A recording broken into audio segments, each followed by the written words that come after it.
Даўленне пратэсту да апошняга не абвяшчалі тэлеграм-каналы. Вось ужо цяпер назіраем зачыненыя цэнтральныя станцыі метро і праблемы з мабільным інтэрнэтам.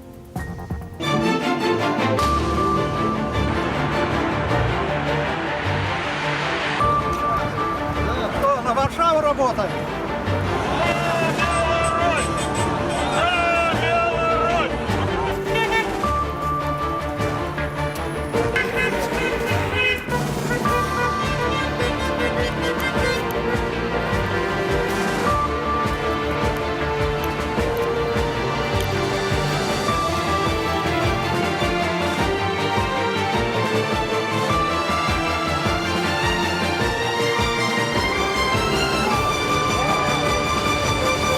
Я пришел сюда, потому что я пострадал 10 августа от светошумовой гранаты, но до сих пор не найден ни один преступник, все, что этого меня покалечил.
Добра, свабоды, света, сонца.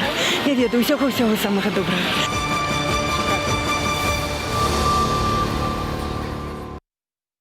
І спадарства акурат у гэтыя хвіліны за падзеямі назірае наша журналістка з Менску Кацярына Ткаченка. Каця, распавядзі, калі ласка, што ты бачыш на менскіх вуліцах? Як сябе паводзяць пратэстоўцы, людзі, ці яны збіраюцца, ці ёсць пэўныя перашкоды? Выглядае ситуация у центра Менску, нават не у центра Менску, а в районе Стэлы.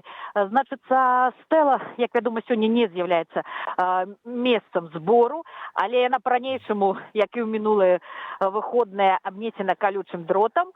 Значыць, палац незалежнасці не абнесены колючым дротам. З першага погляду падаецца, што там нема сілавікоў, але яны знаходзяцца побач на вуліцы Ігнаценка, там некалькі машин сістэмы «Рубеж» стаяць у чаканні, мабільныя. Яны ў любы момант могуць сняцца і рухацца ў які-небудзь бок.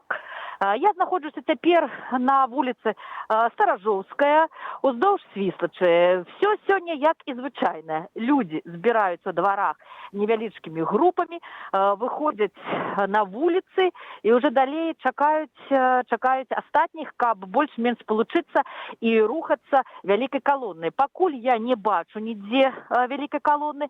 Людзі пакуль групамі яшчэ не сабраліся, але кажу, што я гэта назіраю на вуліцы Старажоўскай. І дадам, што вось мост, які вядзе ад праспекта пераможцаў да гатэля «Беларусь», там есть такі невялічкі мостик, по якому можна перайсці, спалучыцца па розныя бакі, скажем, Старажоўскай, праспект пераможцаў. Вось гэты мостик таксама уже заняты сілавікамі. Той бок, першыя спробы, каб не даць людзям спалучыцца рознымі шляхамі, сілавікі такія спробы уже робяць. Але пакуль, наколькі разумею, на вуліцах не бачна спецтэхнікі, людзей не спыняюць, не правяраюць заплечнікі, як гэта рабілі раней. Пакуль не. Спецтэхніка стаіць побач са Стэлай, стаіць на рагу вуліцы Ігнаценка і праспекта пераможцаў, а вось в раёне Старажорскай мы пакуль не назіраем. Да, ёсць асобныя машыны і в раёне палацу спорта, но яны, я бы так сказала, не заўважныя, яны так прыхаваныя. Вось і з першага погляду іх можна не заўважыць. Людзі збіраюцца групамі, але яшчэ раз падкрэслю, пакуль не бачу адзінай калоны, якая бы сфарміравалася і ішла ў бок Нямігі ці цэнтра горада. Все пакуль рухаюцца маленькімі групамі па 2, 3, 4 чалавекі. Ну і натуральна, напэўна, ніхто не дастае пакуль ні сцягоў, ні плакатаў, каб не быць Так, затрыманым. конечно. А як выглядае сітуацыя з мабільным інтэрнэтам таксама? Мабільнага інтэрнэту не было ўжо прыблізна з 12 гадзіны, значна раней, чым гэта адбывалася ў мінулыя разы. Все ж таки інтэрнэт адключалі каля 14, бліжэй тут уже за 2 гадзіны да пачатку збора, да часу прызначанага на збор, ужо не працаваў мабільны інтэрнэт. Стацыянарны працаваў. І вот зараз я акурат назіраю, як па вуліцы Старажорскай праехал аўтазак і паехал в бок, ну, скажем так, опернага тэатра. Люди кажуць, я яшчэ дадам, што ля опернага тэатра кажуць, што сілавікі разгарнулі такі мабільны лагер, але нічога не магу сказаць, таму што мы яшчэ да гэтага месца не дайшлі. Ну што ж, дзякуй вялікі, Каця. З намі была на сувязі Кацярына Ткаченка, наша журналістка з Менску, і мы будзем далей сачыць за развіццём падзеяў. Такое отчувание, ты видишь, Юля, такое отчувание, что Лукашенко все-таки вывел на свой митинг Ябатик, что, правда, не всех бюджетников, а силовиков, принамсі, вывел. Доктор политичных наук Павел Усов у нас у студии. Павел, вітаем тебе. Добрый день. Какие чакания от сегодняшних, магчыма, акций, магчыма, одной галоўнай акции? Ну, скажем так, есть человеческое чаканне, есть чаканне аналітычна-паліталагічнае. Ну, скажем, я бы асцярожна падыходзіў да вынікаў сённяшніх падзеяў і вынікаў заўтрашніх падзеяў, бо трэба раздзяліць вось гэты палітычны працэс на две часткі: сённяшнія дэманстрацыі, заўтрашні страйк. І якраз такі тое, што будзе адбывацца ў панядзелак, і будзе мець ключовае значэнне, бо сёння можна дапусціць, чаго не будзе. Ну, па-першае, не будзе, безумоўна, адстаўкі Лукашенка. Па-другое, безумоўна, не будзе дыялогу. Ну і па-трэцяе, безумоўна, не будзе арганізаванага моцнага супраціву, які бы скончыўся, напрыклад, заняццём палітычнай уладнай прасторы ў Беларусі. Ну, я тут кажу пра перафарматаванне вось звычайнай калонны пратэстаў шэсця ў нейкую стацыянарную плошчу, то бок заняццё, напрыклад, заняццё кастрычніцкай плошчы ці плошчы незалежнасці, што дала б вось такі штуршок, сігнал, і ў пэўным сэнсе быў бы выстрэлам аўроры для пачатку сапраўды такой шырокамаштабнай рэвалюцыі ў Беларусі. Бо без такога сімвалічнага пераможнага руху, канешне, цяжка чакаць, што адбудзецца самаарганізацыя працоўных калектываў, грамадскіх калектываў для страйкаў. Хаця, канешне, сёння прагназаваць з дакладнасцю, што адбудзецца заўтра, немагчыма, і ўсе падзеі гэтых месяцаў даказалі, што даволі шмат у палітычным працэсе ў Беларусі нечаканасцяў, непрадказальнасцяў, менавіта нейкай унутранай матывацыі людзей. І, магчыма, вось гэтая унутраная матывацыя не можа падштурхнуць грамадства да шырокіх забастовак, да шырокага страйку. Адзінае, што можа паспрыяць, вось яшчэ адзін момант, які можа паспрыяць выбуху сацыяльна-палітычнаму ў Беларусі, па ўсёй Беларусі, я не кажу пра Менск, гэта, канешне, калі ўлады выкарыстаюць супер рэпрэсіі сёння у дачыненні да дэманстрантаў, як гэта было 9, 10, 11. Калі насілля, гвалт знову выльецца на вуліцы, гэта будзе трыгерам, штуршком для шырокай хвалі пратэстаў, як фактычна гэта адбылося вярнуўся пасля выбараў. Вот, я выбачаюсь, вось тое, што Лукашенко все-таки адмяніў гэтага і адклікалі, ці якія прычыны таго, што вось з таго боку сёння не будзе? Тут шмат прычын. Перш за ўсё, немагчыма было змабілізаваць такой колькасці, бо каб гэты мітынг адбыўся у нейкім і прынёс нейкія палітычныя і іміджавыя дывідэнды, то патрэбна было б сабраць хаця б мінімум 50 000 чалавек. Я не кажу пра 300, ніхто гэта зрабіць бы не мог. Нават памятаем той першы мітынг Ябацік, які прайшоў у Менску, калі там максімальна колькі 15, магчыма, 10 000 чалавек сабралася. А сабраць 50 000, нават звазіць іх з усёй краіны, у дадзеных умовах немагчыма. Гэта з пункту гледжання таксама і лагістычнага, з пункту гледжання фінансавага, і перш за ўсё упэўненасці у тым няма, што тыя ўсе, хто прыедуць, не пачнуць крычаць «пайшоў вон». Так? І чацвёрты момант, вось тыя сродкі, якія былі б затрачаны на правядзенне арганізацыю мітынга, як добра казалі, што гэта прывезці трэба, пасяліць, яшчэ заплаціць, напэўна, гэта б абышлося у такі же самы кошт, як абыходзіўся парад. Лукашенку рацыянальна гэтыя грошы выдаць зноў кламапаўцам? Абсалютна. Бо ён тут ужо і бульбай, натурпрадуктам ім уже выдае, бо не хапае грошай. Ён у іх упэўнены, ён ведае, што фактычна, а самае галоўнае, калі б, канешне, улады маглі б там розныя элементы сцэнары прапрацоўваць, напрыклад, сутыкненне Ябацік з мітынгоўцамі, паказаць агрэсіўнасць, умоўна кажучы, пратэстоўцаў супраць тых, хто падтрымлівае Лукашенка, але трэба разумець, што ўзровень арганізатараў, увогуле я кажу пра інтэлектуальна-палітычны ўзровень, настолькі нізкі, што яны не могуць прадумаць, што можа адбыцца. Яны проста не ў стане ацаніць сітуацыю і не ў стане зразумець, у які накірунак гэта будзе ўсё разгортвацца. Можна нават прыгадаць, калі Орда арганізоўваў гэты чэргі ў Менску, якія падпісваліся за Лукашенка. Гэта настолькі камічна выглядала, што больш прыносіла мінусаў, чым плюсаў. І я думаю, што, напэўна, Лукашенка парэкамендавалі, улічваючы правалы сістэмы у арганізацыі ўсіх гэтых ідэалагічных кампаній, лепей адмовіцца. Гэта прынясло менш шкодаў, хаця і прынясло, бо яшчэ раз паказала, што сістэма фактычна не працуе на мабілізацыю, і такой адданасці ў грамадстве гэтай сістэме няма. Яны пралічылі, што лепей адмовіцца, каб зменшыць шкоды, чым праводзіць з невядома якімі вынікамі. Давайте вернемся до народнага ультыматуму. Ўсё ж такі сёння апошні ягоны дзень. Сам ультыматум як інструмент палітычных перамоваў, наколькі ён эфектыўны, на вашу думку? Ультыматум ніколі не з'яўляецца інструментаў перамоваў. Гэта інструмент ціску і фактычна ставіцца дзеля таго, каб пераламіць цалкам сітуацыю. То бок гэта не дыялог, ад якога ўсё пачыналася. Гэта фактычна павінен быць сілавы прымус у дачыненні да ўлады, у выніку якога ўлада сыходзіць. Гэта палітычны інструмент ціску. Можна так нават сказаць, гэта палітычная вайна. То бок гэта як працуе? Ставіцца ультыматум, калі ўлада гэты ультыматум не выконвае, не ідзе на саступкі, а яны якія былі? Гэта вызваленне палітычных вязняў, спыненне гвалту, рэпрэсію, і адстаўка Лукашенка, правядзенню новых выбараў. І давайте, можа, перарвемся і нагадаем нашым гледачам, уласна, ультыматум Святланы Ціхановскай, як ён выглядаў з ейных вуснаў.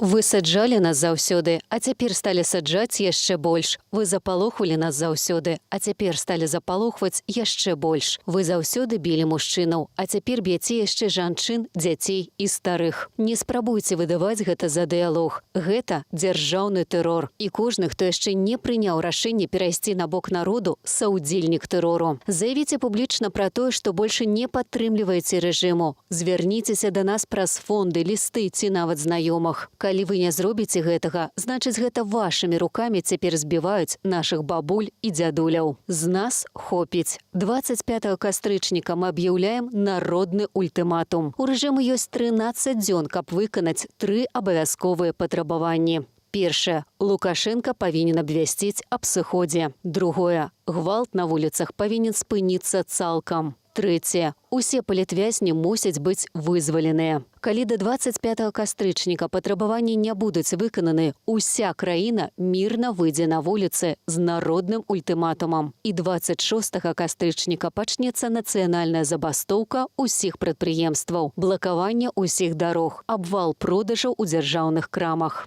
С 9 августа мы проделали большой путь к честной жизни в свободной стране.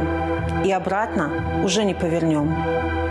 Но иногда, чтобы двигаться дальше, нужно остановиться. Я знаю, как это страшно – рискнуть всем, что у тебя есть. И как одиноко чувствуешь себя в этом выборе. И сейчас, когда победа так близко, важно увидеть, что ты не один. Нас большинство. Мы сила, с которой нужно считаться и которой хватит на то, чтобы сказать: 26 октября я не просто останавливаю свою работу. Я останавливаю беззаконие и несправедливость. Мы заслуживаем уважения. Мы требуем, чтобы нас услышали. Мы будем бороться за справедливость. 26 октября. Национальная забастовка. Остановим все, чтобы показать. Нас не остановить.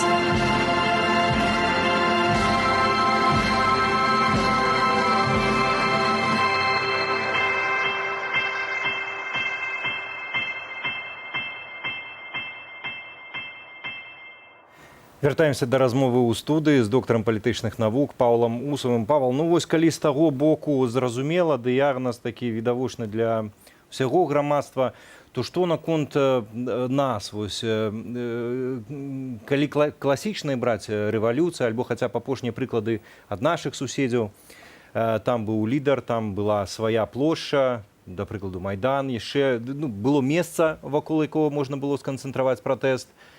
І таксама быў лідар, вакол можна было аб'яднацца. На сённяшні дзень у беларусаў сітуацыя цалкам унікальна. Няма ні гэтай плошчы, няма адзінага лідара, альбо як выглядае? Чаму? На Майдане таксама не было лідара. Гэта была рэвалюцыя годнасці, проста якая падштурхнула гвалт сілавікоў, падштурхнуў да пратэсту ўсяго грамадства. І фактычна стаўся рэвалюцыяй. Там было калектыўнае лідарства, але без нейкага агульнага плану, як мы ведаем. Ну, тым больш, што традыцыя Майдана ва ўкраіне она заўсёды была і даволі моцная. У Беларусі ўсё ж такі ёсць лідар, які заклікае да страйку, да пратэсту. Светлана Ціхановская, можна па-рознаму ставіцца, ці гэта, ну, так ці інакш, гэта народна выбраны лідар, які базуе сваю легітымнасць па выніках выбараў, ці хутчэй нават сказаць на нелегітымнасці Лукашенка. Вось гэтая нелегітымнасць альбо легітымнасць Лукашенка перацякла да Светланы Ціхановскай. Пытанне, наколькі яе аўтарытэт моцны ў грамадстве і наколькі яе прызывы знойдуць водгук у беларусаў. Але гэта ўжо пытанне да беларускага грамадства. Гэта нейкім чынам не падважае яе сімвалічны аўтарытэт і легітымнасць. Другі момант, канешне, прыгатаванасць да такога моцнага супрацьстаяння. З самага пачатку беларускія пратэсты насілі выключна мірны характар. Я не кажу пра першыя дні пасля 9-го. Канешне, фальсіфікацыі абурылі грамадзянаў, і гэта вылілася ў сутыкненне. Але з боку калектыўных лідараў, гэта Калеснікава, гэта Ціхановская, ніколі не гучаў прызыў да вось такой гвалтоўнай рэвалюцыі, да захопу адміністрацыйных будынкаў, бо рэвалюцыя так ці інакш з гэтым звязана. І, канешне, на сённяшні момант вельмі вялікае пытанне, ці перацяканне вось гэтых пратэстаў мірных у такі стацыянарную плошчу, захоп вось гэтай прасторы і стаянне там падчас вось гэтага страйку. Ну і таксама пытанне страйку застаецца адчыненым. І 26-го нават значна больш важны дзень і момант, чым нават сённяшні дзень, хаця як я ўжо казаў, захоп вось гэтай палітычнай прасторы, ён бы стаў бы штуршком, пачаткам страйку, калі б грамадства ў Беларусі пабачыла, што Менск, прынамсі, гатовы стаяць да канца. Адно з такіх месцаў у Менску знакавых, гэта, безумоўна, плошча Незалежнасці. Прапановую зараз перанесціся туды на момант на тэлефоннай сувязі з плошчы Незалежнасці ў Менску. Знаходзіцца наша калега Марыя Арцыбашава. Маша, вітаем цябе і, калі ласка, табе слова. Добрый день, поважанная студия. Так, я теперь знаходжуся на площади Незалежности. Рух, на якой перакрыты цалкам. Подъехать не пропускаюць нават маршрутки, маршрутные такси, так, автобус, ніякі рэйсавы транспорт праехаць сюды таксама не можа, як і звычайныя машыны. Адзіны рух, які можна назіраць па самім праспекце, гэта катаюцца раз за разам нейкія бусы з амапам, якія выглядаюць людзей, якія ходзяць тут цяпер яшчэ, пакуль можна прайсці людзям. Людзей не шмат, але яны ёсць, ну вось і выглядаюць гэтых людзей. Таксама на самой плошчы Незалежнасці я б не сказала, што вельмі шмат аховы. Гэта літаральна некалькі міліцыянтаў і яшчэ ваенныя таксама стаяць на Незалежнасці. Але пільнуюцца ўсе пераходы падземны. Чырвоны касцёл працуе, дарэчы, адкрыты. І людзі куль яшчэ могуць туды зайсці і выйсці адтуль. Таксама з крышачку далей у бок цэнтру, у бок Кастрычніцкай плошчы перакрытыя ўсе гэтыя, покуль яшчэ не перакрытыя, але перакрываюць увесь шлях у бок Нямігі. Тут ужо нагналі людзей у шлемах, яны стаяць са шчытамі і таксама выглядаюць людзей. Але пакуль прапускаюць прайсці, калі гэта не вялікая кампанія, 1-2 чалавекі дазваляюць. Вось. Таксама, што яшчэ я бачыла, каля вакзала пад мостамі стаіць рух, калі на плошчы Незалежнасці з Інстытута культуры, там таксама пад мостам стаяць бусы. На дзіва каля Мяснікова, звычайна вось месца збору гэтай тэхнікі баявой, там цяперака ёсць толькі аўтобусы, якімі прывезлі вось гэтых амапаўцаў і супрацоўнікаў унутраных структураў. Вось і каля вакзала яшчэ стаіць некалькі бусаў. Таксама на Незалежнасці, на самой плошчы Незалежнасці стаяць машыны з платформамі, покуль іх 4 штукі тут ёсць. І ўсе чакаюць, усе выглядаюць таго, што адбудзецца. Але такое зацішша, як быццам вось рэальна перад бураю. Дзякуй вялікі. Няёмка, да.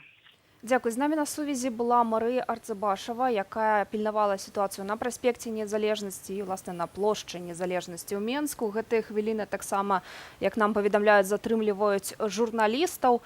Праспект пераможцаў перакрыты, і на плошчы Свабоды ўжо сотні людзей выйшла, да іх таксама Ніна Багінская. Пакуль мы вернемся да нашай размовы з Паўлам Усавым. Павал, вось гэты захоп месцаў, які можна назваць сімвалічнымі. Напрыкладу, плошча Незалежнасці, альбо як і выступалі сілавікі нават па афіцыйнай тэлевізіі, гаварылі пра святыя месцы накшталт стэлы. Наколькі гэта нагул мае сэнс, калі мы бачылі па папярэдніх пратэстах, сталі вы вакол гэтай стэлы, абгарадзілі вы яе там гэтым дротам. Людзі пайшлі гуляць у іншае месца. Гэта ўвогуле зараз мае нейкі сэнс? Гэта калі пра што мы кажам, напрыклад, калі мы кажам пра нейкую змену, канешне, гэта мае сэнс, бо гэта азначае, што ўлада перастае кантраляваць сваю палітычную прастору. Бо тое, што мы зараз бачым, што кажуць журналісты, яны пільнуюць менавіта гэтай прасторы.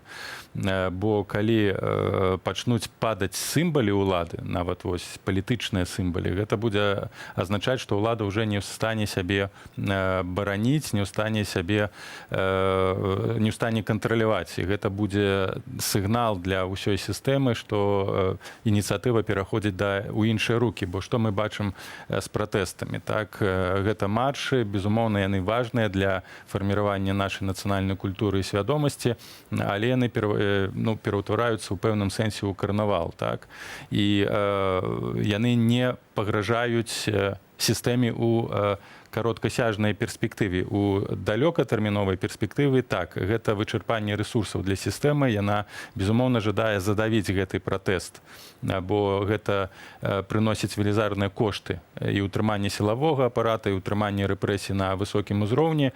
Гэта, безумоўна, напружвае сістэму, і таму так Лукашенко хаотычна дзейнічае з гэтымі ябацькамі, з гэтымі мітынгамі, каб падарваць вось гэты пратэсны патэнцыял. І яго гэта не атрымоўваецца. Але таксама і ў пратэстоўцаў не атрымоўваецца пакуль што перахапіць менавіта палітычную ініцыятыву, сімвалічную культурную ініцыятыву пратэсты перахапілі. Але вось палітычная сістэма пакуль што функцыянуе і функцыянуе спраўна. Людзей арыштоўваюць, сажаюць, штрафы, суды, пракуратура, міліцыя, уся гэтая сістэма і бюрократычна ў тым ліку працуе. Настаўнікі палохаюць і выкладчыкі палохаюць студэнтаў.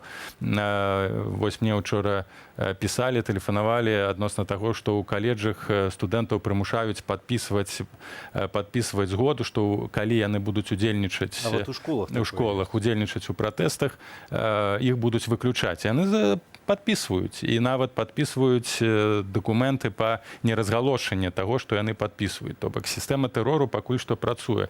Канешне же, вось калі адбываецца захоп, калі мы параўнаем нават сітуацыю ва ўкраіне ў 2014 годзе, бо захоп з гэтай сімвалічнай прасторы ў Кіеве, у сталіцы яшчэ недастаткова, асабліва калі мы кажам пра такую сістэму, як беларуская, якая значна больш жорсткая. Але вось захоп ужо тэрытарыяльна ў іншых гарадах, абласных цэнтрах, раённых цэнтрах, гэта ўжо азначае, што на перыферыі сістэма сыпецца. І, безумоўна, у гэтым выніку рэвалюцыя прывядзе да хуткага поспеху. Так ці інакш, бо ўладам альбо прыйдзецца выкарыстоўваць значна больш моцныя рэпрэсіўныя сродкі, альбо проста яна пачне дэзарганізоўвацца, напрыклад, лакальныя ўлады, як гэта мы ўсе памятаем пасля выбараў, нават міліцыя дзесьці ў Кобрыне, так, ці ў Слонімі адмовілася выконваць загады па рэпрэсіях у дачыненні да пратэстоўцаў. Вось гэта паказчык таго, калі сістэма рассыпаецца. Але яна, як мы бачым, за гэтыя месяцы яна таксама паспела змабілізавацца, рэструктурызавацца, плюс дапамога з боку Расіі. Таму вось гэта важна. Канешне, ёсць яшчэ дадатковы рэсурс, пра які мы казалі, пра страйкі. Тут мы ўсе ў чаканні, бо ніхто зараз не можа дакладна сказаць, ці гэты працэс насамрэч пачнецца, і тут я б не браўся за прагноз. Так, сапраўды, мы самі не ведаем, ці выйдуць на агульнанацыянальны страйк беларусы. З аднаго боку сістэма сыплецца, з іншага боку вы ўжо самі ўзгадвалі, што вось так заўтра адным разам Лукашенко не сыдзе. А што ў гэтым выпадку тады будзе з, так бы мовіць, з рэйтынгам, з іміджам Святланы Ціхановскай, каардынацыйнай рады? Ці не будзе гэта азначаць, што яны страчваюць свае пазіцыі? Давайте так, калі заўтра адбудзецца агульнанацыянальны страйк, можна нават, што значыцца агульнанацыянальны страйк? Гэта калі будуць стаяць, прынамсі, палова беларускіх прадпрыемстваў, прынамсі палова. Калі не будуць працаваць школы, універсітэты, калі студэнты, настаўнікі не пойдуць ва універсітэты ці школы, калі не будуць працаваць крамы і гэтак далей, то гэта ўжо фактычна канец сістэмы. Все, тут пытанне можна закрываць, бо нават калі Лукашенко не сыдзе, калі нават палова краіны застрайкуе, гэта ўжо будзе азначаць татальны канец для рэжыму Лукашенка. Яна гэтай забастоўкі не вытрымае. Калі ж гэтага не адбудзецца, будуць толькі эпізадычныя страйкі, якія вось адбыліся ў першыя дні пасля выбараў, і то гэта ў выніку гвалту, то тады гэта, безумоўна, будзе мець у пэўным сэнсе даволі доўгатэрміновыя вынікі як для сістэмы, так і для пратэстоўнага, я не кажу апазіцыйнага, а пратэснага руху. Бо у пэўным сэнсе гэта дасць магчымасць уладам казаць пра тое, што аўтарытэта ўсеагульнанацыянальнага ў Ціхановскай няма, што каардынацыйная рада таксама не ў стане ступені ўплываць на спадзяванні, на дзеянне, на арганізацыю у беларускім грамадстве, і ў пэўным сэнсе гэта можа нават мець такія псіхалагічныя наступствы, пэўнае расчараванне, пэўнае фрустрацыю, так, псіхалагічную, палітычную для значна большага грамадства, часткі грамадства, якое ўдзельнічае ў пратэстах. Момант вось менавіта рэгіёны, які ўжо закранаўся гэты момант. У нас на тэлефоннай сувязі з Горні, калі я слушна зразумеў, падказалі, ёсць наш калега Алексей Кайрыс. Алексей, калі ты з намі, калі ласка, распавядзі, дзе ты зараз, што адбываецца, таму што ведаем, што цэнтр горадні таксама перакрыты сёння.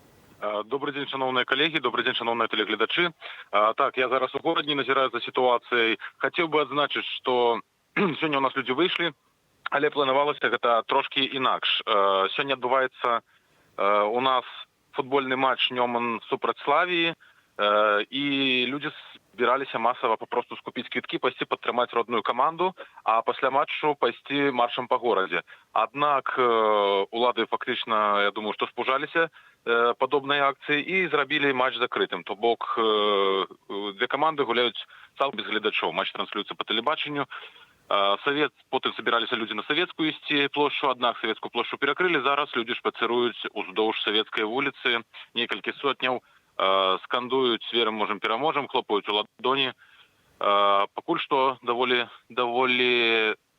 спакойна ўсё адбываецца. Міліцыянты перакрывалі некаторыя адыходы з вуліцы Савецкай, але не чапаюць людзей. Але нейкія прыкметы прыстрашэння ўжываюць, не ведаю, спецтэхніку, можа, спыняюць людзей, папярэджваюць. Пакуль гэтага я не заўважыў. Я ведаю, што знаходзіцца за гарвыканкамам вадамёт, таксама за гарвыканкамам знаходзіцца аўтобус з сілавікамі, і папросту пару аўтобусаў з сілавікамі стаяць побач месца, дзе адбываецца акцыя.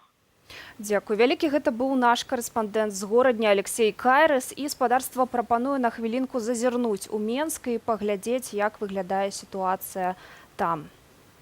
Вось гэтую карцінку мы можам бачыць з адных з гаўбцоў сталічных кватэраў. Гэта плошча каля стэлы, каля музею Вялікай айчыннай вайны. Як бачым, месцы пільнуюць сілавікі. Добра, а мы вяртаемся да размовы з Паўлам Усавым. Павел, калі все-таки вось гаварыць пра рэгіёны, тут нават матэматыка на нашым баку. Звычайна, тут на днях я бачыў у Фейсбуку цікавае паведамленне пра аднаго з участковых міліцыянтаў, у якога на балансе было 53 вёскі. То бок усе сілы сцягнутыя абсалютна ў цэнтр, а ў рэгіёнах і шмат паведамленняў прыходзяць, што там акцыі вельмі часта адбываюцца на агул. Не тое, што без рэакцыі, а нават без прысутнасці сілавікоў. То ці можна сказаць, што якраз сёння рэгіёны здольныя вось так даць па галаве рэжыму Лукашэнкі якраз праз вось гэта тое, што ўсе сцягнуліся ў цэнтр. І ён не ведае, куды бегчы, ці туды, ці... Безумоўна, бо і фактычна сённяшні, калі мы акрэсліваем вось сённяшнюю сітуацыю як рэвалюцыю, так, і яна адбылася дзякуючы таму, што адбылася рэвалюцыя ў рэгіёнах. Бо такой актывізацыі ў рэгіёнах, хіба было першы раз у 2011 годзе, калі гэта былі маўклівыя акцыі. Але мы бачым, што палітычныя прасторы, удзел рэгіёнаў пашыраўся і пашыраўся ў 2016, падчас 17 падчас бунту туніяцаў таксама. І той факт, што рэгіёны актывізаваліся, безумоўна, гэта падрывае стабільнасць сістэмы.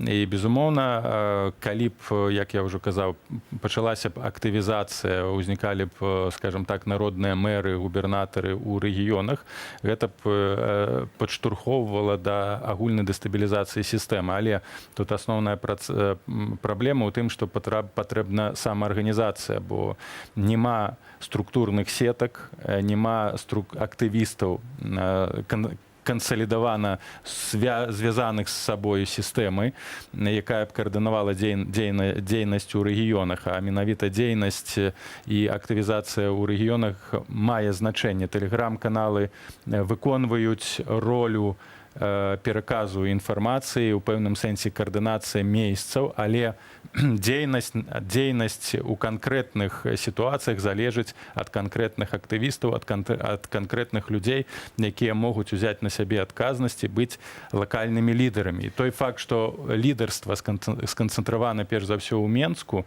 і прыводзіць да высноваў улады, што у рэгіёнах могуць быць пратэсты, але яны не прывядуць да нейкіх канкрэтных палітычных вынікаў, бо няма плану каардынацыі стратэгіі дзейнасці. Людзі могуць сабрацца, але не ведаюць у рэальнасці, што рабіць далей. Галоўнае, хто гэта будзе рабіць, хто павядзе, напрыклад, людзей да адміністрацыі ці там, скажем, арганізуе плошчу. Ну, да прыкладу, можна сказаць, што гэта могуць тыя ж самыя польскія альбо чэшскія, як кажа прапаганда, лялькаводы, гэта адміны незалежніцкіх тэлеграм-каналаў, якія раскідваюць свае прапановы, яны шырока разыходзяцца, і разам з гэтым мы бачым сетку вось такую самакіравання, створаную праз дваравыя чаты, праз чаты ў рэгіёнах, таксама іх там дзесяткі, сотні іх ёсць.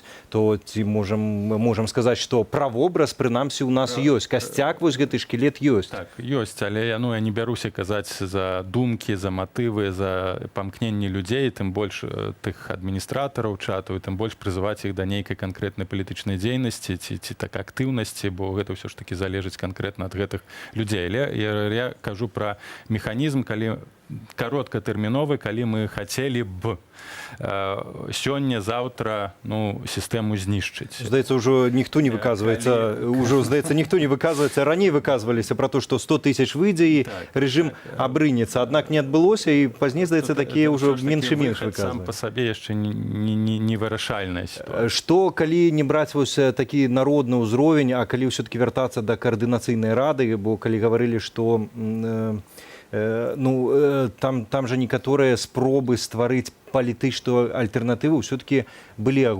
агучаныя імёны каардынатараў, прадстаўнікоў Святланы Ціхановскай, там, да прыкладу, па эканоміцы, па правах чалавека. Ці вось гэта ёсць элементы якраз выбудовы якраз альтэрнатыўнай палітычнай сістэмы, альбо не, альбо гэта недастаткова ў тым кірунку, але недастаткова вось пра гэта. Давайте на пачатку акрэслімся, чым ёсць каардынацыйная рада. Яна не стваралася як рэвалюцыйны камітэт ці як партыя рэвалюцыянераў, умоўна кажучы, бальшавікоў, якая праз рэвалюцыю імкнулася б зрынуць рэжым і прыйсці да ўлады. Яна стваралася першапачаткова як суб'ект магчымага дыялогу. Чакалася, што вось гэтыя пратэсты змусяць уладу пайсці на нейкія саступкі ці пачаць перагаворны працэс. І вось гэтым суб'ектам, які б удзельнічаў у гэтым перагаворным працэсе і транзіце ўлады, яна б магла ў перспектыве, калі б Лукашенко, скажем так, пагадзіўся, стаць тэхнічным палітычным суб'ектам, які б кіраваў краінай да моманту, калі б не структурызавалася новая палітычная сістэма. Менавіта для дыялога гэтая каардынацыйная рада, яна і стваралася. Але мы бачым, што дыялогу не адбылося. Тым больш таго, улады пачалі наступленне на каардынацыйную раду, арыштавалі альбо выкінулі з краіны прэзідыум найбольш актыўных сябраў, і фактычна на сённяшні момант рада з'яўляецца інструментам доўгатэрміновай палітычнай барацьбы.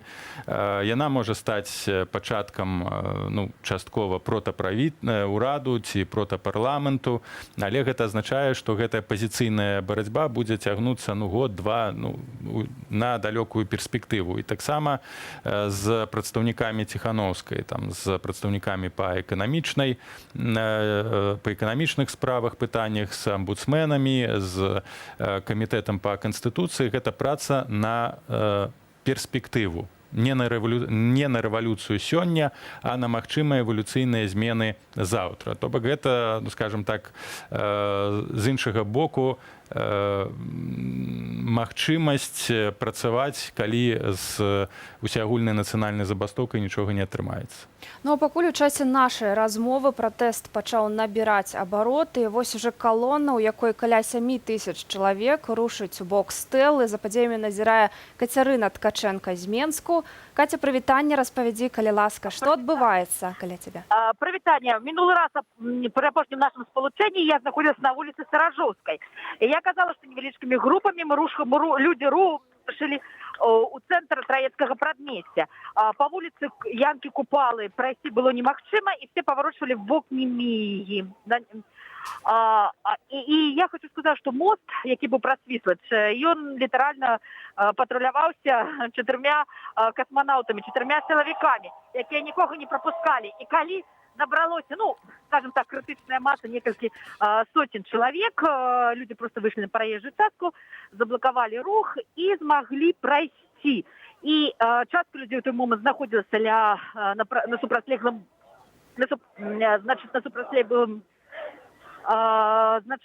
ля Святадухавага сабору. І вот людзі, якія знаходзіліся там, змаглі спалучыцца з людзьмі, якія ішлі са Старажоўскай ад Траецкага прадмесця, сфарміраваць калону і выйти на праезжую частку. І зараз мы рухаемся по проспекту Пераможцаў. Я хочу сказаць, што калона не вялічкая. Гэта некалькі тысяч чалавек, может быть 10 тысяч чалавек, гэта максимум, як можна называть.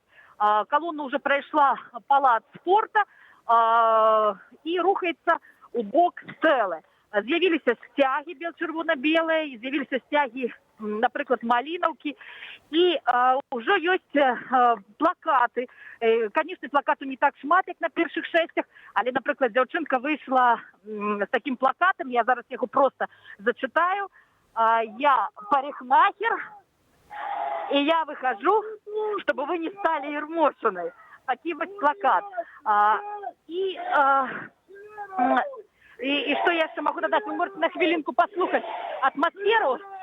Так, чуем, як скандують люди.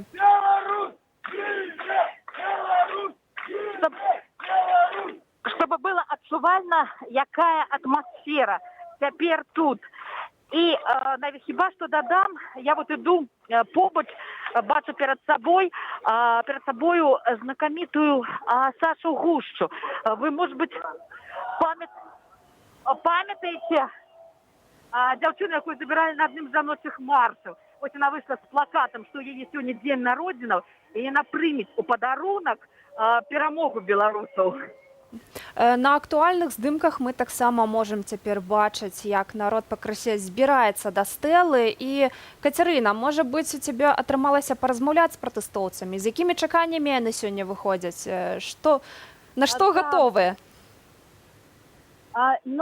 Люди кажуць, яны маюць спадзяванні, што все ж таки народны рэферэндум спрацуе. І люди кажуць, што тое, што адбылося, тое, што адмовіліся прыязджаць у Менск з рэгіёнаў людзі, гэта і ёсць сведчанне, першы крок таго, што народны рэферэндум працуе. Народны ультыматум, выбачаюся, народны ультыматум спрацуе. І вось у людзей ёсць настрой, гэта таксама прыдало настрою той факт, што праўладны мітынг не адбыўся. Ну і далей самое главное, кажут люди, мы не заглядываем для нас самое на крок наперед, не то, что не заглядываем, не зазираем. Для нас самое главное собраться теперь, продемонстрировать, что мы моцны, что нас не запужать, что мы можем дойти, собраться, дойти и снова продемонстрировать свою моц. Вот такой настрой. Добре, нас Катерина. Маловато, это реально маловато. Но треба сказать, что тут у этой колонии, якая смогла собраться, это жыхары пераважна центральных вулиц Менску. Каменная горка, Пушкинская, яны мусят рушиться з іншага боку. И тут вот самое главное, каб атрымалася все-таки сфармировать великую колонну. То, что на улицах Менску зараз не просто десятки, а сотни тысяч человек, это так. Але в колонне, пакуль якая сфармировалася на проспекте Пераможцаў, вось тут пакуль нас не шмат. Не больше за 10 тысяч. Так, Кацярына, але гэта не адзіная калона, іншая яшчэ рушылася ад плошчы Перамогі па праспекту Незалежнасці ў бок цырку. Ведаю, што там яго перакрывалі, спрабавалі перашкодзіць прайсці пратэстоўцам. А яшчэ такая інфармацыя, што сілавікі сабраліся ля плошчы Леніна ў аўтобус і вось з'язджаюць. Ці з'язджаюць, ці ў іншае месца дыслакацыі мяняюць, невядома. Ну, вось пакуль будзем назіраць за хадой падзею. Кацярына, дзякуй вялікі. І я адразу дадам, што вось я спынілася, я бачу, што вялікая частка яшчэ далучаецца з боку вуліцы Леніна, і можна сказаць, што у нас ужо 1020 у гэтай калоні будзе 20 да 25. Я даю такі пакуль прагноз. Кацярына, дзякуй вялікі, беражы сябе, будзем злучацца яшчэ пазней. Кацярына Ткаченка была з намі на тэлефоннай сувязі з Менску. Гаспадарства, частка з вас, гледачы, хто глядзіць нас на ютубе, пішуць у чат, чаму старое відэа круціце, давайте там новае. Во-першае, зараз вы бачыце якраз новыя кадры, па-другое, старое, таму што ёсць шэраг абмежаванняў, з якімі мы працуем.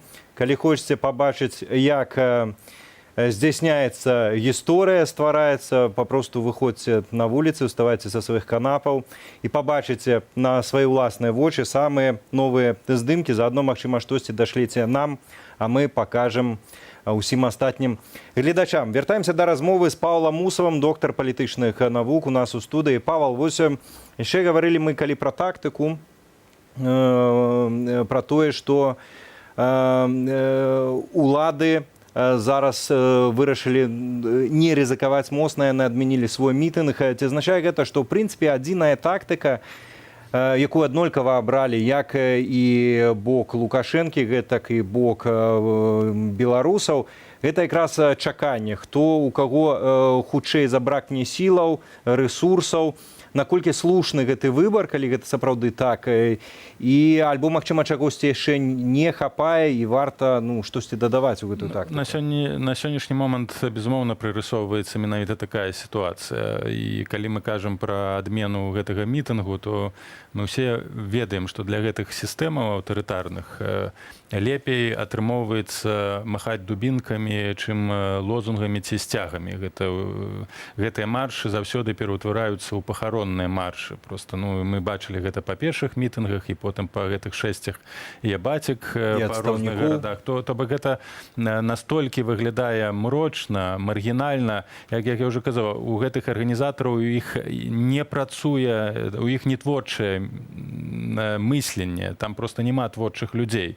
Нават калі мы параўнаем з тым, як арганізоўваліся ўсе гэтыя 6 нашых у Расіі, калі займаўся гэтым Суркоў, а потым займаліся і Валодзін, і іншыя кіраўнікі ці замы адміністрацыі. Там заўсёды гэта выглядала як івент, як нейкае рушанне. Так, безумоўна, з подкупам, з прывозамі. Такія галівудскія маштабныя пастаноўкі былі. А тут гэта выглядае як проста сельскі сход з абсалютна прымітыўнымі выказваннямі, з поглядамі, з такой агрэсіяй, якая якраз такі зараз яна непрымальная. Трэба якраз паказваць нешта святочнае, вось у нас свята, а гэта такой сход вельмі агрэсіўных, вельмі абмежаваных у поглядах людзей, якія наносяць большую шкоду. Таму лепей проста разагнаць мітынгоўцаў, арыштаваць, збіць, чым выводзіць вось такія траўрныя працэсіі у падтрымку Лукашэнка, якія насамрэч выглядаюць як траўрныя шэсці. Добра, а тады з нашага боку што рабіць? Папросту працягваць выходзіць? Так, значыцца, тут некалькі можна акрэсліць кірункаў дзейнасці. Безумоўна, для грамадства на сённяшні момант вельмі важна бараніць сваю ўласную прастору. Бо ўлады будуць актывізавацца і накіроўваць сваю актыўнасць на звужэнне, на знішчэнне гэтай прасторы, якая пашырылася, якая сфарміравалася падчас рэвалюцыі. Што азначае абараніць сваю прастору? Бараніць свае двары, перш за ўсё. Калі мы бачым, што адбываецца ў нейкім мікрараёне выступ, а туды прыязджаюць людзі без апазнавальных знакаў, пачынаюць збіваць тых, хто там сабраўся, і нейкая рэакцыя няма фактычна. Яны фактычна захопліваюць вось гэтую прастору дваравую, якая вельмі важна ў сённяшняй нашай рэвалюцыі, бо, безумоўна, такой мікрараённай рэвалюцыі перыферыі лакальнай ніколі не адбывалася. Гэта першы момант. Другі момант, безумоўна, працягваць пашыраць прастору герба і сцяга, про нашу культурную прастору, бо гэта фарміруе свядомасць. Так ці інакш. Гэта трэба рабіць, добра, што гэта робіцца. Трэці момант, гэта тое, што тычыцца грамадства. Ну, безумоўна, чакаць, што людзі пачнуць радыкалізавацца даволі цяжка, але і так элементы радыкалізацыі мы ўжо бачым. Гэта датычыцца і ціску псіхалагічнага на працаўнікоў міліцыі, на іх сем'і, нават той факт, што яны там кажуць, што мы не баімся, але сядзяць у балаклавах, так, са змененым голасам. Гэта таксама сведчанне таго, што вось гэтыя адзінкі нават у гэтай сістэме баяцца. І той факт, што яны нават выходзяць і збіваюць людзей у балаклавах, гэта таксама сведчанне таго, што гэтыя структурныя элементы, такія адзінкі, яны баяцца, бо разумеюць, што так ці інакш гэтая сістэма не працягне доўга. Так ці інакш ім прыйдзецца адказваць, таму яны і хаваюцца. Гэта трэці момант. Чацвёрты момант, калі мы кажам пра радыкалізацыю, яшчэ дадам да гэтага вось і ціск на пракурораў, што яны нават пачынаюць сыходзіць нават адыёзныя. Вось гэты апошні пракурор, аскаржыцель, які непасрэдна ўдзельнічаў у падрыхтоўкі абвінавачвальнага прыгавору да Аўтуховіча і сышоў з гэтай сістэмы. То бок імкнуцца, канешне, зарабіць сабе на індульгенцыю. Наступны момант, што зараз мы кажам пра кіраўнікоў вось гэтага пратэсту, Ціхановскую каардынацыйную раду, безумоўна, гэта патрэбна ясная структурная праграма, нават не дзеянне таго, што мы будзем зараз рабіць, а праграма пераменаў, то бок фактычна эканамічна-сацыяльны палітычны блок тых рэформаў, якія будуць рэалізаваныя, калі Лукашенко сыдзе. Неважна, ці ён сыдзе заўтра, ці ён сыдзе праз месяц. Людзям патрэбна яснае бачанне вось гэтай альтэрнатывы з канкрэтнымі ключовымі асобамі, якія будуць кіраваць краінай, нават пераходны ўрад, калі мы кажам, да выбараў. Нават калі Ціхановская кажа, што яна толькі часовы прэзідэнт і яе задача там змяніць Лукашенка і арганізаваць выбары, так ці інакш гэта пасля сыходу Лукашенка да новых выбараў гэта як мінімум 3 месяцы.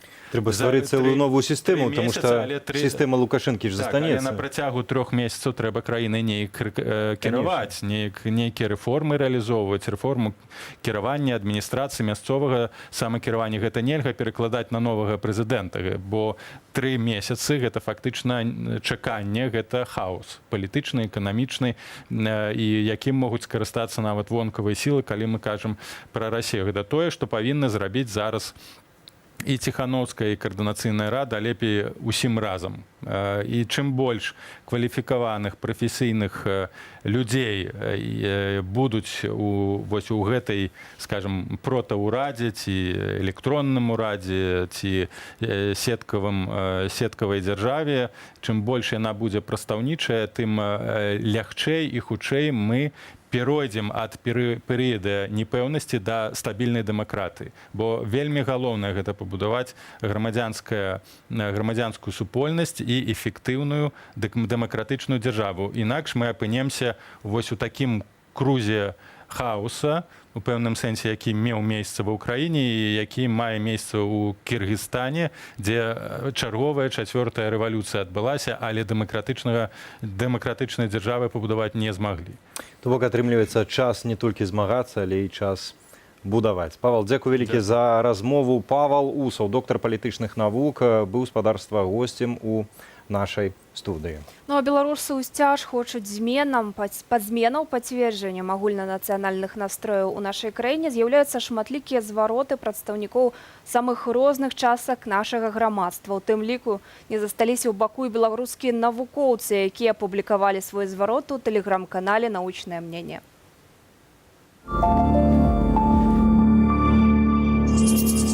Мы вучоныя Беларусі. Мы супраць гвалту ў любых яго формах. Мы лічым, што толькі дыялог усіх бакоў можа дапамагчы Беларусі выйсці з вострага крызісу, в якім апынулася наша краіна. Накопленные наукой знания и опыт человечества позволяют утверждать, что насилие наносит вред личности человека. Асабліва небяспечнымі для чалавека з'яўляюцца сістэмы арганізаванага гвалту. Эти системы деформируют психику и ценностные установки как агрессора, так и жертвы. У выніку сілавое вырашэнне любых праблем робіцца нормай у грамадстве. Дзяржава, што сістэмна выкарыстоўвае гвалт у дачыненні да сваіх грамадзян, асуджана на деградацию и крах. Такое будущее готовит для нас власть. Однако белорусы встали на защиту своих прав и свобод. Они хотят точного соблюдения законов и Конституции, настоящего, а не фиктивного права выбирать, строить свою жизнь и будущее своей страны. Третий месяц не прекращаются протесты. Десятки и сотни тысяч людей выходят на мирные шествия, становятся в цепи солидарности, вступают в стачечные комитеты. Многие белорусы становятся волонтерами и помогают пострадавшим от действий властей. Среди них есть и наши коллеги. С людьми власть разговаривает языком насилия, что ведет общество к краху, а не к процветающей Беларуси. В августе 2020 года почти 3000 ученых подписали обращение против насилия. Это немало, но ученых в стране более 20 тысяч. Что заставляет нас закрывать глаза на репрессии своего народа, коллеги, должность которой могут лишить? Чому ми мовчим? Ми бачимо неприкрите нахабство чиновників і криводушша улади. Ми бачимо, як підриваються базові основи нашої національної культури. Чуємо, як здзекваються з нашої родної мови. Ви ведаеце, до якого гаротнага становішча даведзена сёння навука? Якая жабрацкая зарплата ў навукоўцаў? Колькі творчай моладзі з'ехала з краіны? Адзінае, што бездакорна працуе ў сённяшняй Беларусі, гэта сістэма арганізаванага гвалту. Символом сегодняшней власти является силовик в балаклаве, бьющий безоружную женщину.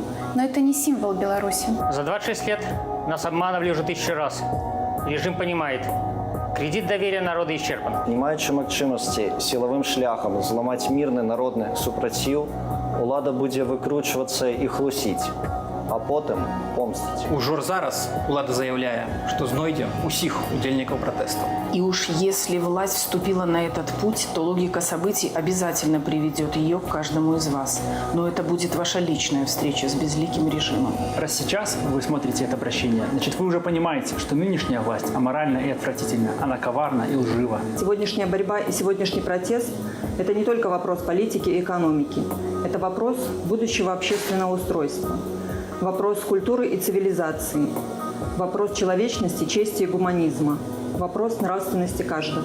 Мы звяртаемся до ўсіх вучоных Беларусі. Мы звяртаемся да ўсіх грамадзян Беларусі. Мы протестуем супраць падаўлення інтэлектуальных свабод, супраць ілжывай прапаганды і падману народа.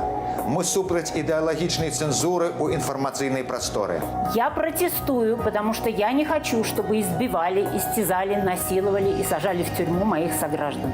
Я протестую, потому что я не хочу, чтобы репрессиям были подвергнуты мои коллеги. Мы против увольнений и арестов по политическим мотивам. Мы против выдворения талантливых, активных и честных граждан из страны. Мы требуем освободить всех несправедливо осужденных по сфабрикованным делам. Мы хотим, чтобы каждый мог свободно выражать свое мнение и говорить правду без страха за себя и своих близких.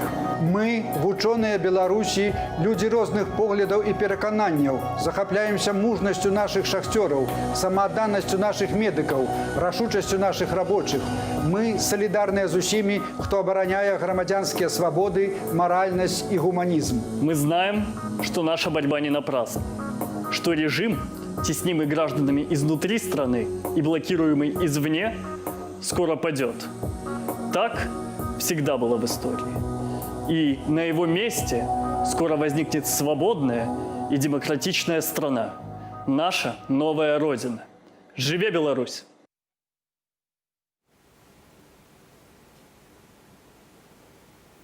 Спадарства працягваем сачыць за развіццём падзеяў у Менску і звязваемся з нашай журналісткай Марыяй Арцыбашавай. Марыя, прывітанне, распавядзі, дзе ты знаходзішся цяпер і што бачыш навокал. Так, добрый день еще раз. Теперь я нахожусь на улице Няміга. Сюды удалось досыць так без перашкодаў потрапіць праз кардоны, правда, але людей пакуль яшчэ пускалі.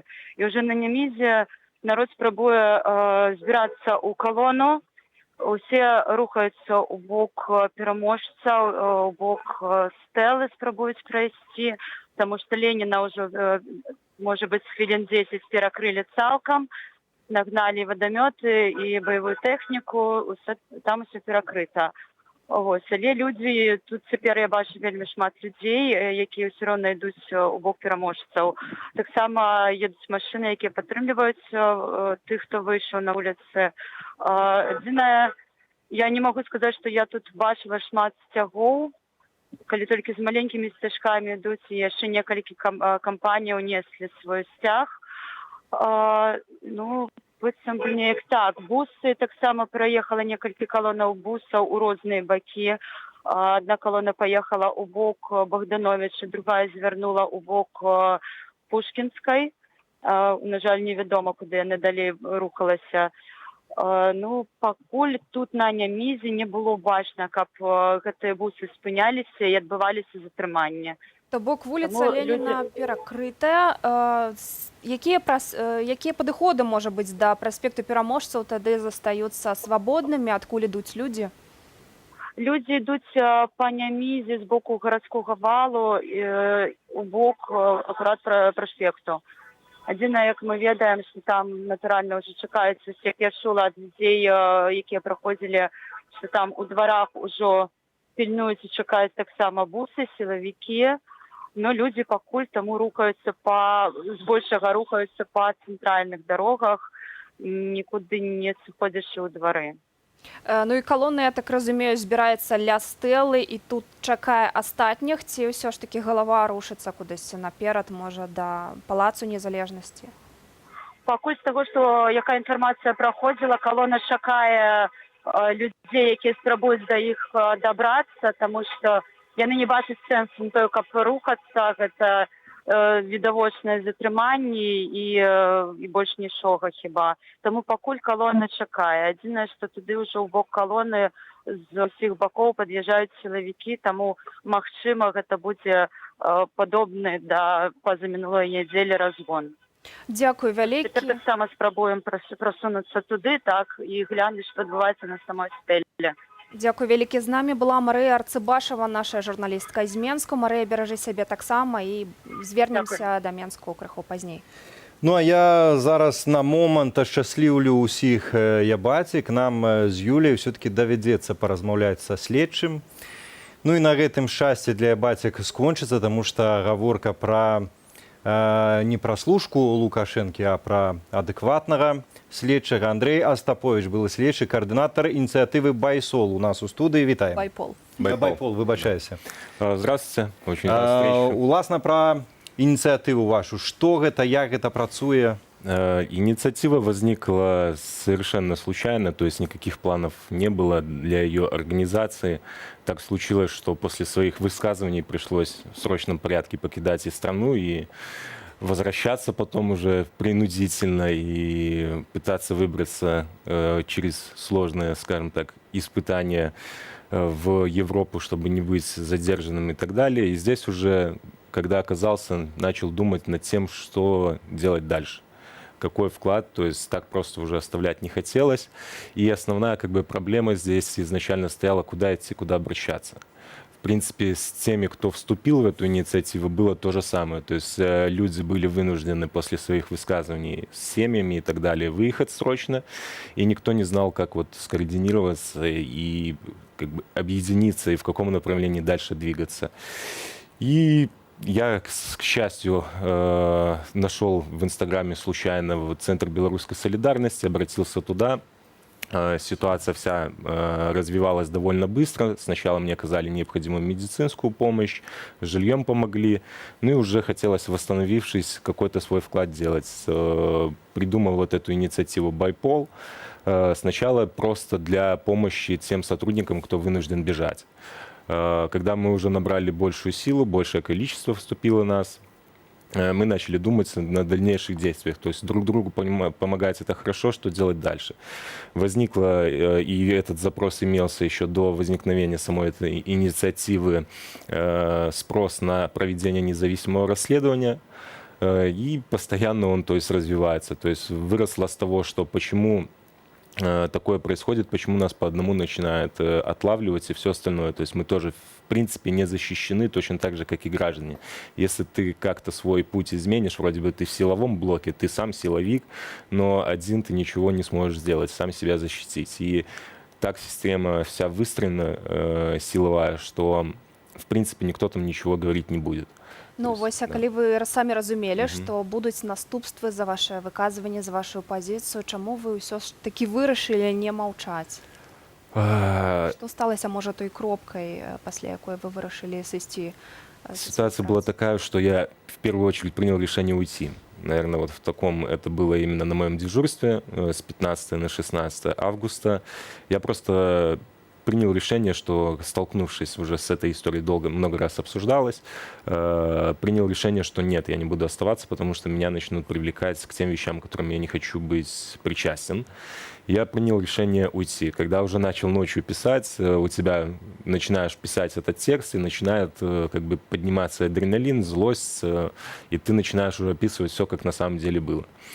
Эмоционально, грубо говоря, написав этот рапорт, оставив его у себя на столе, вернувшись домой, сходив на митинг 16 числа, на самый массовый, и уже, скажем так, отдохнув после суточного дежурства, я понял, что подставляюсь сильно этим рапортом, но обратную там тоже по определенным причинам ряду не хотел давать и решил оставить как есть. И просто решил попробовать обезопасить себя, понаблюдать за ситуацией со стороны, уехать из страны на дней 10, то есть посмотреть, как отнесутся. Если все будет нормально, то, в принципе, я планировал возвращаться. Но с первых же дней, как этот рапорт попал в сеть, нормально уже ничего не пошло. То есть пошло только хуже, хуже, хуже. И вот пока я не выбрался, не смогли. Дякую вялікі. Мы яшчэ вернемся да размовы з вами, а пакуль наши рэдактары паведамляюць нам, што ў Гарадзенскай вобласці адбываецца затрыманне, і вось у нас ёсць відэа з Ліды. Давайте зірнем, як там выглядае сітуацыя.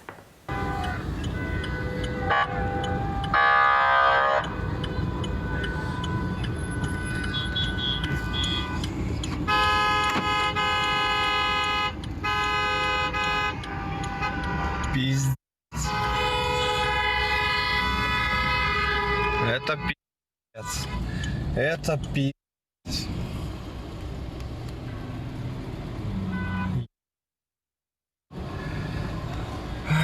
Что творят, а? Что творят? Что творите, ребята, на свой народ?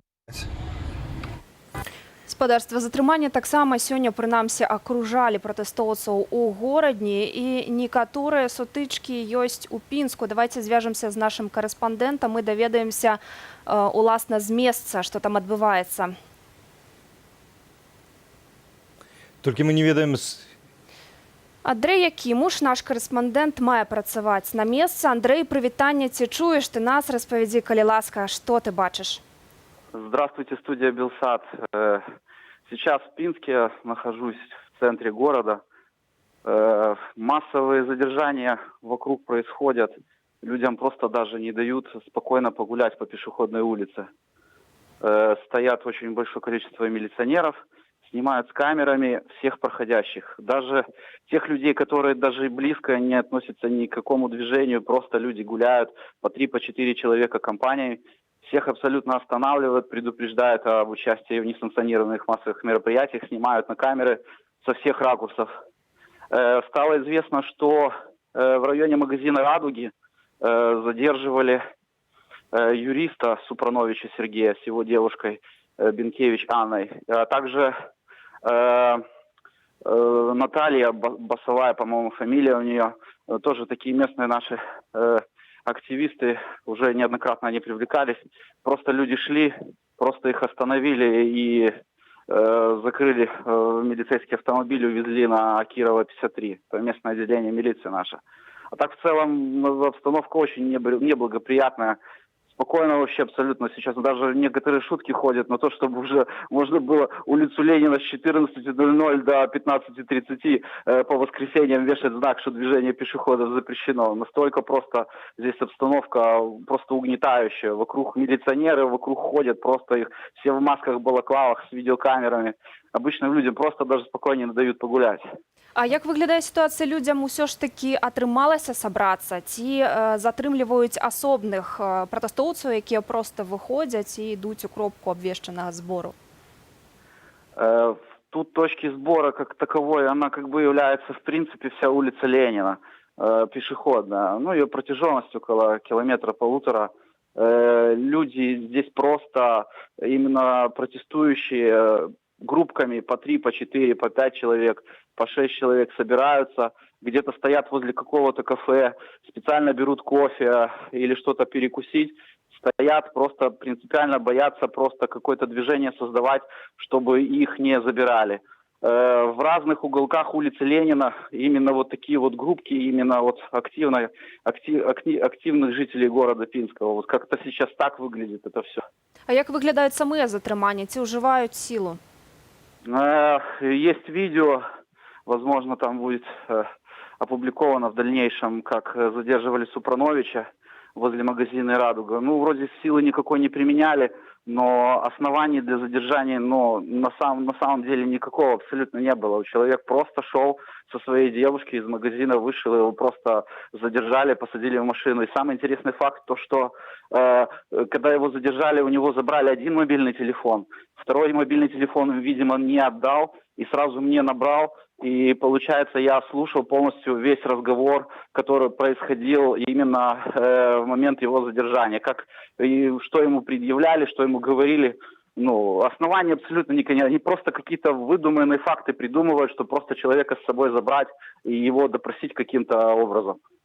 Андрей, дякую вялікі табе за размову. Беражы, калі ласка, сябе. Ситуация у вас там напружана. Постараемся яшчэ звязвацца пазней. Андрей Якимуш з Пінску быў з намі на тэлефоннай сувязі. Вяртаемся да размовы ў студыі. Андрей Астапович, былы следчы, каардынатар ініцыятывы «Байпол» у нас у студыі. Андрей, ведаем таксама, што была ў Варшаве сустрэча прадстаўнікоў, сілавікоў, якія перайшлі на бок народу. Вы таксама там прысутнічалі. І ведаем таксама, прайшла нават закрыта ў закрытым фармаце сустрэча з Святланай Ціхановскай, пра якую вядома толькі, што там па пытаннях пераходу сілавікоў на бок народу астатніх. Калі не ўдавацца ў тое, што не для публікі, то ці можна нагул гаварыць, што на нейкія канкрэтныя структуры сілавыя ёсць надзея, што яны ўсё-такі перайдуць на бок народу? Бо, напрыклад, калі гаворым пра АМАП, там нават нейкі язык не паварочваецца, хаця б у фантазіях размаўляць пра тое. Агулам настрою, так.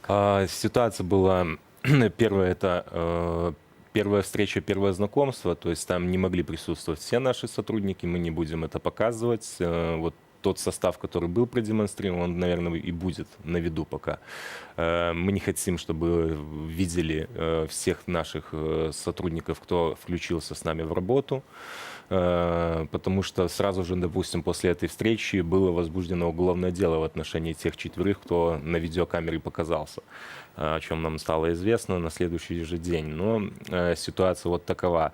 Идет ситуация не в том, что какая-то структура может перейти на сторону конкретно людей, взять вот и сегодня объявить, что все, мы переходим, а идея в том, чтобы формировать из тех людей, кто готов, чтобы они знали, куда можно было обратиться. Это основная идея. То есть есть люди в каждой структуре, в том числе и в ОМОНе, готовые и не согласны с тем, что происходит, и готовы вступить, то есть, в нашу инициативу. Нам необходимо сейчас выстроить полную структуру этой системы, понимание ее, полное функционирование и набрать силу. Она набирается с каждым днем, скажем так. И когда такая сила будет иметься, конечно же, этот переход будет намного более действенный, и он будет постепенный. То есть переходить будут включаться, сами поймите, на месте там человек не сможет засветиться, показать себя и высказать. Это необходимо выстроить здесь структуру помощи. То есть, начиная с того, чтобы человеку помочь переехать оттуда сюда, получить визу, здесь на законном плане находиться, карантин, все ситуации, то есть мы теряем на этом время, обеспечить его здесь жильем, безопасностью его семьи и так далее. Мы так включаем необходимых для нас сотрудников, сильных сотрудников. Это не нам нужны все, то есть от начала до конца. Это и прокуратура, и следствие, и МВД, и пограничные войска, и войска, и судьи и так далее. И такие люди уже есть. Они постоянно обращаются все новые и новые. И мы формируем свою сильную, то есть базу, которая будет заниматься профсоюзом, удалением всех недостатков внутри системы. Это одно из направлений. Второе направление – это реформирование в плане даже неэффективных каких-то правовых норм, неэффективного управления. Некоторые структуры друг друга себя дублируют. Допустим, если же взять прокуратуру, это вроде бы как надзорный орган, который должен наблюдать за всеми подразделениями. Но кто понимает, в Следственном комитете есть такая структура УПК, которая занимается точно таким же надзором. То есть одним и тем же занятием, надзором за следствием, за правильностью расследования, наблюдает сначала, проверяет УПК одно и то же, потом проверяет прокуратуру одно и то же. Зачем разделять вот это направление? Сформируйте одно сильное, и пусть одно сильное занимается. И этим должна на самом деле заниматься прокуратура, а не внутренний орган по отвлечению, там, уголовно-процессуальный контроль называется. То есть и люди занимают вот непонятные места, идет вот и во многом. То есть мы выстраиваем систему, кто-то в одной системе специалист знает все подводные камни, какие-то нюансы, что не работает, что работает правильно, кто-то в другой. Мы хотим сформировать, уже подготовить какие-то реформы. Это вышло вот отдельно так. Андрей, я хотел дакладніць. Гаворка вядзецца пра тое, ну, па сутнасці, па стварэнні такога беларускага незалежнага сілавога блоку з розных структур. Гэта з людзей, якія вось сышлі з афіцыйных органаў і з'ехалі дапамагчы ім, альбо праца вядзецца таксама і з тымі людзьмі, якія ўся ж застаюцца ў сілавых структурах сёння? Основной состав — это все-таки те, кто выехал, потому что эти люди будут находиться, на них сразу же возникнет воздействие мощнейшее. Но, и, скажем так, у нас это называется агентурная сеть, она тоже существует. Скажем, это единственное, что я могу пояснить, то есть информация нам различная поступает. Ну і спадарства, я прапаную на хвілінку перарвацца і звярнуцца да Вільні. Там цяпер у самым цэнтры сёння адбываецца марш салідарнасці. І зацытую арганізатараў: мы падтрымліваем усіх беларусаў, якія сталі ахвярамі ў барацьбе за справядлівасць і закон. Мы гатовыя дапамагчы кожнаму, хто мае патрэбу ў дапамозе ў гэты цяжкі час. Адзінства і салідарнасць з усім беларускім народам, дапамога ў любы час. Канец цытаты. Ну і спадарства шпацыруюць там пад бубны, пад гітары. На марш выйшлі музыкі. За падзеямі назірае наша калега Ганна Русінова. Ганна, вітаю, і табе слова. Прывітанне, шановнае спадарства. Зараз мы знаходзімся ў Вільні, каля ратушы, дзе адбываецца ў гэтай хвіліны марш салідарнасці. Люди пришли, каб выказаць сваю падзяку та салідарнасць з тымі, хто змагаецца за дэмакратыю ў Беларусі, каб таксама выказаць падзяку за тое, што людзі выходзяць у гарады, у розных гарадах Беларусі. Зараз давайте вось бачым, шмат людзей сабралося, гэта больш за 160 чалавек прыйшло ў Вільню. Марш спачатку пачаўся ад Сейма Літоўскай Рэспублікі, потым прайшоў уздоўж праспекта Гедэміна, зараз знаходзіцца вось тут. Давайте запытаемся, чаму люди вырашылі сёння прыйсці і падтрымаць. Добрый день, чаму вырашылі прыйсці сёння падтрымаць акцыю? Потому что мы приехали из Беларуси, были в Беларуси, и этот момент, вся эта ситуация очень тяжелая для нас. Вот. И мы считаем, что где бы ты ни находился, нужно поддерживать людей, которые там борются за то, чтобы все скорее было хорошо. Дякую. Так само проходят вядомые люди. Маргарита Савчук, якая пришла, спела разом з усімі Купалінку, так само пришла подтримать. Было, что мы вырашили сегодня прийти. Здравствуйте. Ну, слушайте, я ходила в Минске на митинги, на марши, наши, выходила на улицу, поддерживала людей песней. И здесь, когда оказалась в Вильнюсе, конечно же, когда узнала о марше, я решила, что, естественно, я буду здесь, и только здесь, рядом со своими любимыми и дорогими белорусами. Дякую. Так само ми ведаємо, що приходить... Добрий день. Так, чому ви вирішили сьогодні прийти? Бо я не мог не прийти сюди. Я білорус, але живу у Литві вже довго. І дякую Белсату, бо бачу Белсат і дуже програми інформується нас. І для того я і тут. Дякую. Так само бачимо, виказують підтримку нашому телеканалу. Люди сьогодні пройшлись, видимо, під гуки музики, під барабани, так само саморобні зробили інструменти. Так само давайте пройдемо, запитаємося. Добрий день, чому ви вирішили прийти сьогодні на акцію? Ну, потому что я за Беларусь, и потому что я белоруска, за свободную Беларусь. Как и все, я думаю, здесь просто. Сьогодні люди прийшли так само, скандували «Живе Беларусь», забастовка, і принесли шмат різних інших плакатів. Давайте знайдемо і запитаємося у чоловіка, який тримає плакат «Забастовка». Добрий день, чому ви вирішили сьогодні прийти? Сегодня последний день, добрый день, сегодня последний день народного ультиматума. Это означает, что, Саша, тебе пора уходить. И завтра ты увидишь силу белорусского народа в действии в плане забастовки, в плане стачки. Твое время закончилось. Все. Дякую. І ще інший плакат. Так, Сережа із ОМОНа, Лука тебя кинет. Так, чому ви вирішили принести такий плакат? Потому что мы солидарны с народом Беларуси, мы поддерживаем всех, и мы желаем всем сил, терпения, веры. Не бойтесь, если вы потеряете работу, вы обязательно найдете новую в новой Беларуси. Просто надо свергнуть режим и сделать это прямо сейчас. Як ми бачимо, люди приходять, підтримують і кажуть, щоб ніхто не боявся, протягували виходити. Дякую велике. Це Вільня, зараз ми чуємо «Ключі випускай».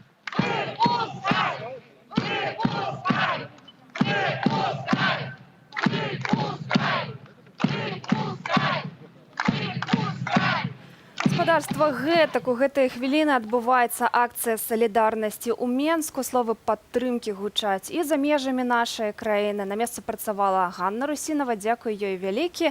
Ну а мы на хвілінку вернемся ў Менск. Там, па падлікам нашых журналістаў, каля 50 тысяч менчукоў ужо выйшлі на вуліцы, і калона цяпер павярнула на праспект Машэрава. Ось так менавіта ў гэтыя хвіліны цяпер выглядае раён Стэлы. Ну і мы будзем адначасова працягваць, напэўна, размову з нашым госцем, былым следчым, каардынатарам ініцыятывы «Байпол» Андрэем Астаповічам. Андрэй, вось пытанне як да следчага, як да прадстаўніка менавіта сілавога вось гэтага блоку. Ці ёсць увогуле сэнс звяртацца да сілавікоў з заклікамі спыніць гвалт, не ламаць закон, пераходзіць на бок народу? Мы ведаем, што такіх заклікаў было вельмі шмат, і яны ўсцяж працягваюцца, і адначасова працягваюцца вось і гэтыя затрыманні, і гэтыя рэпрэсіі. Нейкі эфект ад гэтых заклікаў, ці ёсць ён увогуле? Магчыма, мы пра яго не ведаем, ён ёсць? Довольно сложный такой вопрос. Надо учитывать, что это тоже, во-первых, люди, обычные люди, наши граждане, но со своей, наверное, все-таки немножко спецификой, не сильно так уже отличающиеся от других, но с восприятием своего мира все равно у них есть. И ситуация идет в том, что, как это правильно сказать, основная масса, это у нас, допустим, в нашей инициативе это идет на офицеров, то есть это все-таки на интеллектуально высокой подготовки людей.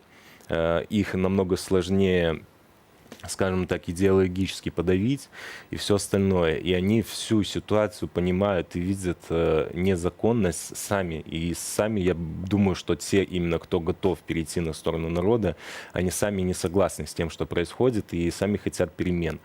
Но с другой стороны, это идет сильнейшая структура, которая выстраивалась на протяжении 26 лет, а может еще больше выстраивалась в таком направлении, что один ты ничего там не изменишь, и ты подпадешь под такой пресс, что гражданским людям еще как бы и не виделось такого. И это выстроено полностью на всю структуру, не считая там МВД, следствие, прокуратуры и так далее. И здесь самый действенный подход – это формирование новой силы, и силовики понимают только страну силы. И они и пойдут только за силой, то есть высказаться я один, я ничего не решу, каждый это понимает. А когда есть сформирована структура, чего мы и пытаемся сейчас сделать, они поймут, что да, я вот тоже считаю, что надо какие-то перемены, я вижу, что они двигаются в правильном направлении, я готов присоединиться. И сейчас так, в принципе, и происходит. И к нам будут поступать все новые и новые люди, и это будет формироваться независимый, скажем так, силовой блок, который займется основными направлениями. Это все-таки будет независимое расследование и фиксация, потому что в настоящий момент фиксация всего происходит. Оно накапливается, но не происходит реагирование. То есть не возбуждаются уголовные дела против тех, кто, скажем так, со стороны силового блока себя уже запятнал. Те, кто вступил с нами, кто общается с нами в нашей структуре, все понимают, для чего это делается. Это делается как подстраховка на случай того, что люди добьются своего. И тогда полетят головы, и как минимум информацию нужно будет эту всю предоставить. Если этой информации не будет, значит, запятнают себя даже те, кто, в принципе, не брал палку и не шел кого-то избивать. А як ви оцінюєте, ось скільки часу спотребиться вам, щоб сформувати такий альтернативний силовий блок, до якого вже відважаться долучитися наші правоохоронники? Так. Они уже присоединяются к нам, уже идет формирование. И просто мы приходим к какому-то уровню каждый день, и он постоянно растет. И то есть он просто будет развиваться постоянно и становиться сильнее. Когда добиваемся своих целей, уже новые пункты выходят. Значит, мы должны действительно этот профсоюз включить в силу, чтобы он был во взаимодействии с этими силовыми блоками, чтобы это работало действительно. Потому что у нас тоже есть офицерские собрания, принятие решений. Там, кому-то выговор вешают, вроде бы как это офицерское собрание может собраться формально и принять решение, чтобы ему действительно ни за что, или ни за что человека увольняют, который отработал 19,5 лет и полгода не хватило, чтобы выйти на пенсию и так далее. Но это не работает. Фактически этого никогда не работает. Или есть начальник определенный, который не дает нормально функционировать целому отделу. Я про конкретных людей не говорю, я сейчас видения говорю своих же сотрудников, кто уже к нам вступил. Он нормально не функционирует, или человек должности своей абсолютно недостоин. Собралась вот этот профсоюз, именно отделы приняли решение спокойно, без какого-либо преследования, приняли такое решение и могли воздействовать. И когда начальник будет понимать действительно, что его в любой момент могут снять, если он будет что-то неправильно делать, он, конечно же, будет держаться за свою должность и стараться в коллектив сплотить, сделать из него единую силу, и чтобы все были там не обижены и работали в нормальном ключе. То есть выстраиваться от самого банального к самому верху. То есть реформы – это уже немножко другое направление, это исправление недочетов, которые существуют. Когда следователь с подготовкой в 20 лет опыта, обучить его 5 лет – это одна беда, это тоже деньги, то же самое там, по аналогии летчика обучить – это огромные деньги. Здесь поменьше, но тоже сила. Но когда он уже набирает свой стаж работы определенный в этой сфере и становится уже независимым сотрудником, который может вот от начала до конца провести расследование, это огромная трата времени и ресурсов. И когда такому человеку постоянно дают уголовные дела расследовать, которые не имеют большой общественной опасности и вообще к криминальному блоку не должны относиться. Это типа превентивный надзор, алименты те же, если взять, и так далее. Этим должны заниматься другие структуры. 3 месяца ты не заплатил алименты, должно преследоваться, ты должен их платить, но это не должно расследоваться масса уголовного дела, на которое уходят огромные ресурсы, проводятся экспертизы и так далее. Исполнительная система у нас не работает как таковая, то есть у нас только посадить, наказать и все, а исправить и принудить человека соблюдать свой порядок по освобождению, условного срока и так далее, в этом направлении она абсолютно не работает. У нас придумали другое направление, это ответственность уголовная за нарушение, то есть превентивный надзор. Ты там за полгода опять нарушение совершил, то есть тебя не пытаются исправлять, тебя не ищут и так далее, не наблюдают за тобой, а просто фиксируют твои нарушения и садят тебя заново в тюрьму. Там тебя уже за налоги людей содержат и так далее. А это огромный блок, на который действительно те, кто должен там ловить действительно преступников, это я просто за свою сферу вот объясняю. И в каждом направлении есть такие люди, которые говорят, что отредактировать необходимо. И когда вот эта система вся выстраивается, люди будут в первую очередь видеть, к чему мы идем, к положительному, то есть не только обещания, мы сейчас вот свергнем действующую власть, и все у нас будет хорошо, а когда уже будет выстроенный план, будут прописаны документы, которые уже начинают формироваться, будут взяты положительные опыты из других стран. В этом направлении мы тоже идем, то есть встречаемся, пытаемся найти какие-то контакты, кто нам сможет помочь на базе каких-то университетов, помочь создать инициативные группы, грубо говоря, в которые будем мы включаться как специалисты, знающие внутреннюю кухню нашу, скажем так, и уже посоветовать и посмотреть действенные реформы, которые у нас придут и будут работать сразу. То есть уже подготовиться к этому моменту, а не прийти, всех выгнать и непонятно чем потом заниматься. Потому что это силовой блок, это преступность даже обычная, никуда она не денется, он должен будет действовать.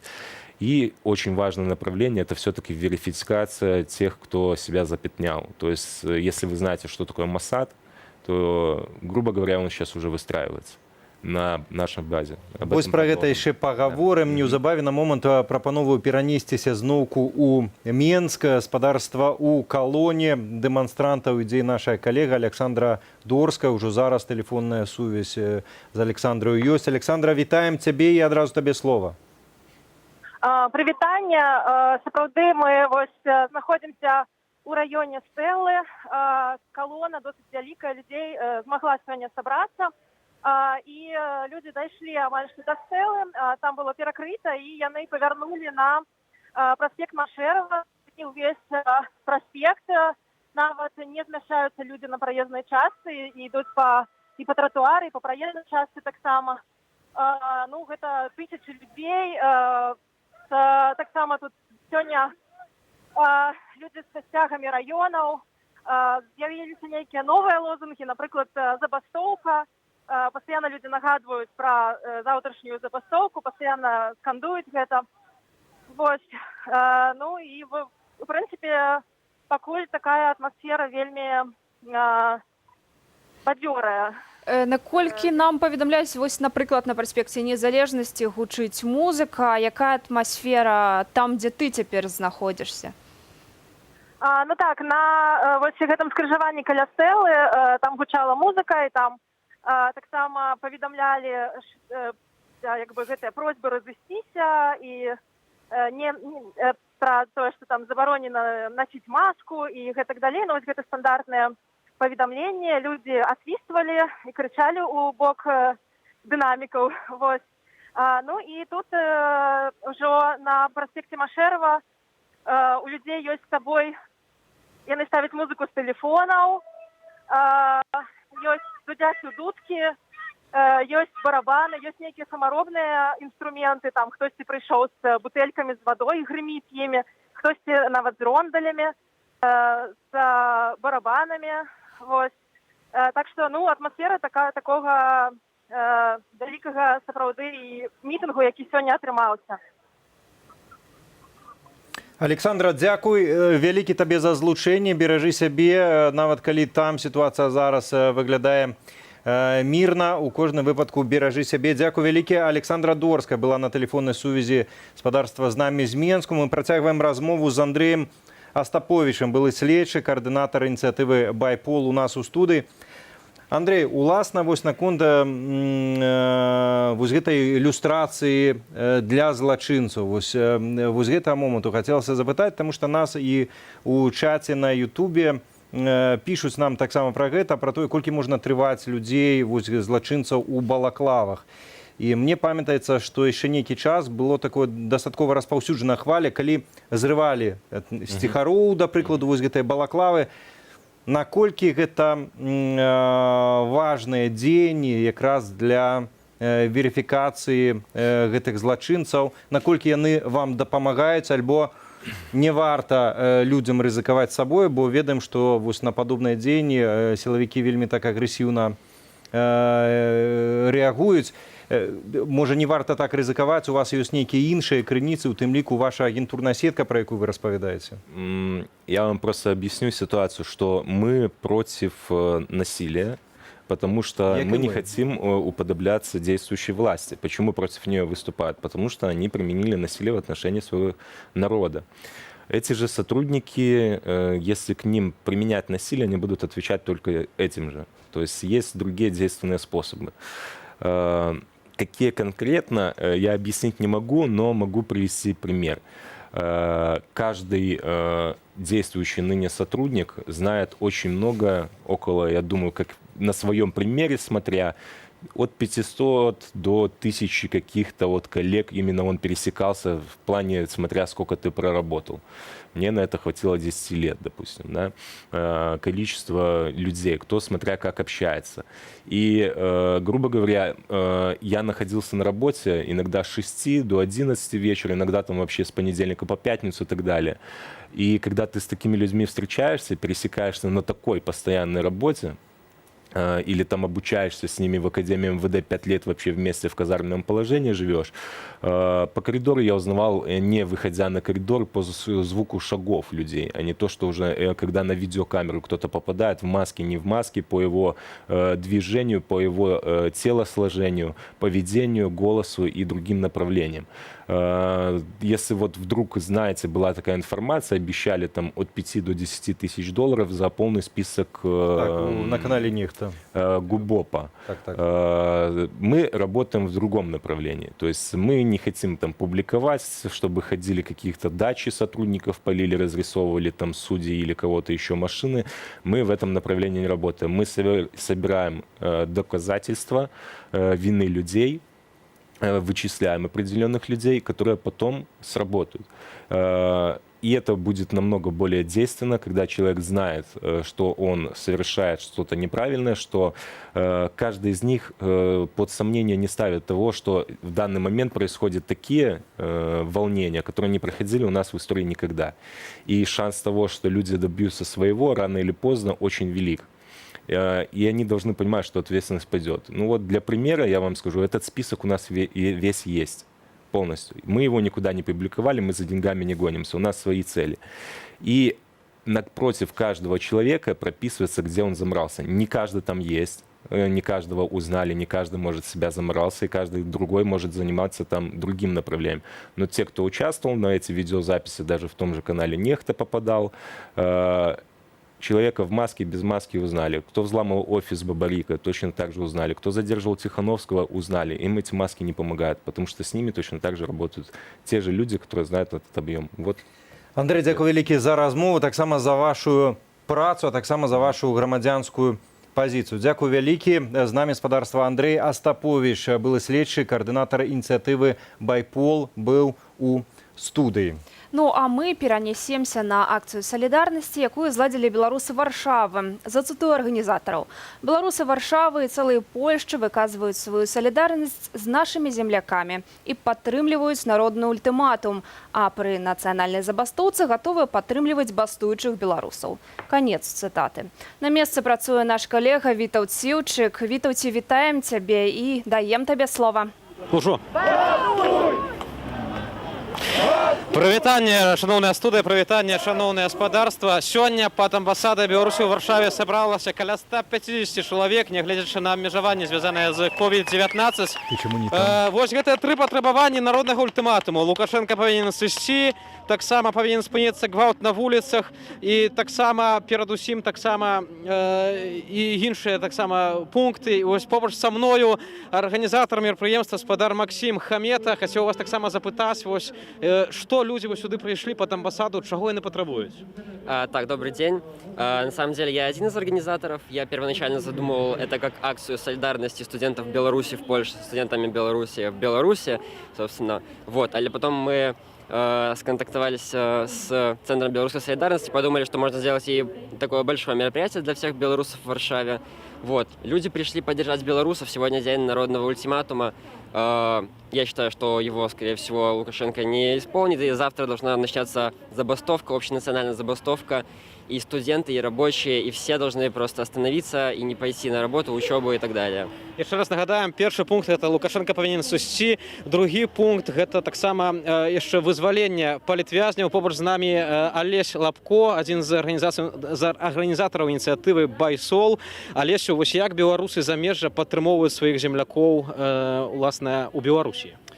Беларусы замежжа могуць падтрымоўваць бастуючых працаўнікоў розных прадпрыемстваў, якія прынамсі заўтра выходзяць на забастоўку.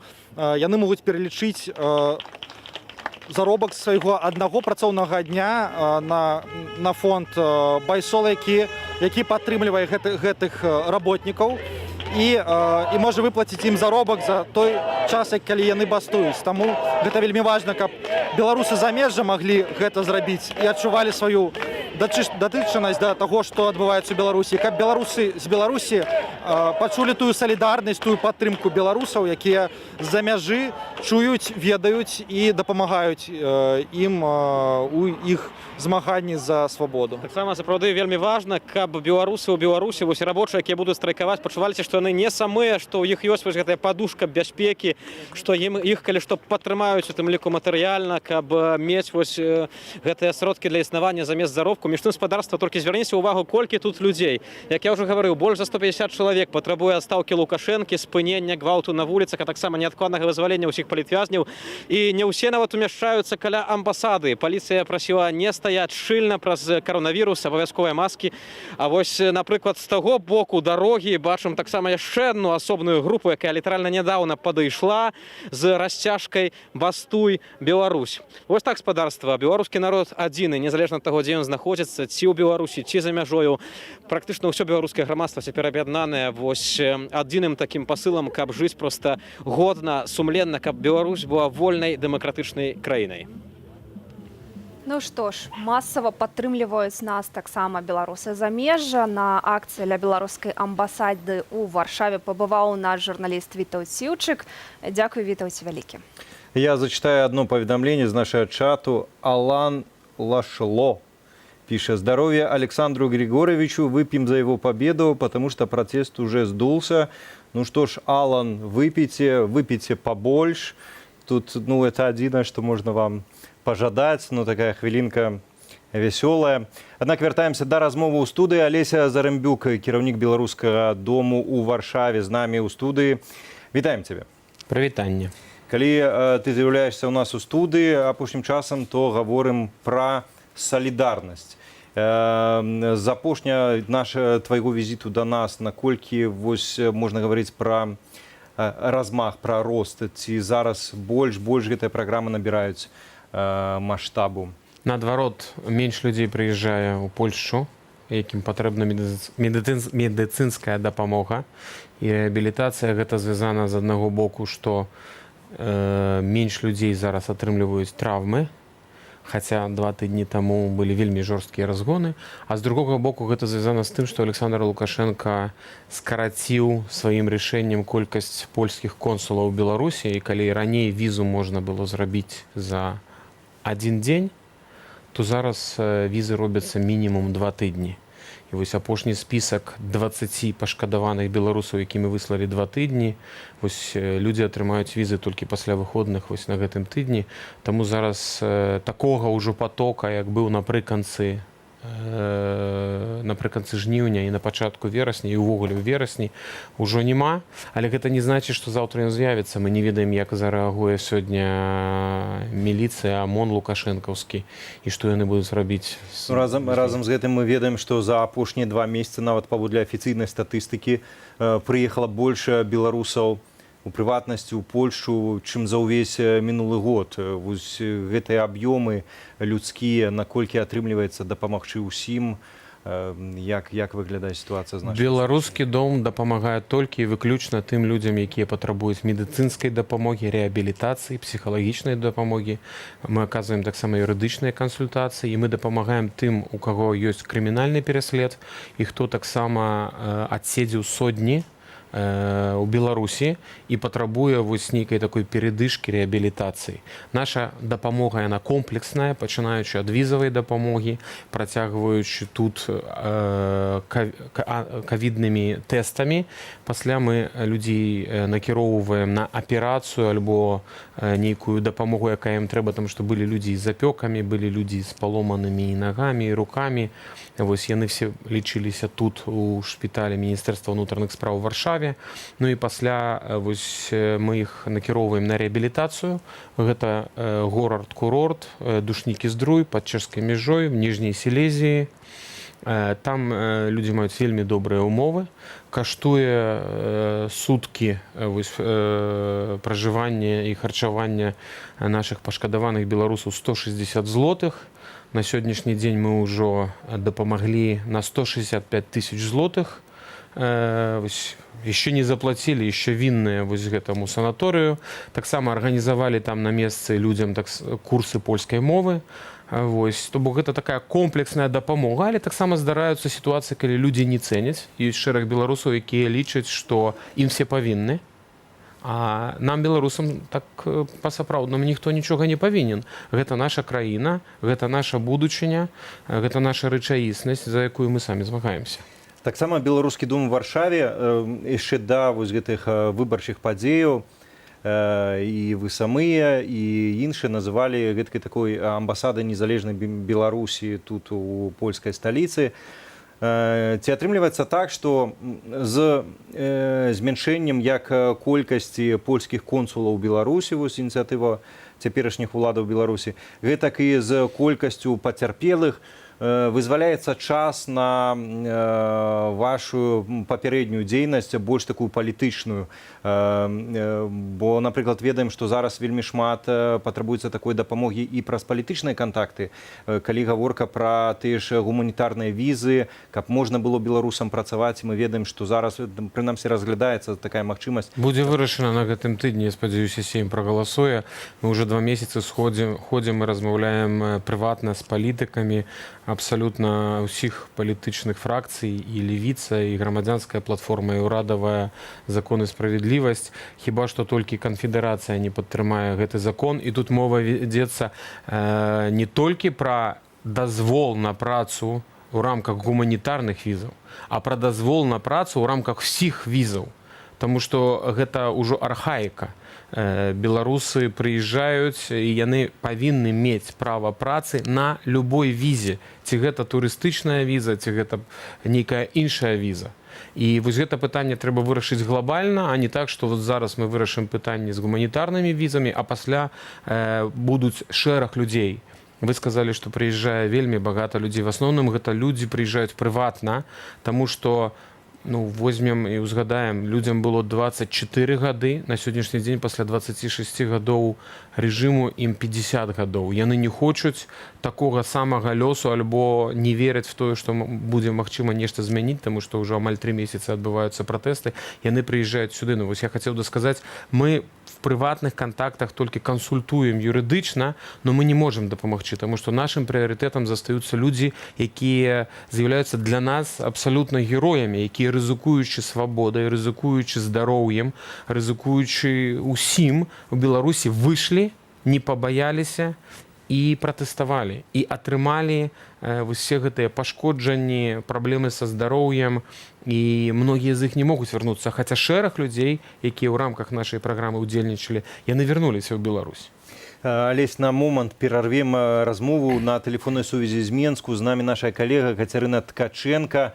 Каця, вітаем цябе. Распавядзі, калі ласка, што ты назіраеш і дзе ты знаходзішся?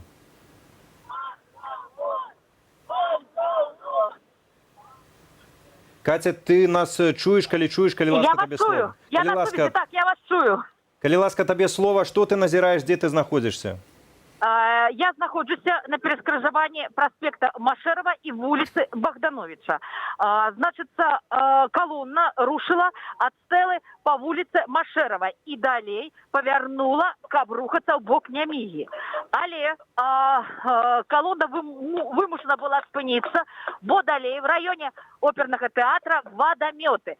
Колонна скандуе «Бангалор», і народ рухаецца весь у бок Бангалору. Ці ўжывалі гэтыя вадамёты, ці ўжывалі спецсродкі, як бачым? Я выбачаюся, я вас уже не чую. Але я могу вам даць паслухаць трошку, якая атмасфера цяпер тут, у гэтай калоне. Давайте крыху паслухаем атмасферу. Але, на жаль, тэлефонная сувязь з Кацярынай Ткаченка перарываецца. Ну, вось слабавата чутно пакуль што, але будзем яшчэ, напэўна, звязвацца. Ну, хвілінка, тут просто утварылася пауза, да, людзі ідуць, і пакуль пауза, пакуль нема гучных выклікаў, таму не чуеце колонну, але яна вялікая. Вот, скандуюць, што Бангалор, вот люди... Бангалор! Бангалор! Я могу сказать, чому так гучно яны выкрикивают, потому что великий хвост колонны яшчэ знаходится на Машэрава.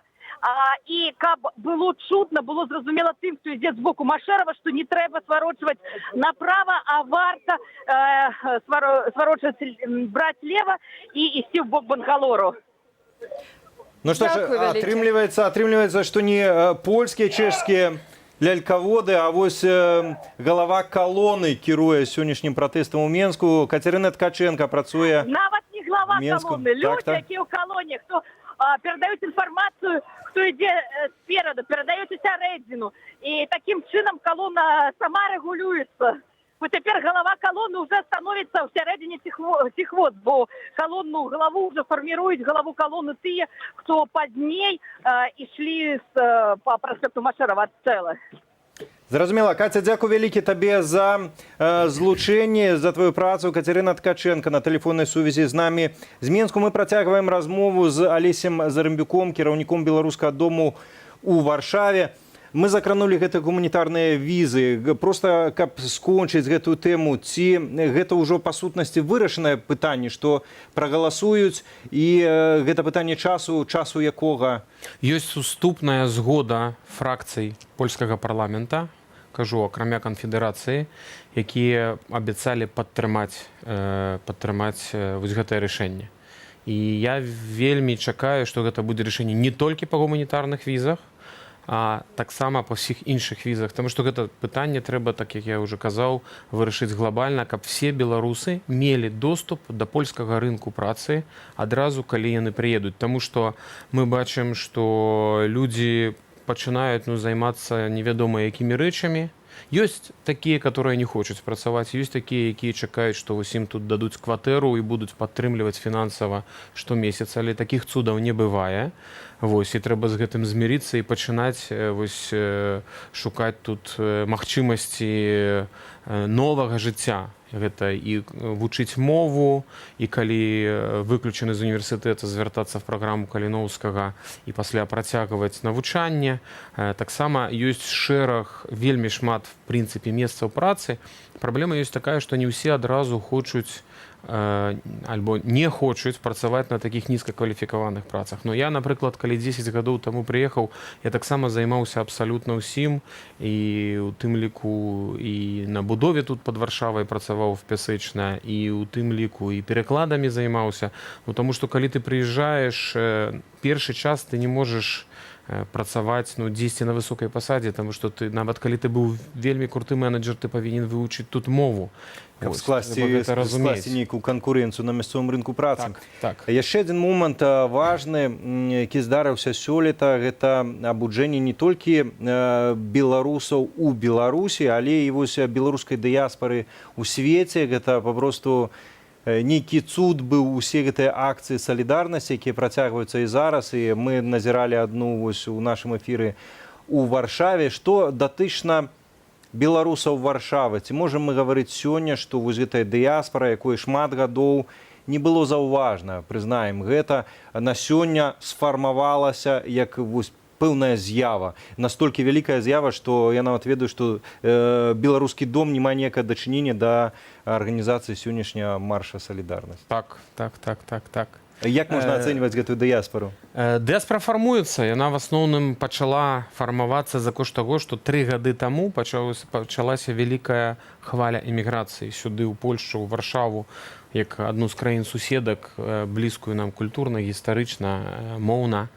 Вось. Але ж працэс фармавання дыаспоры адбываецца, ёсць вельмі розныя групы, зараз з'явілася вельмі шмат новых ініцыятыў, вельмі шмат новых фундацый. Бок атрымліваецца такое безлідарства, такое ж самае абсалютна, як і ў Беларусі. Беларусы будуюць такую Беларусь паўсюль у свеце, абсалютна такую мадэль. Ну, з'ява гэта вельмі пазітыўная, таму што гэта вялікая сіла.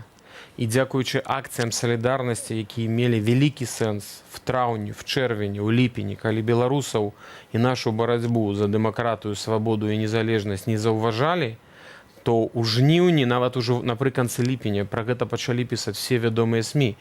І сёння Беларусь, і дзякуючы в першую чаргу мужнасці беларусаў, якія штотыдзень выходзяць на маршы у Беларусі, якія арганізоўвалі маршы, акцыі в рэгіёнах Беларусі на працягу жніўня, верасня, а зараз патрапілі пад самыя жорсткія рэпрэсіі. Дзякуючы гэтаму Беларусь зараз на старонках Нью-Йорк Таймс, Le Monde і всех самых уплывовых СМІ свету. Ну, вось, уласна, наконт таго, што людзі выходзяць, не зважаючы на ціск рэпрэсій з боку ўладаў, мы маем магчымасць гаспадарства зараз зірнуць на затрыманні, якія адбываюцца ў Менску. Калі ласка, рэдактары, пакажыце нам.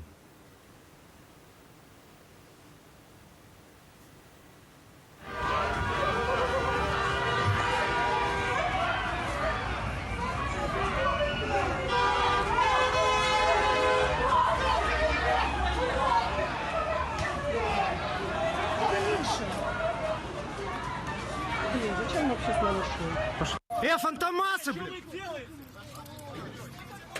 Фантомасы, маски снимите и представьтесь, вы кто такие? Что делаешь? Алло! Милиция! Бандиты! Тут бандиты!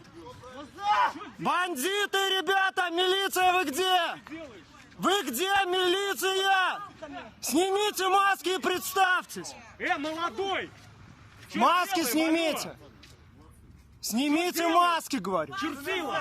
Маски снимите.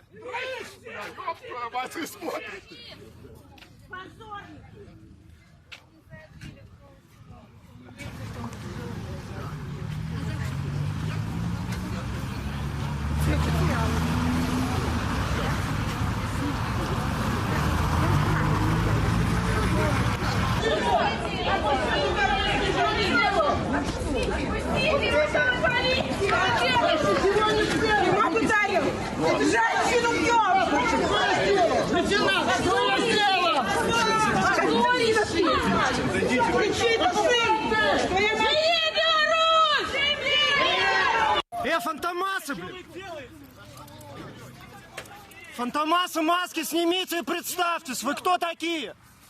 Что делаешь? Алло! Милиция! Бандиты! Тут бандиты! Бандиты, ребята! Милиция, вы где? Вы где, милиция? Снимите маски и представьтесь! Молодой! Маски снимите! Снимите маски, говорю! Маски снимите!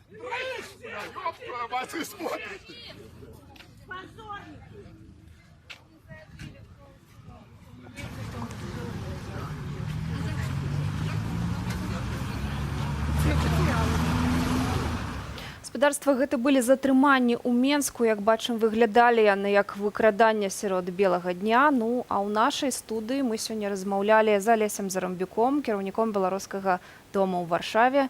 Дзякуем вам вялікі. Я толькі хацеў яшчэ напрыканцы нагадаць пра нашу акцыю «Маза Дэй Беларусь» і пра то, што можна працягваць высылаць паштоўкі Вось мы аб'явілі гэтую акцыю на 14 кастрычніка. Гэта в адказ на спадара Валерыя пытанне пра ці мы вярнуліся да нашай такой дзейнасці больш грамадскай, а не толькі дапамозе патрабуючым беларусам. Вось, калі ласка, дасылайце паштоўкі, уваходзіце на сайт, вось, Маза-Дэй Беларусь, ёсць гэта інфармацыя ў нас на старонцы ў Фейсбуку, в Твіттеры, в Інстаграме.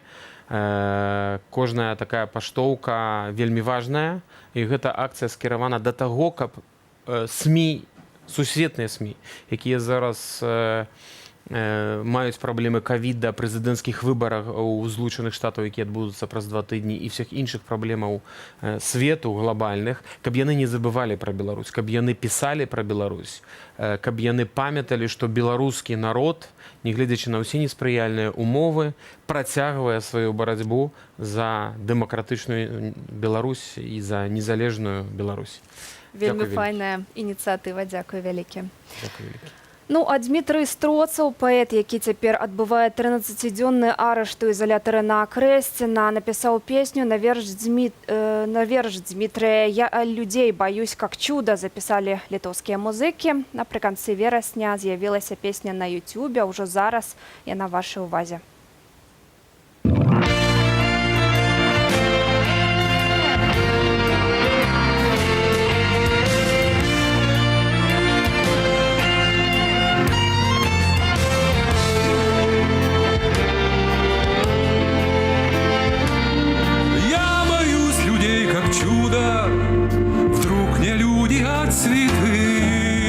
Как весенняя рассада, только губы и глаза.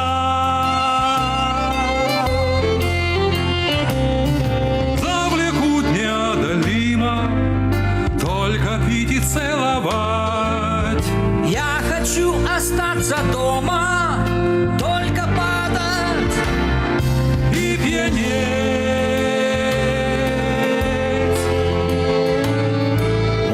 Свежие букеты, придорожные кусты. Только наломаешь веток, здоровенные охапки.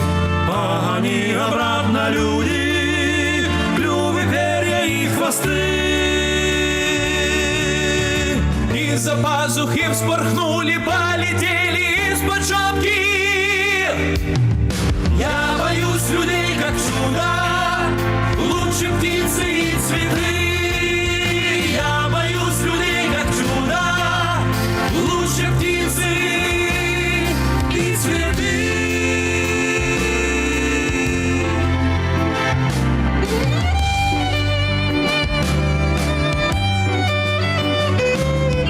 Я в людях боюсь отсюда, раптом клетки, а не люд.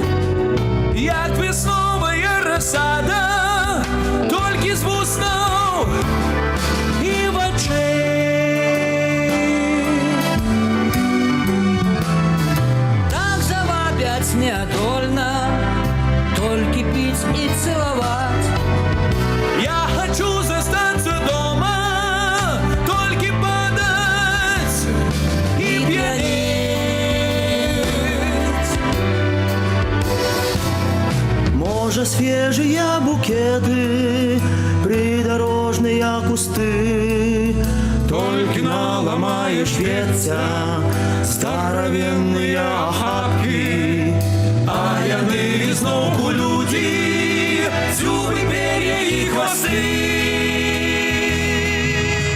Раптом пырнули с-под пахи, разлетелись с-под шапки.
Мы вучоныя Беларусі. Мы супраць гвалту в любых яго формах. Мы лічым, што толькі дыялог усіх бакоў можа дапамагчы Беларусі выйсці з вострага крызісу, в якім апынулася наша краіна. Накопленные наукой знания и опыт человечества позволяют утверждать, что насилие наносит вред личности человека. Асабліва небяспечнымі для чалавека з'яўляюцца сістэмы арганізаванага гвалту. Эти системы деформируют психику и ценностные установки как агрессора, так и жертвы. У выніку силовое вырашэнне любых проблем робіцца нормай у грамадстве. Дзяржава, што сістэмна выкарыстоўвае гвалт у дачыненні да сваіх грамадзян, асуджана на деградацию и крах. Такое будущее готовит для нас власть. Однако белорусы встали на защиту своих прав и свобод. Они хотят точного соблюдения законов и Конституции, настоящего, а не фиктивного права выбирать, строить свою жизнь и будущее своей страны. Третий месяц не прекращаются протесты. Десятки и сотни тысяч людей выходят на мирные шествия, становятся в цепи солидарности, вступают в стачные комитеты. Многие белорусы становятся волонтерами и помогают пострадавшим от действий властей. Среди них есть и наши коллеги. С людьми власть разговаривает языком насилия, что ведет общество к краху, а не к процветающей Беларуси. В августе 2020 года почти 3000 ученых подписали обращение против насилия. Это немало, но ученых в стране более 20 тысяч. Что заставляет нас закрывать глаза на репрессии своего народа, коллеги? Должность, которой могут лишить? Чому ми мовчим? Ми бачимо неприкрите нахабство чиновників і криводушша улади. Мы бачим, як подрываются базовые основы нашей национальной культуры. Чуем, як здзекваюцца з нашай роднай мовы. Вы ведаеце, да якога гаротнага становішча даведзена сёння навука? Якая жа брацкая зарплата ў навукоўцаў? Колькі творчай моладзі з'ехала з краіны? Адзінае, што бездакорна працуе ў сённяшняй Беларусі, гэта сістэма арганізаванага гвалту. Символом сегодняшней власти является силовик в балаклаве, бьющий безоружную женщину.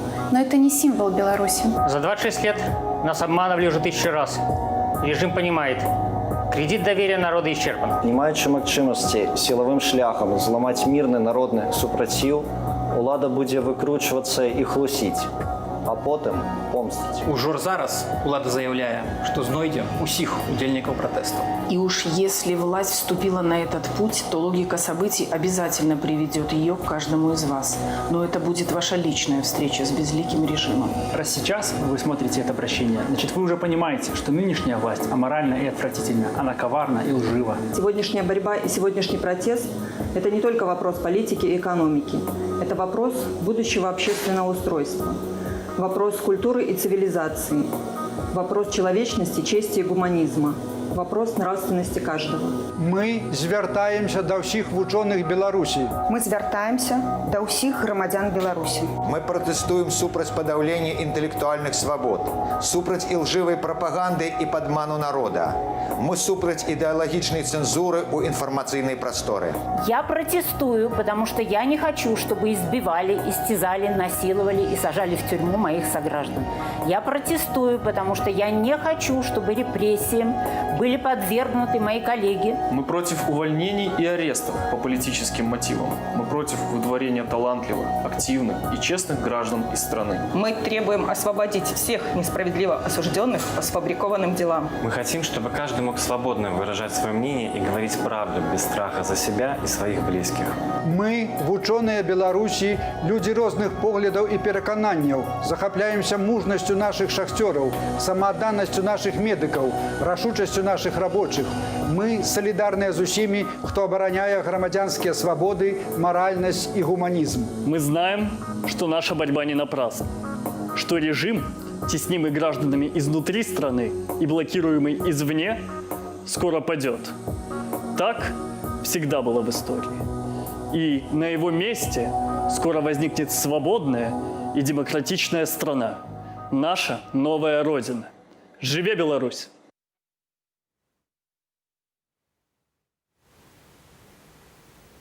Прынамсі 100 тысячаў чалавек на вуліцах сталіцы, а таксама ў самых розных гарадах Беларусі. Вядома спадарства пра тое, што жорсткія затрыманні адбыліся ў Лідзе, Берасці, таксама ў Ваўкавыску, прынамсі 20 затрыманых у горадні. Вітаем, мы працягваем наш эфір. Ігар Кулей. Сергей Пацасонны. У Менску тым часам на перакрыжаванні вуліца Куйбышева і Машэрава перакрыты рух, стаіць вадамёт і амапаўцы са шчытамі. Таксама нашыя карэспандэнты паведамляюць, што ў Берасці, нягледзячы на шматлікія затрыманні сабралося больш за 500 асобаў. Таксама спадарства даходзіць інфармацыя пра затрыманні ў Пінску. Людзі выходзяць не толькі ў сталіцы, і мы будзем спрабаваць паказваць рэгіёны таксама ў нашым эфіры. Заставайцеся з намі, а ўжо цяпер Маша Арцыбашева, якая знаходзіцца на вуліцах сталіцы. Маша, вітаем яшчэ раз. Што вакол цябе адбываецца, што бачыш, якая атмасфера? Калі ласка, табе слова. Так, яшчэ раз добрый дзень, паважаная студыя. Цяпер калона рухаецца ў бок Бангалова па вуліцы Богдановича. Перакрылі вуліцу Машэрава для перакрыжавання з Куйбышева. Прыгналі вельмі шмат тэхнікі, ваданоцы, таксама сілавікі стаяць. Пільнуюць, каб ніхто не прайшоў, нікога не прапускаюць. Мы рухаемся пакуль бок Бангалору. З усяго яшчэ на Куйбышева звярнула каля 8 аўтазакаў, і яны цяпер паралельна рухаюцца з самой калонаю. Невядома, дзе яны, ці будуць дзе-небудзь тут перакрываць, сустракаць на так.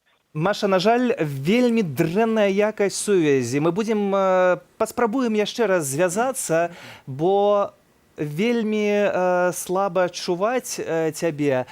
Дарэчы, мне таксама Сергей прабач, што перавёў інфармацыю пра тое, што нават стацыянарны інтэрнэт у Менску падкарацілі, Wi-Fi таксама абмежаваны, так што, як бачым, упершыню хіба што ў Менску не толькі мабільны інтэрнэт абрэзалі, але абразаюць нават і стацыянарны інтэрнэт. Гэтаму відавочна, што могуць быць праблемы і з мабільнай сувяззю, але тым не менш мы будзем спрабаваць звязвацца і з Машай, і з іншымі нашымі калегамі. Галоўнае ў гэтай сітуацыі, канешне, сачыць за бяспекай. Тым часам Святлана Ціхановская апублікавала відэазварот, у якім заклікала беларусаў да забастоўкі. С 9 августа мы проделали большой путь к честной жизни в свободной стране. И обратно уже не повернем. Но иногда, чтобы двигаться дальше, нужно остановиться.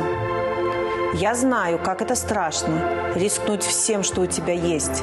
И как одиноко чувствуешь себя в этом выборе. И сейчас, когда победа так близко, важно увидеть, что ты не один.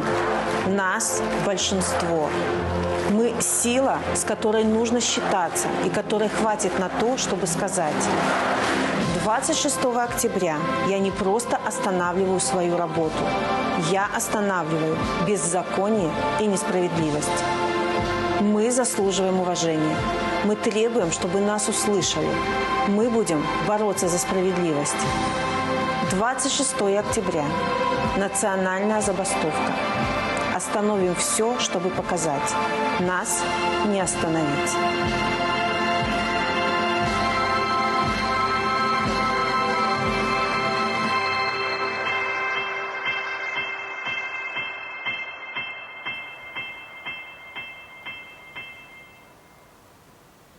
Тым часам у нас у студыі з'явіўся намеснік дырэктара нашага тэлеканала Алексей Дзекавіцкі. Алексей, прывітанне. Добрый дзень. І разам паразмаўляем пра журналісцкую працу ў гэтыя цяжкія месяцы. Апошнія 2 месяцы для журналістаў беларускіх сталіся проста, ну, можна сказаць, як вайсковыя дзеянні. Дакладна. Таму сувязь, з якой увесь час праблема, але гэта не самая галоўная праблема. Гэта не самая галоўная, канешне.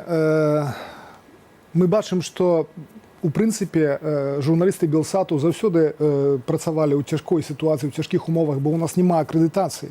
Так што мы ў пэўным сэнсе былі больш загартаваныя і больш прыгатаваныя да такой сітуацыі, але так насамрэч падрыхтавацца да такога пераследу, такого гвалту, такого палявання на журналістаў вельмі цяжка. Ну, мы добра памятаем, пару тыдняў таму у адзін момант затрымалі больш чым 40 журналістаў. Такога раней у Беларусі ніколі не было. Замежным сродкам інфармацыі скасавалі акрэдытацыю тым, которые мелі, мы яе ніколі не мелі. І гэтак далей.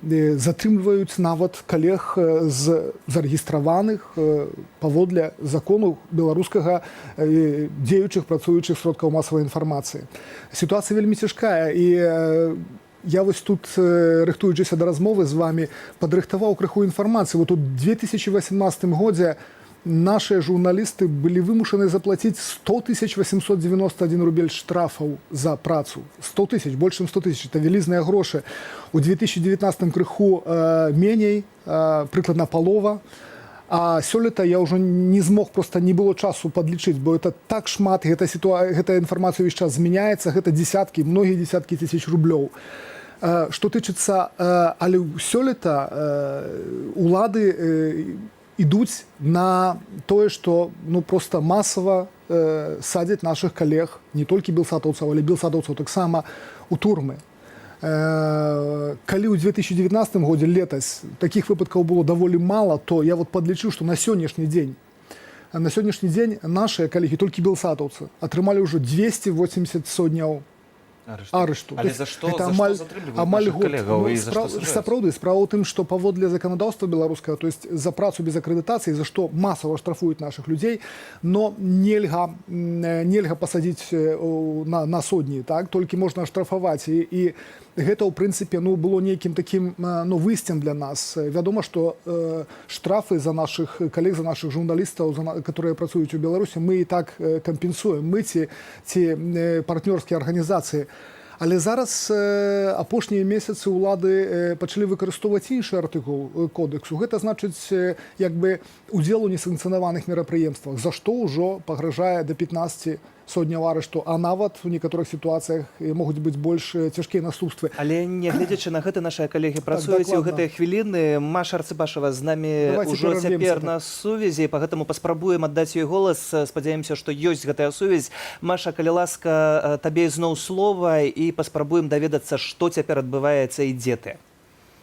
Так, добрый вечер. Вы чуеце мяне? Так, калі ласка. І вось чарговы хіба што прыклад таго, што з гукам у нас зноў праблемы, з сувязю, магчыма, мабільная сувязь у Менску таксама нейкім чынам потрапила под санкцыі.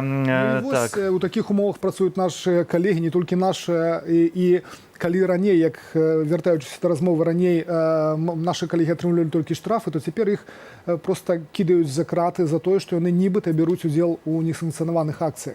Ясна, што гэта абсурдальная справа, калі журналісты мае камізэльку з надпісам «прэса», ці там ён з камерай здымае, ці з мікрафонам, так ён выконвае свае прафесійныя абавязкі. Але суддзі так званыя, яны кажуць, што не, яны не выконваюць абавязкі, яны былі ў калоне. Натуральна, калі журналіст асвятляе нейкую падзею, ён павінен быць блізка людзей. Было б дзіўнавата, калі б журналіст стаяў за 50 ці 100 метраў ад падзеі і адтуль асвятляў гэтую падзею.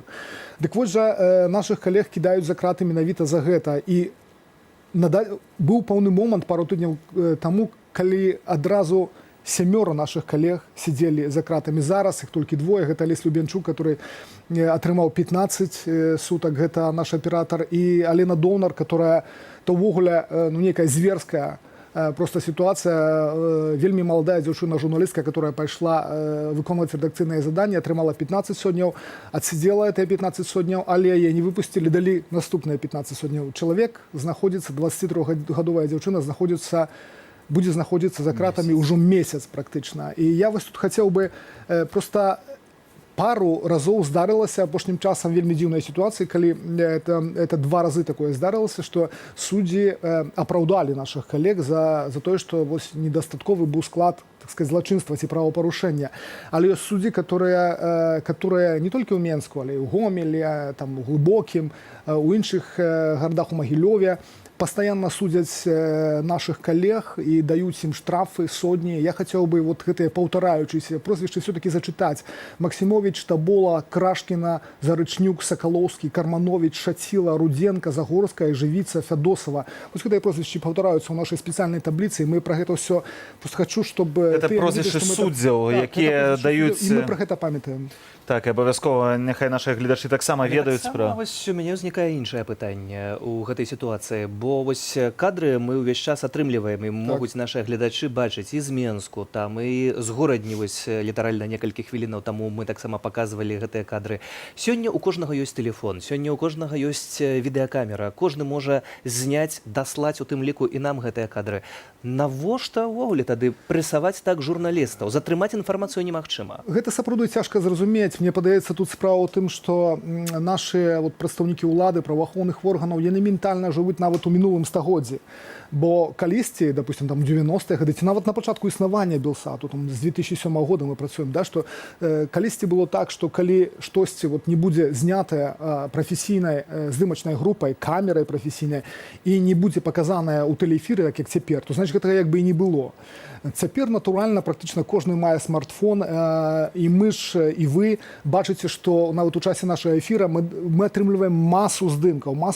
Цалкам інтэрнэт, на шчасце, заблакаваць нельга. Мы атрымліваем гэтыя здымкі ад гледачоў, которые здымаюць, адразу імі дзеляцца. Цягам некалькі секунд ужо ўвесь свет ведае пра развіццё ці пра затрыманне. І, канешне, мы як тэлебачанне хацелі б мець прафесійныя, файныя кадры са святлом, добра зробленым, але часам здымкі нават малаякасныя, тэлефонам, яны часам ад чалавека, который як бы у гушчары падзеяў, яны нават часам больш прамаўляюць да гледача, чым каля універмагу разганяюць лайкі людзі са зброяй. Я разумею, што шмат, у прынцыпе, зараз уладамі робіцца такіх глупых крокаў, і міліцыянты, і амапаўцы, і вось, як мы бачым, судовая сістэма, замест таго, каб займацца сваімі непасрэднымі абавязкамі, яны вот лазяць па дрэвах, здымаюць сцягі, ці там па гаўбцах у людзей, ці зрызаюць лентачкі, ці пільнуюць сценаў, праўда, з нейкімі графіці, ці вось, вот, допустим, кідаюць масу сілаў і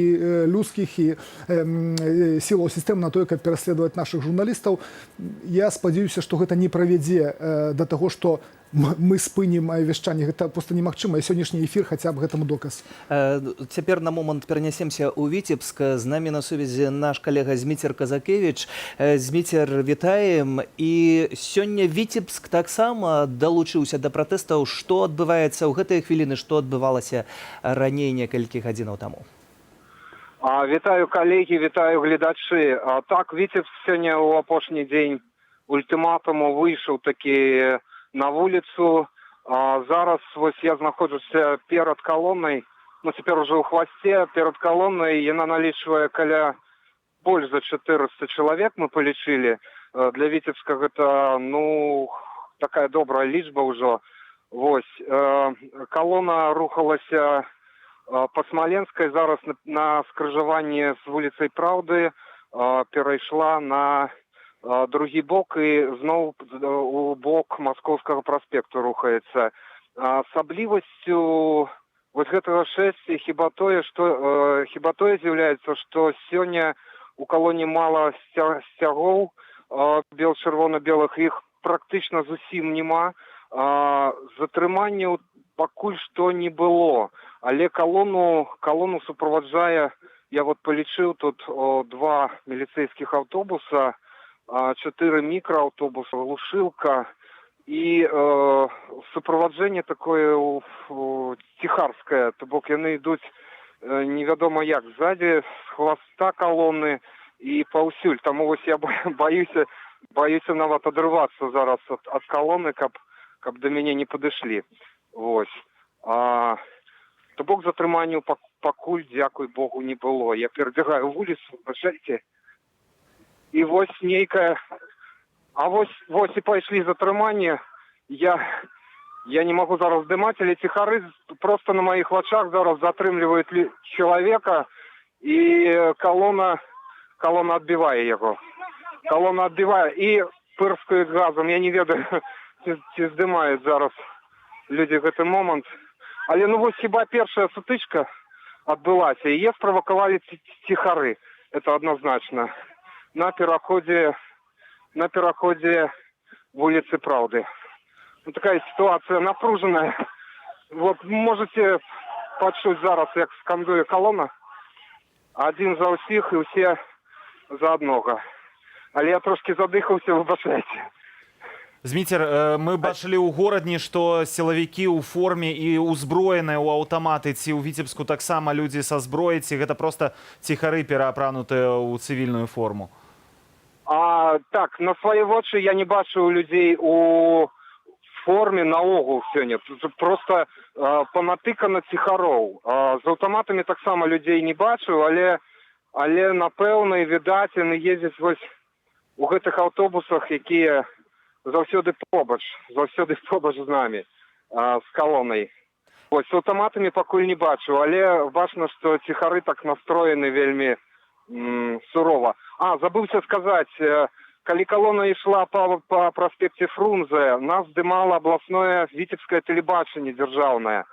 Аператор просто заходзіў у калону, здымаў там камеру, здымаў шэсце, удзельнікаў шэсця, і неяк было бяспечна. Але ужо пасля таго, як калона дайшла да ўпраўлення унутраных спраў аблвыканкаму, то тэлевізійнікі зніклі, і адразу з'явілася просто шмат міліцыі. Яшчэ раз падкрэсліваю, яны збольшага ў цывільным. Зміцер, вось гэтыя ціхары, пра якіх ты кажаш, мы таксама бачым карцінку з Віцебска, як гэта выглядае. Ці гэтыя ціхары знаходзяцца сярод людзей, ці яны з імі размаўляюць і потым нешта правакуюць, ці ўсё ж такі знаходзяцца ў баку? Як іх вылічыць? Ці можна пабачыць, што вось гэта ціхары і трэба сябе паводзіць асцярожна?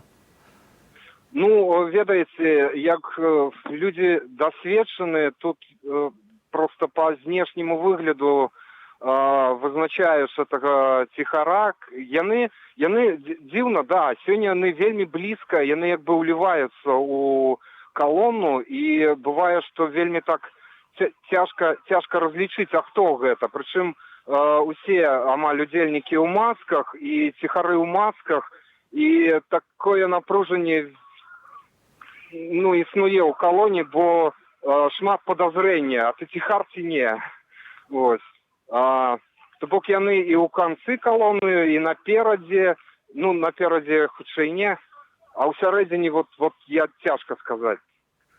Дзякуем. Апасацца адназначна трэба. Дзякуем, Зміцер, за гэтую інфармацыю. Будзем безумоўна сачыць за тым, што будзе адбывацца ў Віцебску і ў іншых гарадах, бо мне падаецца, ніхто не спадзяваўся з уладаў, што не проста ў Менску, але і ў рэгіёнах будуць вельмі масавыя сёння пратэсты. Я думаю, што спадзяваліся нават вось гэтыя гарадзенскія ўзброеныя людзі ў форме. Я думаю, што гэта і ёсць прыкмета таго, што якраз улады рыхтаваліся да таго, што прынамсі ў заходніх рэгіёнах Беларусі, Берасці, Горадня звычайна якраз падтрымоўваюць тое, што адбываецца ў Менску. А тое, што, Алексей, не адбыўся вось гэты мітынг праўладны, ябацяк гэтак званых, гэта, як ацэньваеш з досведу журналістка, гэта такі страх уладаў перад тым, што можна раздзяліць лёс дыктатараў, якія ўжо так спрабавалі зрабіць, апошні мітынг, апошнюю гастроль?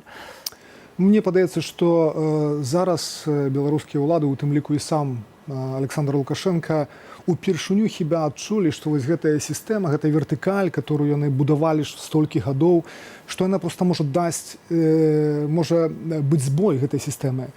І прычым ён можа быць такі проста агромны гэты збой. Мы бачым, што апошнія месяцы мы маем дачыненне не з тым, што пратэстуюць некія групы апазіцыйна настроеных беларусаў, которые былі заўсёды іх кідалі ў турмы, заўсёды іх штрафавалі, заўсёды іх збівалі, катавалі, але зараз пратэстуе ўвесь народ. І мне падаецца, вось гэта сведчыць пра тое, што сама ўлада, так званая, то есть, цяжка назваць уладай, гэта хутчэй хунта, которая трымаецца пры ўладзе, нягледзячы на вынікі выбараў.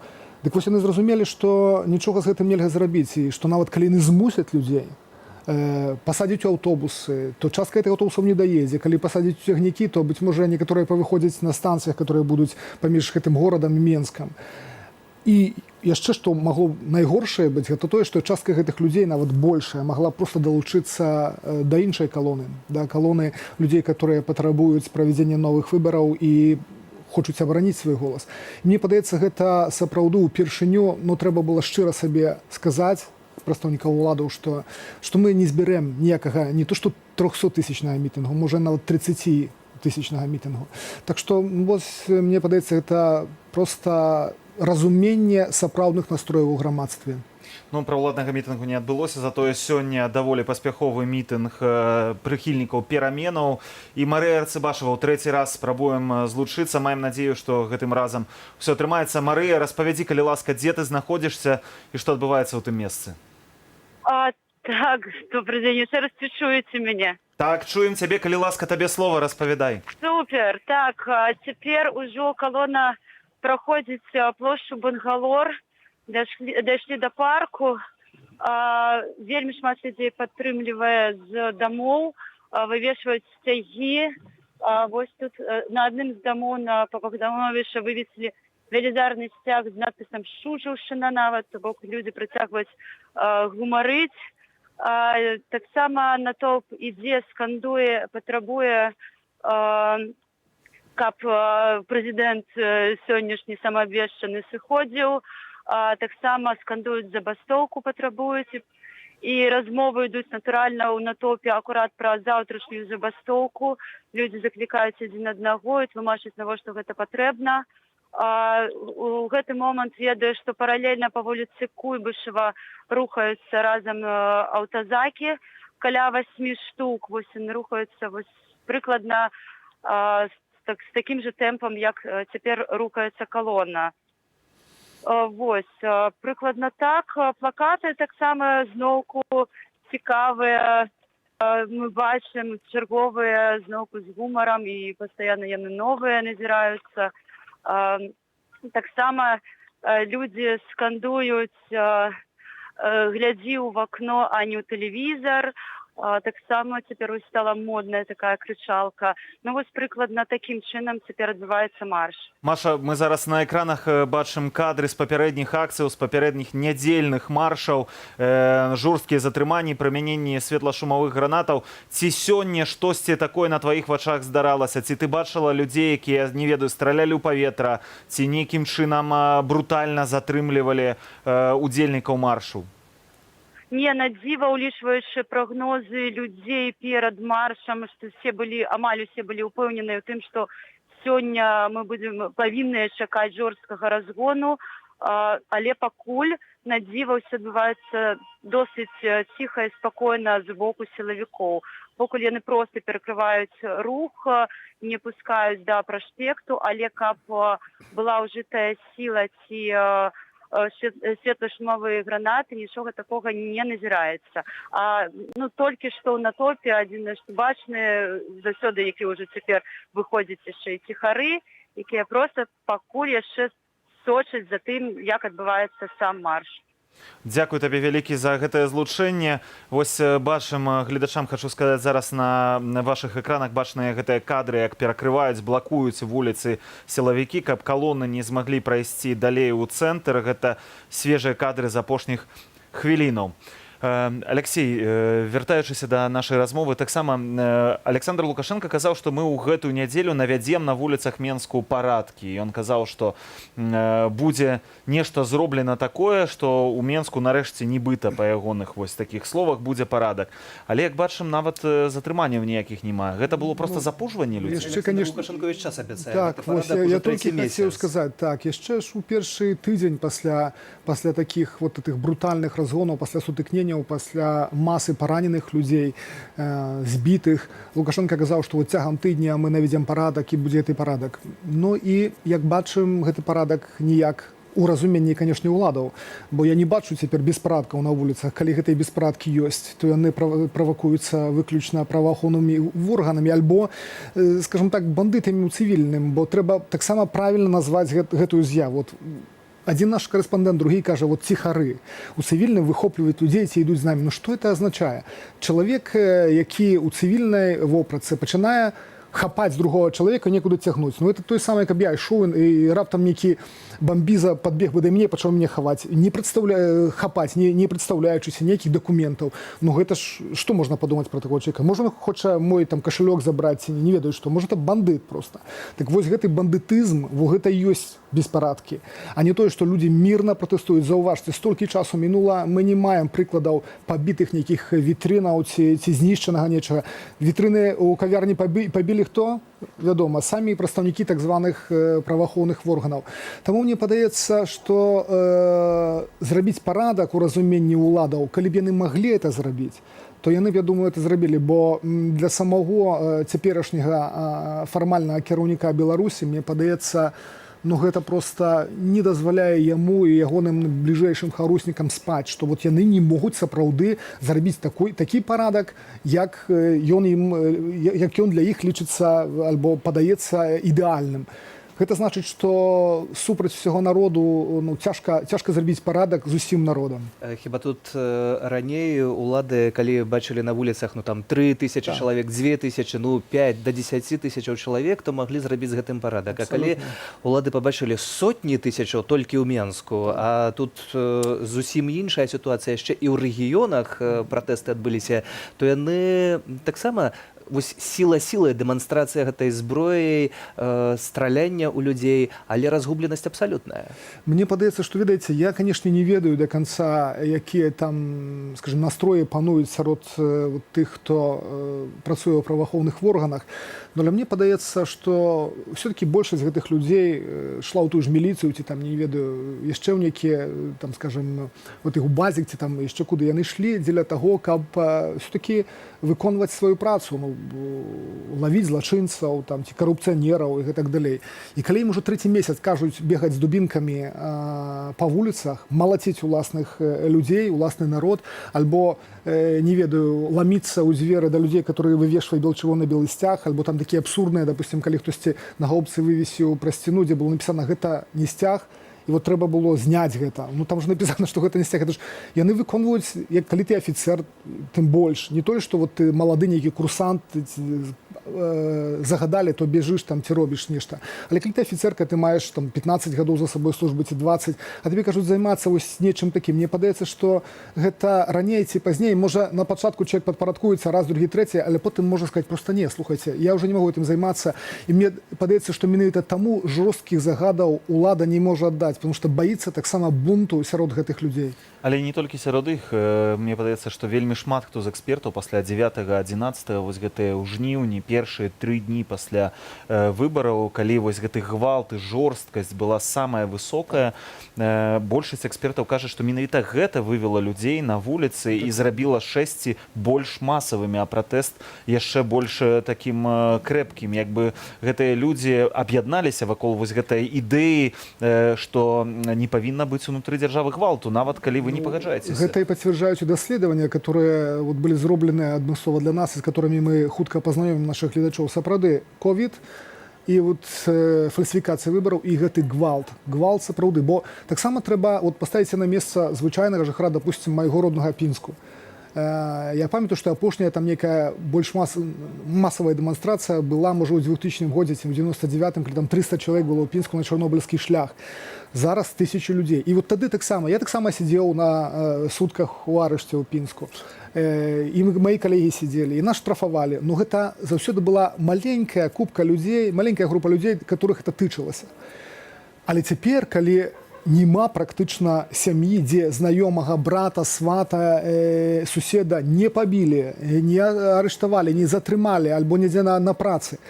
Раптам людзі бачаць, што той міліцыянт, который, быть можа, на лесвічнай пляцоўцы жыве побач, з которым міналіся, здароўкаліся шмат гадоў, аказваецца, ён уже можа пабачыць яго, як вяртаецца у балаклаве, который, быть можа, он толькі што малаціў людзей. І раптам значна большая колькасць, непараўнальна большая колькасць беларусаў сутыкнулася з тым, што гэта была такая ломка свядомасці, бо пабачылі, што міліцыя, которая, як весь час мы думали, нас ахоўвае, но, праўда, ловіць крымінальнікаў, яна можа быць так жорстка супраць уласнага народу. І сапраўды гэта таксама у пэўным сэнсе той, што вот мы гаварылі раней, што гэта, быць можа, не дае беларускім уладам цяперашнім магчымасці вось аддаць такі ўжо загад. Давайте-ка яшчэ раз пастраляем, так як 9, 10, 11, бо тады, быць можа, ўжо вот гэты вот мірныя пратэсты вот тады могуць скончыцца, тады людзі могуць змесці проста гэтыя ўсе вот,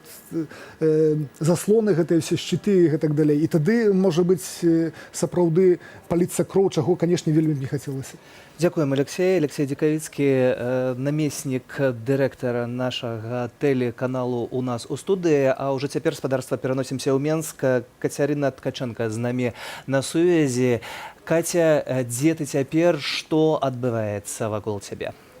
Я знаходжуся цяпер на вуліцы Сурганова, дзе ідзе велізарная калона. І я хочу сказаць, што я знаходжуся побач з людзьмі з абмежаванымі магчымасцямі. 3 чалавекі на інвалідным вазочку, з якімі я пазнаёмілася цяпер тут у калоніі, і яны рушаць разам з дэманстрантамі ад самай цэлы. І тут ёсць знакаміты Саша Аўдзевіч, якога мы все ведаем, таму што Белсат неаднаразова паказваў фільмы пра ягоную вандроўку, пра кавярню інклюзіўную, якую ён стварыў. І побач са мной яшчэ Алексей, гаспадар Алексей Каранькоў, ён з Ворсы, і ён придумал гэтую акцыю. 3 чалавекі вось разом на інвалідным вазочку под вельмі цікавым сцягам. Што гэта за сцяг? Алексей, может быть, вам сам распавядзе, калі вы готовы. Я змагу зараз перадаць слухавку Алексею. Готовы? Так, калі ласка. Алексей, мы только мусим зараз спыніцца, потому что... можем. Калі ласка, вы в эфире телеканала «Белсат». Здравствуйте. Алексей, добрый день. Добрый день. Алексей, калі ласка, распавядзіце, чаму вы сёння на гэтай акцыі? Што вас цягне на вуліцу і якая атмасфера? Ці гэта вельмі важна для вас? Атмосфера, как обычно, хорошая. А что меня тянет? Просто хочется поддержать людей, которые не согласны с нынешним режимом. А чаму не згодныя людзі? Чаму не згодныя людзі, чаму не згодныя вы?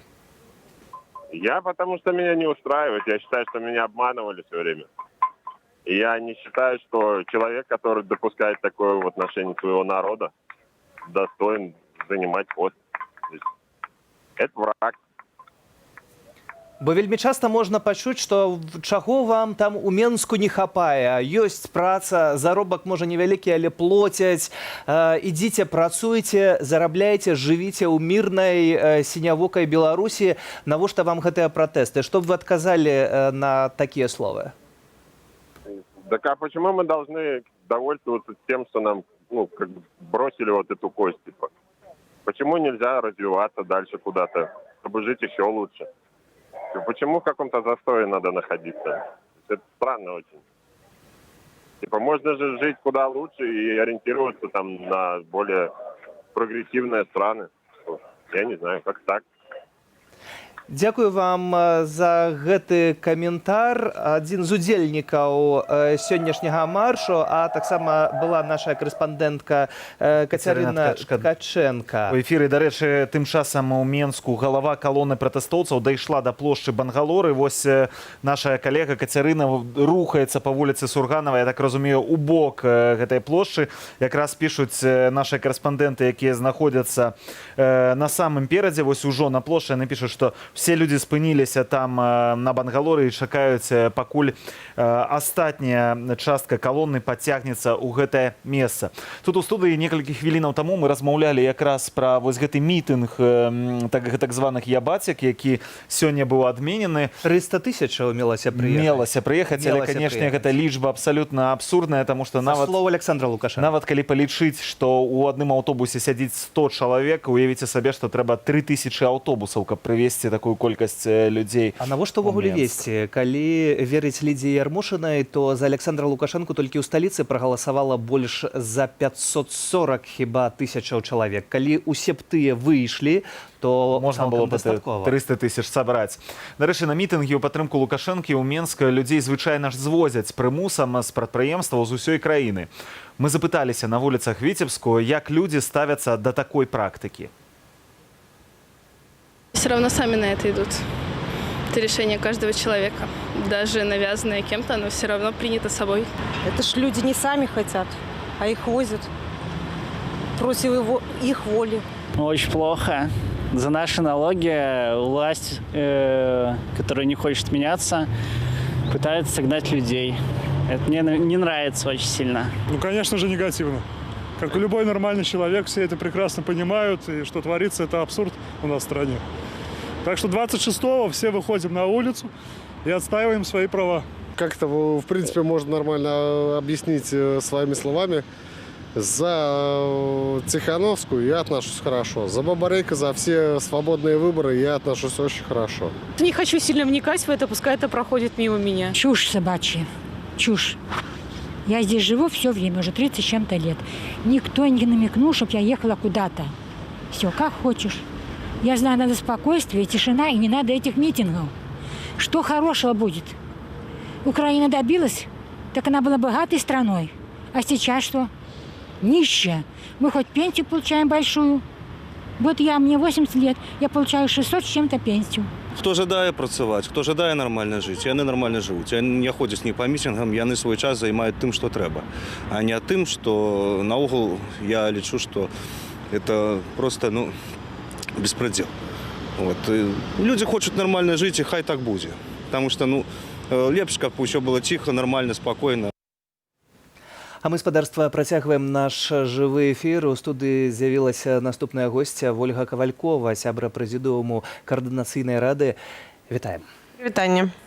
Ну вось хацелі б даведацца ад вас, як вы сёння ўспрымаеце тое, што адбываецца на менскіх вуліцах, таму што гэта быў як бы апошні дзень вось гэтага ультыматуму. Бачым, што выйшаў на топ, нічым не меншы за папярэднія таксама дні, 100 тысячаў. Ці на гэта спадзяваліся, калі абвяшчалі вось гэты ультыматум? Ну, ведаеце, што, канешне, гэта пазітыўна, што людзі працягваюць выходзіць, і трэба сказаць, што это не апошні дзень, калі выходзяць людзі, я вам скажу, таму што незразумела, як будзе паводзіць сябе далей улада, а людзі гатовыя выходзіць і змагацца за тыя патрабаванні, якія яны выставілі уладам яшчэ 10 жніўня, а гэта новыя выбары і гэта вызваленне ўсіх палітвязняў. І калі заўтра гэтага не адбудзецца, гэта будзе не апошні пратэст, які мы бачым у нядзелю ў іншыя дні. Дарэчы, адносна палітвязняў, прабач, Сергей, пачалі выпускаць некаторых, пачалі выпускаць з турмаў. Ці гэта неспадзявана для вас? Слухайте, гэта вельмі сказаць, што яны іх выпускаюць, гэта неправільна сказаць, бо людзям змяняюць меру пресячэння, да, яны замест таго, каб знаходзіцца пад вартай у турмах, яны знаходзяцца ў сябе дома, але яны працягваюць быць абвінавачанымі, і гэты крымінальны пераслед над імі вісіць. І тут пытанне ў тым, што тыя людзі, 102 чалавекі, якія знаходзяцца і з'яўляюцца палітвязнямі, яны павінны быць адпушчаныя з вязніцаў і павінны быць спынены ўвесь крымінальны пераслед, бо асноўнае, што зрабілі гэтыя людзі, гэта іх палітычныя перакананні. Яны не зрабілі ніякага крымінальнага злачынства. Таму асноўнае, што павінна адбыцца, як першы крок, гэта вызваленне ўсіх палізняволеных і спыненне крымінальнага пераследу. Гэтага пакуль не адбылося, таму сказаць аб тым, што тыя 3 чалавекі, якім змянілі меру пресячэння, гэта ўжо вызвалілі, гэта нічога не сказаць, гэтага вельмі мала, і гэта не крок.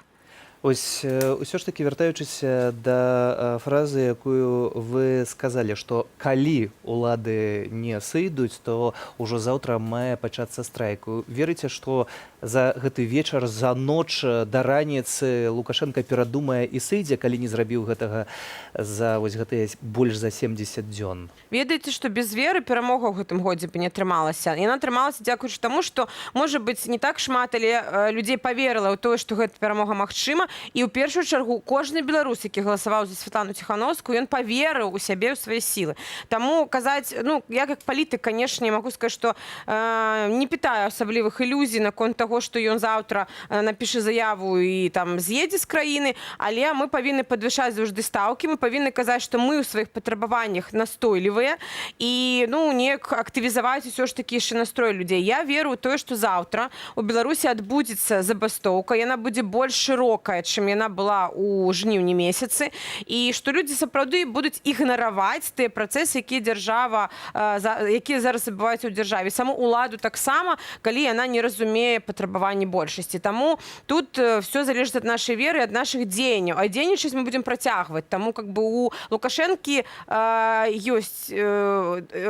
У яго ўсё роўна не шмат часу, я б так сказала. То бок, калі ён нават зараз гэта не разумее, то ўсе тыя інструменты ціску, які ў нас ёсць, яны акажуць на яго такі ціск, то ён вымушаны будзе прымаць для сябе такое рашэнне. Спадарня Вольга, давайте на секундочку перервем нашу размову, працягнем яе праз нейкі час, таму што ў нас на сувязі наша бабруйская карэспандэнтка Марына Маўчанова. Як мы ведаем, не толькі ў Менску сёння выходзяць людзі, але таксама і ў рэгіёнах, не толькі в абласных, а нават і, бачым, раённых гарадах. Марына, ці чуеш нас? Так, чую. Калі ласка, распавядзі, што адбывалася сёння ў Бабруйску? Ці збіраліся таксама людзі, ці былі затрыманні?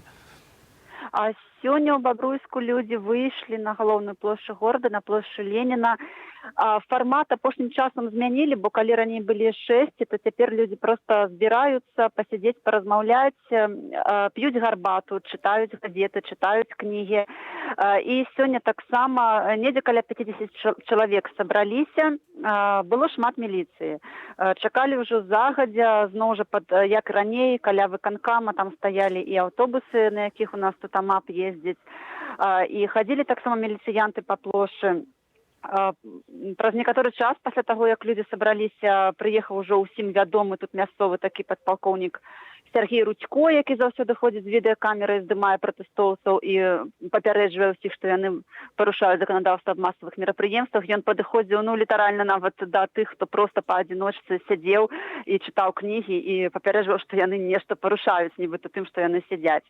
Затрыманняў на маіх вачах не было, так, даволі спакойна было. Калі людзі пачалі разыходзіцца, не магу сказаць, ці не было затрымання ў дварах, як гэта было раней. Стаяў аўтазак, таксама там чакаў, але потым ён з'ехаў. Але так, здаецца, спакойна было. Дзякуй вялікі, Марына, за гэты кароткі аповед. Марына Маўчанова, наша бабруйская карэспандэнтка, была на сувязі з намі. А мы працягваем размову ў студыі. Вольга Кавалькова, сябра прэзідыума Каардынацыйнай рады. Спадарыня Вольга, у мяне таксама такое пытанне, бо вы гаворыце пра тыя сродкі, якія усім бачныя. Людзі выходзяць на вуліцу, гэта таксама застрашвае ў пэўным сэнсе ўладу. Заўтра магчымы агульнанацыянальны страйк. Ёсць яшчэ іншыя каналы, пра якія, магчыма, мы, звычайныя смяротныя, не ведаем, але дзесьці дыпламатычнымі каналамі штосьці адбываецца. Вось учора, напрыклад, быў тэлефон дзяржсакратара Злучаных Штатаў. Дзяржаўная прапаганда вельмі моцна гэта выкарыстала. Ці вы ведаеце пра гэтыя крокі, якія адбываюцца, але шырока не афішуюцца? Глядзіце, у нас ёсць 3 механізмы ціску. Першы гэта міжнародны, пра той, пра які мы пачалі зараз казаць, і, канешне, яго зараз аказваюць шмат якія дзяржавы, улічваючы тое, што не прызнаюць легітымнасць Александра Лукашэнкі як паўнавартаснага кіраўніка краіны. І, канешне, той званок, які учора быў, я думаю, што тут, можа быць, і сёння абыдзецца без затрыманняў. І гэта таксама інструмент міжнароднага ціску, каб крыху паказаць сілу ад тых гульцоў на міжнароднай арене, які зараз. Другі інструмент ціску гэта грамадзянскі ціск, тое, што адбываецца зараз, ён будзе працягвацца. І гэта не толькі акцыі пратэсту ў нядзелю.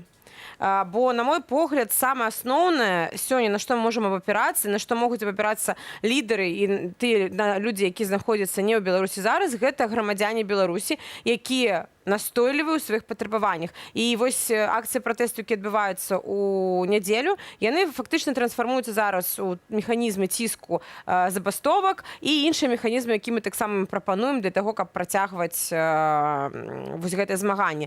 Да таго ж адносіцца і фармаванне людзей на нізавым узроўні, гэта катосы, гэта незалежныя прафсаюзы. То есть тут шмат інструментаў ціску ўнутры сістэмы.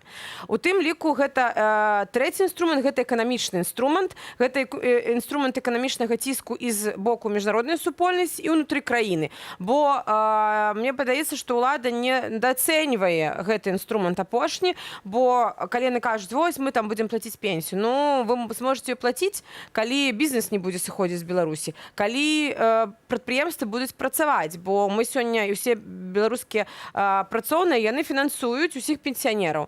І калі не будуць паступаць падаткі ў бюджэт, ім проста няма за што будзе аплачваць гэтыя пенсіі людзям. І тут шмат інструментаў, над якімі мы працуем. Я думаю, што гэта проста час. Гэта не кропкавае дзеянне, калі Лукашенко не сыходзіць заўтра, але гэты інструменты ціску яны будуць давіць на яго працягваць да таго моманту, пакуль ён не адчуе, што і эканамічна ён ужо не ўтрымлівае гэту сітуацыю ўнутры краіны. І гэта мы працягваем. Але вы адчуваеце, што вось сістэма пры гэтым рассыпаецца? Бо гэта стратэгія, доўгатэрміновая стратэгія. Гэта адна з такіх стратэгій. Можна, як кажуць, ісці па лічыны і кідаць кактэйлі Молатава, а можна чакаць, пакуль сістэма камешак па камешку проста будзе рассыпацца. Рассыпацца сістэма можа такім чынам і гадамі, як паказваюць многія гістарычныя прыклады ў іншых краінах, а часамі гэта нават і не 1, не 2, не 3 гады.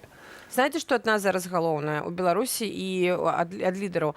Гэта галоўнае, каб мы не паверылі у тое, што кажа зараз Лукашенко. Яго яшчэ одну хлусню про тое, што ён у красавіку правядзе нейкую рэформу, нейкі рэферэндум.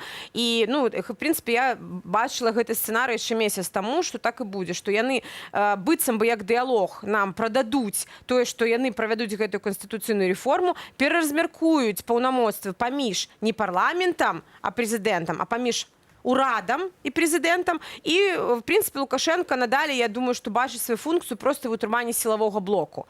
Усе функцыі, магчыма, перайдуць да прэм'ер-міністра, і такім чынам ён забяспечыць транзіт улады. І вось, ну, гэта не дыялог, гэта не тое, чаго чакае беларускі народ, і мы не павінны на гэта павесціся. Мы павінны быць у сваіх патрабаваннях досыць жорсткімі нават, да? Што мы хочам абіраць уладу. Мы не хочам, каб той чалавек, якога мы не абралі, пераразмяркоўваў сам нешта ў гэтым працэсе. Бо шчыра скажу, што, канешне, рэферэндум гэта як правядзенне, інструмент павінен адбыцца, але я не веру ў тое, што вынікі гэтага рэферэндума будуць такія, якія яны будуць. Але тут Александр Лукашенко ізноў жа гуляе толькі на тое, каб на любым спосабам застацца пры ўладзе і быць кіраўніком, а потым усіх гэтак званых сваіх ворагаў ўсё ж такі зрэзаць. Але тут іншае пытанне. Гэта ўсё дэмакратычныя крокі, якія вядомыя, яны відавочныя, але, напэўна, ёсць яшчэ, я ўсё ж такі хачу тое сваё пытанне вярнуць. Ёсць і іншыя рэчы. Ўсё ж такі гульня паміж Масквой і Захадам, яна відавочная. І за Беларусь ідзе таксама змаганне. Ці координаційная рада удзельнічае ў гэтай гульні? Слухайте, ну, мы не удзельнічаем у гульні. У нас ёсць свая стратэгія, сваё бачанне, як гэта павінна быць. І я лічу, што вырашэнне пытання па Беларусі, яно знаходзіцца ўнутры краіны. Але мы разумеем, як палітык разумее, што ёсць розныя гульцы на гэтым полі. Канешне же, Расія, у першую чаргу, гэта краіна, з якой Александр Лукашенко прадаваў суверэнітэт усе гэтыя гады. Але я таксама бачу па тых сігналах, якія ёсць, да, у мас-медыа, што, ну, не так уж задавальняе сёння Александр Лукашенко Маскву. Іншая справа, што ён сам не хоча сыходзіць. Масква з задавальненнем, я думаю, змяніла б яго на кагосьці іншага. І, хутчэй за ўсё, гэта размовы нейкія ўнутраны. Кагосьці іншага на Святлану Ціхановскую? Не, канешне. Кагосьці іншага, каго яны могуць кантраляваць? Кантраляваць, ну, канешне. І тут пагроза такая, ну, і тут кантраляваць, не кантраляваць. Тут пагроза такая, што калі ў іх гэта не атрымоўваецца, то я бачу іншы сцэнарый, які можа дзейнічаць Расія. Яна можа інтэгравацца ўнутр сістэмы. І тут для нас выклік унутры краіны. Тут яны уводзяць людзей ўнутр. Да? Не вот так, як яны кіруюць Александром Лукашенко, а калі вось сферы ўнутры краіны, яны займаюцца тымі лаяльнымі людзьмі, тут уже змяненне фігуры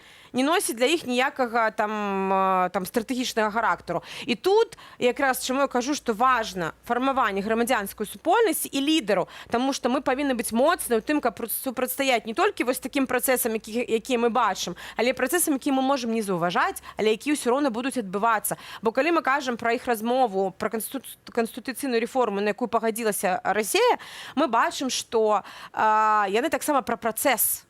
Гэта не пра кропкавыя дзеянні. Яны, ну, 2 гады, ну, вось, можа быць, гэта... З іншага боку, калі мы глядзім сёння на словы ў Крамлі, то яны выказваюцца досыць асцярожна, што мы за незалежнасць Беларусі, што яны няхай самі сабе вырашаюць, мы прызнаем Александра Лукашенко легітымным прэзідэнтам, але вось некаторы час, некалькі дзён таму пачалі з'яўляцца такія матэрыялы і ў расійскай медыяпрасторы, што ну, а чаму б і не без Лукашэнкі? Гэта выпадкова ці не? Гэта не выпадкова. В прынцыпе, гэта слухайце, мы бачылі канфлікт ўжо досыць даўно. Апошнія 2 гады яны доўга не маглі дамовіцца на энерганосбіты, на кошты. Гэта заўжды была нейкая ўнутраная, вось, ну, мы не бачылі, не ведалі, пра што там дакладна ідуць размовы.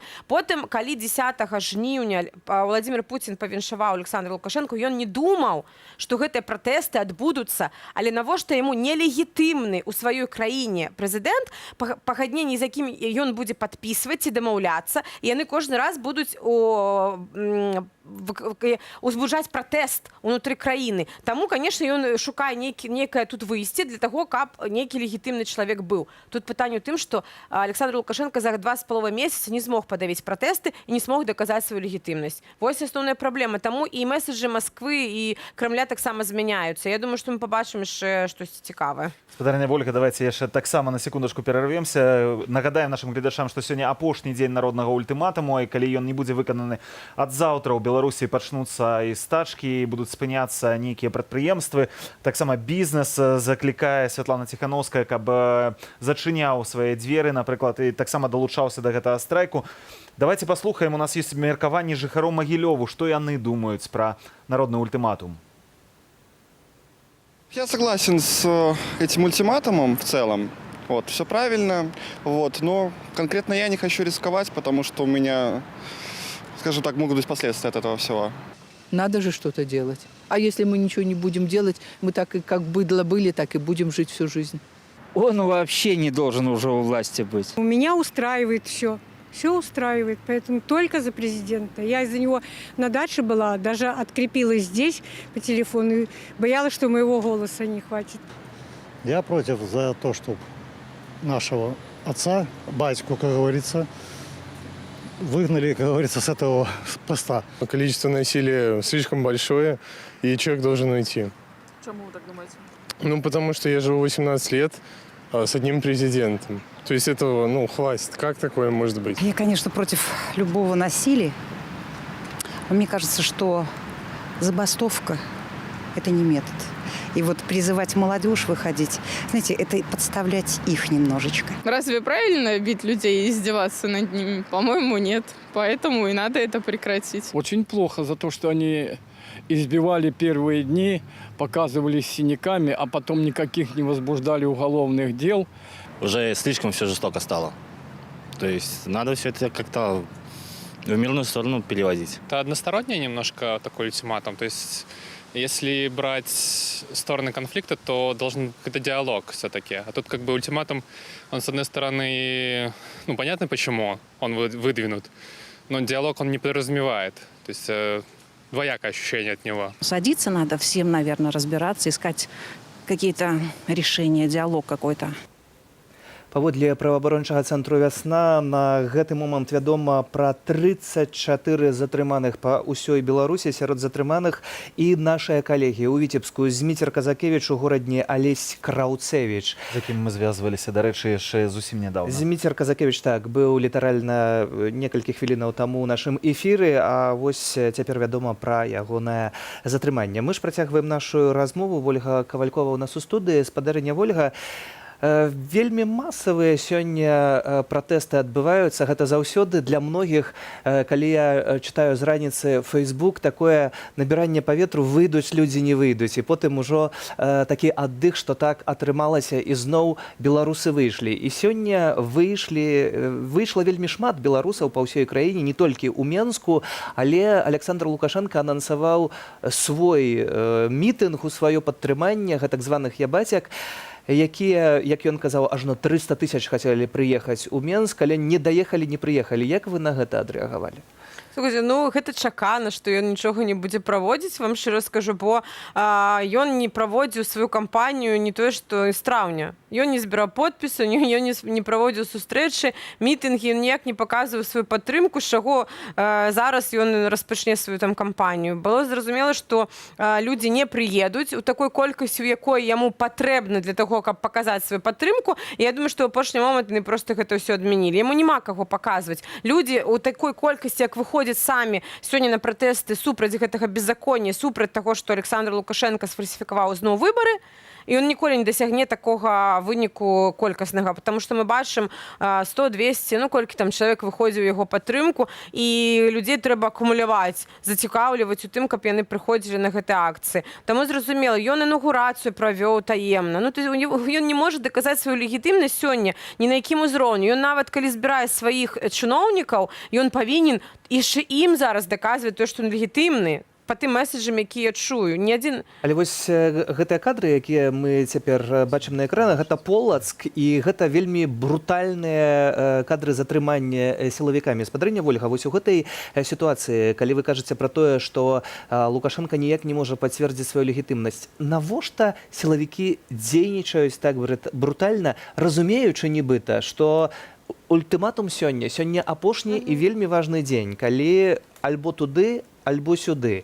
І што ўжо заўтра ўсё можа змяніцца. І вось гэтыя людзі ў чорным могуць быць разлічаныя. Навошта рабіць гэта цяпер? Ну, яны дзейнічаюць з-за страха, таксама, што яны будуць прыцягнуты да адказнасці. Калі мы бачым, канешне, ім Александр Лукашенко асабіста даў зялёнае святло. І, канешне, рашэнні, каб біць, гвалтаваць і прымяняць насілле, яны не асабіста прымаюць, прям вот трэба вось тут біць і біць. Ім даюць каманды, даюць усныя загады. І вось тут пытанне ў тым, ці кожны з іх гатовы потым несці гэтую адказнасць, бо яны нікога не змогуць сказаць, ведаеце, што мне вось той камандзір сказаў пра гэта, бо гэта нідзе не будзе задакументавана. І вось гэта пытанне да іх. Але я вам скажу шчыра, што Александр Лукашенко гэта адзінае, на чым трымаецца яго ўлада сёння, гэта сілавы блок. І ён даў ім зялёнае святло, і ніхто сёння за гэтыя 2,5 месяцы яшчэ не быў прыцягнуты да адказнасці. Калі б хоць адна крымінальная справа была ўзбуджана, хоць адна проверка распачалася, кагосьці з іх выклікалі, то я вам просто 100% даю, што гэта сістэма бы таксама пасыпалася. Бо там ёсць людзі, які, ну, можна я вам скажу шчыра, нават даже тому, што я стыкалася з затрыманнем сваім ізнутры сістэмы, калі я камунікавала пры затрыманні з цэлай камандай АМАПа, да? Я знаходзіла ВВС на Кресціны в Жодзінай, бачыла тых людзей, якія там працуюць. Збольшага яны пасля размовы з табой там праз 2 гадзінкі: Александр, так вы нармальная, вы, оказывается, адекватная, вы так рассуждаете, вы для людей все хочете, там, да.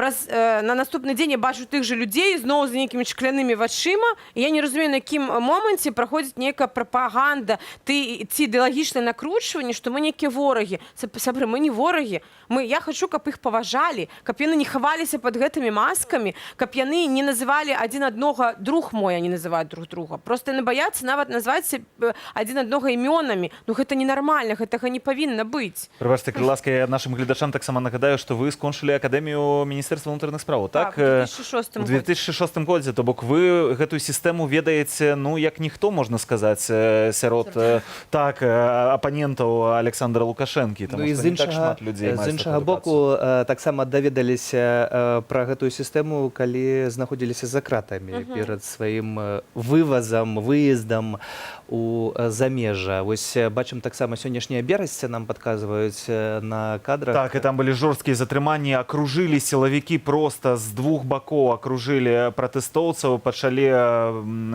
ужываць сілу, людзей пачалі затрымліваць. У выніку ёсць затрыманне, але я думаю, што мы пазней будзем ведаць дакладныя лічбы, а таксама, можа, і прозвішчы людзей, якія... Прынамсі, 34 асобы паводле праваабарончага цэнтра «Вясна» па ўсёй краіне затрыманых, але, напэўна, гэтая лічба будзе павялічвацца. Як вядома, гэта толькі першыя дадзеныя, якія з'яўляюцца на гэтую хвіліну. Вядома, што ў Менску выйшла прынамсі каля 100 000 чалавек, і нягледзячы на тое, як ціснуць на людзей, як ім перашкаджаюць. Спадарыня Вольга, напрыканцы нашай размовы, ведаючы, што можа адбыцца заўтра альбо не адбыцца, можа, вашае слова для нашых гледачоў, да беларусаў, калі ласка. Вось камера, калі ласка. Уважаныя сябры, мы досыць доўга шлі да гэтай перамогі, і мне хацелася, каб мы верылі ў свае сілы, мы абавязкова пераможам, бо тая мудрасць, тая мужнасць беларускіх жанчын і мужчын, яна паказвае, што мы не будзем цярпець гэтае беззаконне, мы самі будзем абіраць сабе ўладу, і мы будзем ігнараваць тую уладу і тую сістэму, якая не хоча улічваць нашы меркаванні, якая не гатова нашы з вамі інтарэсы сёння прадстаўляць, клапаціцца пра нас і несці адказнасць за сваю краіну. Таму я жадаю усім моцы, натхнення, і мы абавязкова разам пераможам. Вольга Кавалькова, координацыйная рада і голас гэтай рады да спадарства. А ўжо цяпер пераносімся на вуліцы сталіцы. На вуліцы сталіцы так Кацярына Андрэева працавала на сённяшняй акцыі і таксама можам паказаць вам, што адбывалася ўнутры гэтага пратэставага маршу. Давайте перададзім слова Кацярыне. Гледачоў Белсату, мы знаходзімся на праспекце Пераможцаў, дзе цяпер адбываецца марш, пратэсны марш ультыматуму народнага, які выставіла Святлана Ціхановская, ды яе паплечнікі, які падтрымалі усіх, хто сёння выйшаў на вуліцы. Прыкладна некалькі тысяч чалавек я бачу цяпер тут. Яны падышлі ўжо да скрыжавання з праспектам Машэрава, і мы абавязкова пагаворым з людзьмі не толькі пра сённяшні пратэст, але і пра будучыню забастоўкі, якая прызначаная на заўтра, на 26 кастрычніка. Ці насамрэч яна адбудзецца, ці варта яе чакаць, і што ўвогуле далей чакае беларусаў. Пакуль бачым вельмі шмат бел-чырвона-белых сцягоў, нацыянальнай сімволікі, як заўжды.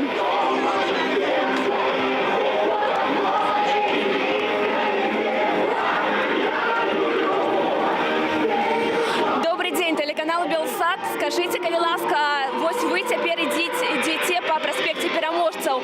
Наколькі я ведаю, збор быў прызначаны на вуліцы Ленина. Что там сустракала людей? Я не был там. Я пришел уже, когда толпа шла сюда. Калі развернулася. Ага, скажите, калі ласка, что думаете про будучыню забастоўкі? Ці магчымая завтрашняга дня забастоўка? Я думаю, что мы обязаны попытаться, как минимум. Но она все равно не сделает. Это не обязательно получится, но главное, чтобы мы показали, что мы можем. И насколько мы сильны, насколько мы сплочены и едины. Дякую вялікі. Як заўжды, пляцоўка ля музею вайны адчэпленая вайскоўцамі.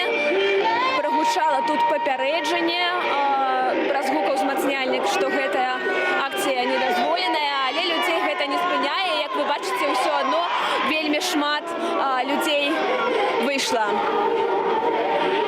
Вітаю, телеканал Белсат. Скажите, калі ласка, будучыня забастоўкі, наколькі рэальна, што заўтра ўстане ўся наша краіна? На русском можно, то на белорусском можно формулирую. Но если читать все телеграм-каналы, то многие структуры от транспорта и учителя, врачи готовы выйти на забастовку. Но неизвестно, насколько это получится, потому что лично из моего круга студенты завтра идут на пары. То есть, ну, надежда есть. На самые бастующие университеты — это МГЛУ, БГУИР. Вся надежда на них, потому что я смотрю на их все сидячие акции, и я просто, ну, гордость берет, потому что вот они вышли, они и за ректора постоят, и за преподавателей, и за своих. Но надеюсь, что все получится, и живе Беларусь. Дякую вялікі. Добрый день, телеканал Белсат. Распавядзіце, калі ласка, чаму вы вырашылі паўдзельнічаць у сённяшнім пратэсце? А почему бы нет? Мы не хотим, чтобы у власти был этот человек, поэтому вышли. Сярод ваших знаёмых ёсць тыя, хто пацярпеў за апошнія 2 месяцы ад дзеяння ўладаў, магчыма? Конечно, наверное, сейчас у всех такие люди есть, потому что кого он только не притеснял и не били, кто не сидел, кто штрафы не платил, я не знаю. Наверное, у каждого есть такие знакомые. Што абазначае ваша расцяжка, якая вось прымацаваная да Просто мы всем сердцем с народом. Якое б'ецца, так? Которое бьется, да, в унисон. Вот эти все люди, все сердца бьются в унисон, типа того вот. Дякую велізарны. Телеканал Белсат, дозвольте до вас звернуться. Скажите, калі ласка, что вы думаете про дзеянні ўладаў цяпер? И воздержавная пропаганда кажа, что нібыта Ну, я чисто выехал, потому что мне не нравятся эти песни. Они чисто из-за песен. Я музыкальный протест. Музыкальный, вот да? Конкретно эти песни мне нравятся. Вот режет. Вот Шучинщина, вот это хит. Шучинщина — это однозначный хит. Скажите, а вот державная пропаганда сцвярджае, что нібито протестні сили використовують людей з інвалідністю. Ці це правда? Ці таке є? Я маю на увазі у негативному сенсі. Ці ні. Ці насамреч немає різниці. І все одно люди з інвалідністю, як і усі протестовці. Да, какая разница? В принципе, ничего не выкористовывать. Просто каждый выражает свое мнение. Дякую велике.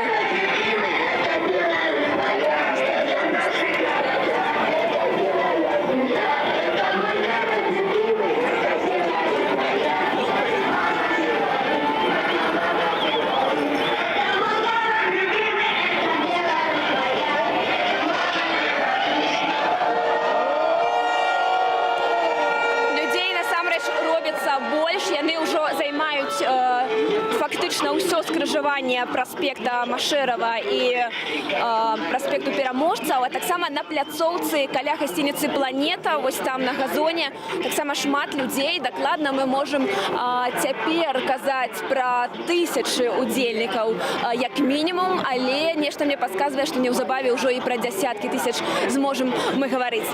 Вітаю, тэлеканал Белсат. Хацелі б пагаварыць з вами пра лёс заўтрашняй забастоўкі. Ці атрымаецца яна? Я больших планов не строю на завтрашнюю забастовку, честно скажу. Чему? Ну, думаю, что тогда, когда люди еще после 9, 10, 11 числа были на сильных эмоциях, и тогда уже была, ну, как бы забастовка, тогда ее нужно было развивать, дальше нужно было идти, но люди, мне кажется, немножко побоялись своих насиженных мест, и поэтому для завтрашней забастовки нет ничего такого, чтобы люди просто потеряли свои места. Хотя это нужно сделать, конечно. Не потерять места, а забастовку имею в виду. Особисто вы будете брать удел у забастовцы? Я неофициально работаю, поэтому мне не нужно. Я все равно никуда завтра не собираюсь. А ваши знакомые, сябры, ваше оточение? То же самое, да. Все будут дома. Дякую велике. Кацярына Андрэева, якая працуе і ў гэтыя хвіліны гаспадарства на вуліцах сталіцы, захвочваем таксама падпісвацца на наш тэлеграм-канал Белсат, дзе яшчэ больш інфармацыі аператыўнай можна знайсці, тым больш што праблемы з інтэрнэт-сувяззю з'яўляюцца ў Беларусі, вядома, не толькі пра адключэнне мабільнага інтэрнэту, але і стацыянарны інтэрнэт таксама канал звузілі. Дарэчы, наконт тэлеграму ўжо ў гэтай студыі з'явіўся Сцяпан Святлоў, лідар праекту «Нехта», ўжо нават хіба не паварочваецца язык сказаць проста, кіраўнік тэлеграм-каналу. Прывітанне, Сцёпа. Прывітанне. Сцёпа, хацеў паразмаўляць. Ну вось як сённяшняя колькасць людзей, якая выйшла ў Менску на вуліцах, як ацэньваеш у параўнанні з папярэднімі акцыямі, вядома? Ну, бачна, што людзей выйшла больш, чым было на мінулай акцыі, на пазамінулай. Рэкордная колькасць за апошнія 1,5 месяцы, гэта дакладна. Гэта значыць, што людзі прыслухаліся і да народнага ультыматуму і не знеслі працягу гвалту з боку сілавікоў, працягу ціску на грамадзянскую супольнасць, затрыманне студэнтаў, журналістаў і вось ўсё гэта бязмежжа, якое працягваюць улады вось ужо другі месяц. Хаця гэта і так 26 гадоў было, просто зараз гэта узмацнілася. А людзі працягваюць выходзіць, і нават у параўнанні з тым жа Хабараўскам, дзе зараз ужо тысячы, не дзесяткі тысяч выходзяць у Беларусію, больш за 100 тысяч працягваюць, а Лукашенко гэтага вельмі не зносіць. Ён вельмі баіцца народных пратэстаў і заўжды спрабаваў іх заціснуць і стрымаць. Як думаеш, чаму сёння ў Менску сілавікі не так брутальна сябе паводзяць, як, напрыклад, нават у папярэдні акцыю, калі былі светлашумавыя гранаты? У рэгіёнах вельмі сёння, канешне, моцныя затрыманні. У горадзе мы зноў бачылі ўзброеных гэтых жаўнераў у форме, але ў Менску неяк вось так больш спакойна. Ці гэта загад, ці таксама размова пра тое, пра што некаторыя ўжо пісалі таксама ў сеціве, што скончылись грошы, а з некаторымі сілавікамі не разлічыліся яшчэ і за папярэднія баі? Я думаю, гэта і тое. Сілавікі стомленыя, і іхныя кіраўнікі таксама адчуваюць, што можа быць нейкі бунт унутры гэтай сістэмы. Але, канешне, гэта быў загад, і мы атрымлівалі ўчора інфармацыю наконт гэтага загаду, і сёння з раніцы, што аддадзены загад менавіта ў Менску. Не ведаю, як на рэгіёны, не жасціць, як кажуць, то бок не ўжываць празмерна сілы, моцы. Зразумела, гэтыя сілавікі самі не думаюць, яны толькі выконваюць загады, і сёння не было такога загаду. Таму што ну таксама ўлады, відаць, адчувалі, што сёння будзе шмат людзей, а паколькі на мінулых акцыях ужо людзі пачалі даваць адпор, маглі ўзнікнуць сапраўдныя такія патасоўкі вельмі небяспечныя з пункту гледжання такога і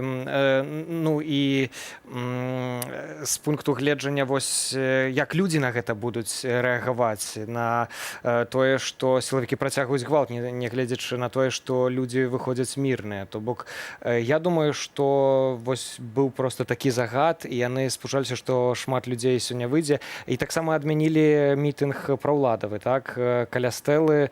Ну, значыць, у іх была інфармацыя са спецслужбаў, што сёння будзе шмат людзей.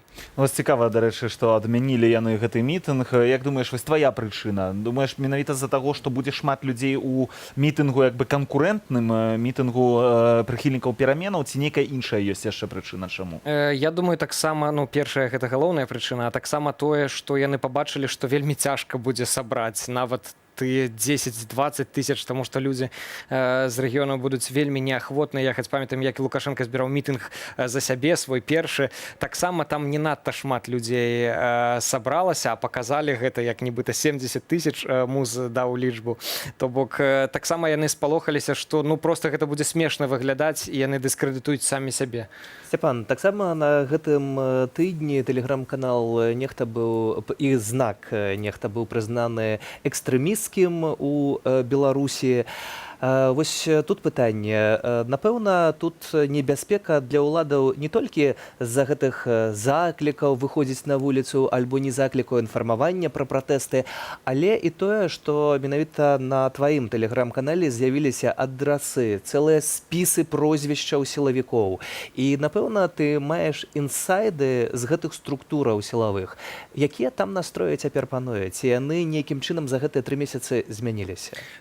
Так, ну вось так, як і казаў, што магчыма, што спужаліся ў тым ліку бунту, які вось таму сёння і не быў загад, таму што сілавікі стомленыя, яны не бачаць родных, выходных, казарменнае палажэнне так званае ўведзена. А грошы? А грошы, ну вось наконт грашэй, частка, сапраўды была інфармацыя, што частка сілавікоў атрымала не менш за 10 тысяч даляраў за жнівень і верасень. І не толькі праз аліменты гэта інфармацыя, што 25%. А это не міф, гэта правда. Нам дасылалі, я не памятаю, ці дасылалі нам менавіта здымкі вось гэтых, але ну шмат інфармацыі з розных крыніцаў ішло. І ну і канешне, гэта вельмі падобнае на праўду. У нас няма дакладных звестак наконт заробкаў сілавікоў, але у нас ёсць дакладныя звесткі наконт саміх сілавікоў, наконт іх адрасоў. Вось, напрыклад, супрацоўнікі Губазіку, падраздзялення МУЗ, якое і выступіла ініцыятарам блакавання, ну не блакавання, а прызнання экстрэмісцкім нашых каналаў, яны, у нас ёсць ужо палова ўсіх супрацоўнікаў цалкам з адрасамі, з пасадамі, з нумарамі тэлефонаў, і частку мы ўжо апублікавалі, частку будзем публікаваць далей. Яны вельмі гэтага таксама баяцца, таму што людзі вельмі актыўна гэтыя спісы чытаюць, глядзяць, ці ёсць суседзі, часамі штосьці клеяць у іх на паштовыя скрыні. То бок гэта адчуваецца псіхалагічны ціск. Яны бачаць, што іх не большасць, як ім расказваюць іхныя куратары, прапагандысты, што ну гэта некая купка людзей, якая ніякай ролі не грае. Насамрэч гэта ну большасць людзей, яны выступаюць супраць большасці людзей. Ананімнымі быць не атрымаецца. А вось наконт заўтрашняй падзеі, бо відавочна Александр Лукашенко не збіраецца выступіць па дзяржаўным тэлебачанні, сказаць, што ён стаміўся і што ён сыходзіць. Заўтра мае адбыцца агульнанацыянальная забастоўка, агульнанацыянальны страйк. Як гэта тэлеграм-канал нехта бачыць і якая інфармацыя даходзіць таксама? Мы бачым, што вельмі шмат людзей паставіліся да гэтага ультыматуму сур'ёзна, хоць шмат скептыкаў было, шмат хто не ўспрымаў яго сур'ёзна, але мы бачым, што ну сапраўды людзі ўспрынялі гэта як ультыматум законна выбранага прэзідэнта. І сёння бачым па колькасці людзей таксама у рэгіёнах, у Берасці апошнім часам спрабавалі зламіць усе шэсці, сёння людзі прайшліся і даволі шмат людзей. А наконт заўтрашняга дня так сапраўды вельмі шмат інфармацыі у нас з з цэхоў прадпрыемстваў, з розных заводаў, што сапраўды людзі рыхтуюцца баставаць. Можа, не цалкам там фабрыкі, але вось менавіта некія такія кропкавыя такія пратэсты, яны напэўна будуць, таму што нам дасылаюць часам дакументы, вось, што падтрымліваюць народны ультыматум, каардынацыйную раду, і там дзесяткі, сотні чалавек падпісваюцца адкрыта, хаця ведаюць, што могуць быць наступствы, і гэта ўжо не палохае, таму што людзі разумеюць, што яны ціснуць, і Лукашэнку не так ужо шмат засталося. Гэта хіба, Сергей, ёсць тыя камешкі, пра якія мы размаўлялі з Ольгай Кавальковай тут недавно ў студыі, якія з гэтай сістэмы высыпаюцца. Можа, яны і не былі інтэграваныя ў гэтую сістэму аж так моцна, але ўсё роўна гэта той фундамент, на якім гэта ўсё трымаецца. Каменьчыкі, якія замяняюцца ў сапраўдныя камяні. А ўжо цяпер давайте на момант спадарства перанясемся ў Менск, пакуль ёсць сувязь, якая ўвесь час знікае. То з'яўляецца. З намі на сувязі Маша Арцыбашева, наша карэспандэнтка. Маша, калі ласка, табе слова, дзе ты цяпер і што адбываецца вакол? Так, цяпер я рухаюся па вуліцы Усходняй. Справа ў тым, што калі калона дайшла да Рыгі, атрымалася так, апынулася, што быў заблакаваны праход да праспекту Незалежнасці па Сурганова, а таксама заблакавалі праход сілавікі у бок Куйбышева па вуліцы Якубакова, атрымліваецца Куйбышева. Яны заблакавалі праходы, таму, на жаль, калона паміж сабой не змогла дамовіцца і разышлася ў розныя бакі. Нехта павярнуў у бок вуліцы Некрасова, а частка пайшла назад, у адваротны бок па Сурганова, у бок Шыбангалору. Цяпер людзі спрабуюць нейкім чынам разысціся, але, як мы назіраем, шмат яшчэ тут заблакаваных выхадаў да праспекту Незалежнасці.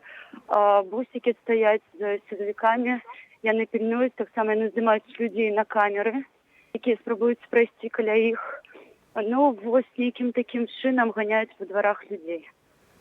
Дзякуем, Маша, за гэтую інфармацыю. Маша Арцыбашева, калі ласка, будзь асцярожная. Вядома таксама спадарства пра тое, што вось гэта сапраўдны цуд, што ў нас ёсць сувязь, таму што ў карэспандэнтаў Белсату, якія працуюць цяпер на маршы народны ультыматум, заблакавалі сімкі мабільных тэлефонаў. Так, я вось, дарэчы, таксама хацеў пра гэта сказаць у эфіры, і тут паведамілі, што Марыя дасяжная, нейкім цудам нам удалося прарвацца. Як бачым, улады хочуць заглушыць вось гэту інфармацыю, ну і тут я думаю, што каму, як не табе, Сцёпа, пракаментаваць такую сітуацыю, калі ў чарговы раз спрабуюць тым, хто даносіць інфармацыю да беларусаў, спрабуюць проста закрыць рты. Так, але гэта, як мы бачым, па ўсім бессэнсоўна, таму што людзі працягваюць выходзіць, людзі працягваюць даведвацца інфармацыю з Белсату, з незалежных медыяў, з нехта, і працягваюць быць супраць. То бок можна заглушыць кропкава нейкія сайты, можна заблакаваць сімкі, але цалкам поток інфармацыі заблакаваць не атрымаецца.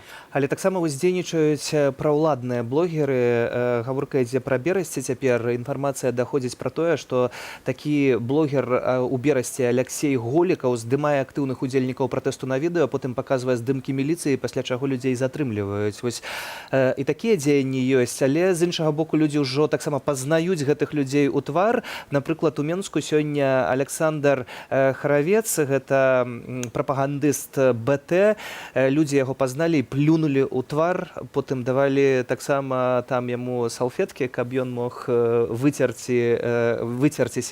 Вось гэты момант, мне падаецца, што такая людская ўжо нянавісць да гэтых асобаў, яна перакрочыла сваю мяжу, і тут ужо немагчыма з гэтым нічога зрабіць.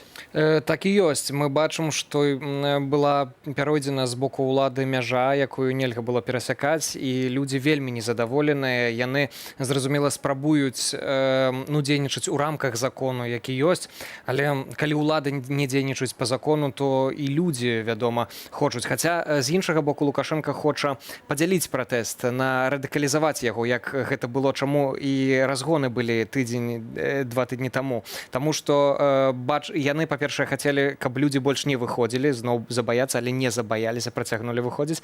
А па-другое, паказаць, зразумела, што калі такі гвалт ідзе, то будзе супраціў.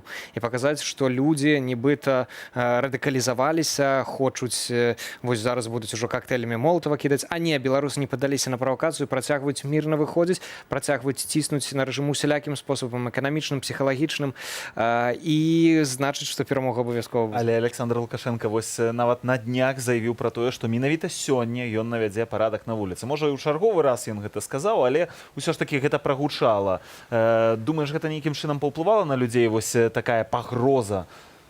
Ну, безумоўна, на некаторую частку. Частка людзей нават адпісалася ад нашага каналу пасля прызнання экстрэміскім. Вось я заўважыў таксама, у цябе недзе каля 5% зышло, я так палічыў. Так, але, напрыклад, сёння ізноў ідзе поток падпісантаў, то бок гэта ўсё часовыя такія змены, якія не граюць значнай ролі ў такім больш шырокім разуменні пратэста. Таму я думаю, што гэта не надта. Але таксама тут яшчэ вельмі важны момант, бо заўсёды перад акцыямі пачынаюцца такія закіды ў інфармацыйнае поле, на Фейсбуку у многіх з'яўляецца.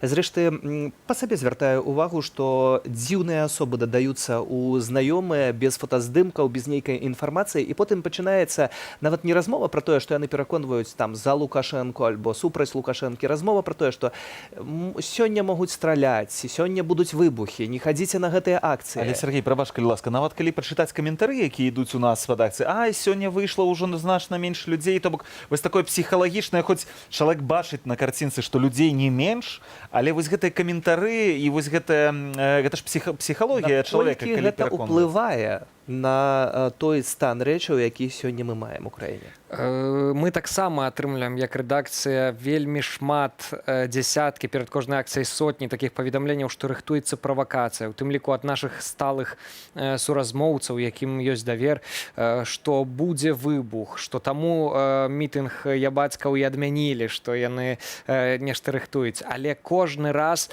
ну, па-першае, правакацыі з боку ўладаў і так ідуць. Яны збіваюць людзей, яны...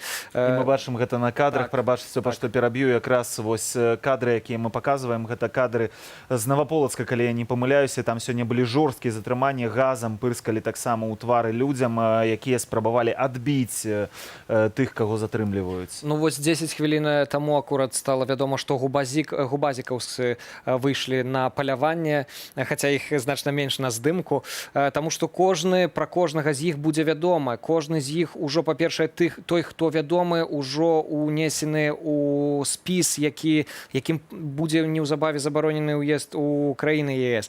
І гэта не толькі так на іх можна ціснуць. Псіхалагічны ціск таксама дзейнічае. І мы гэта бачым, што шмат міліцыянтаў рапарты склалі на звальненне. І гэта будзе працягвацца. На момант перанесемся ў горадню, бо на сувязі знаходзіцца наш карэспандэнт Алексей Кайрыс. Вітаем, Алексей. Ведаем таксама пра тое, што затрымалі вядомага прафесара гісторыка Алеся Краўцевіча, таксама нашага калегу. Ці штосьці ведаеш пра яго і ўвогуле якая сітуацыя цяпер у горадні? Прывітанне, калегі, добры дзень, шаноўныя тэлегледачы.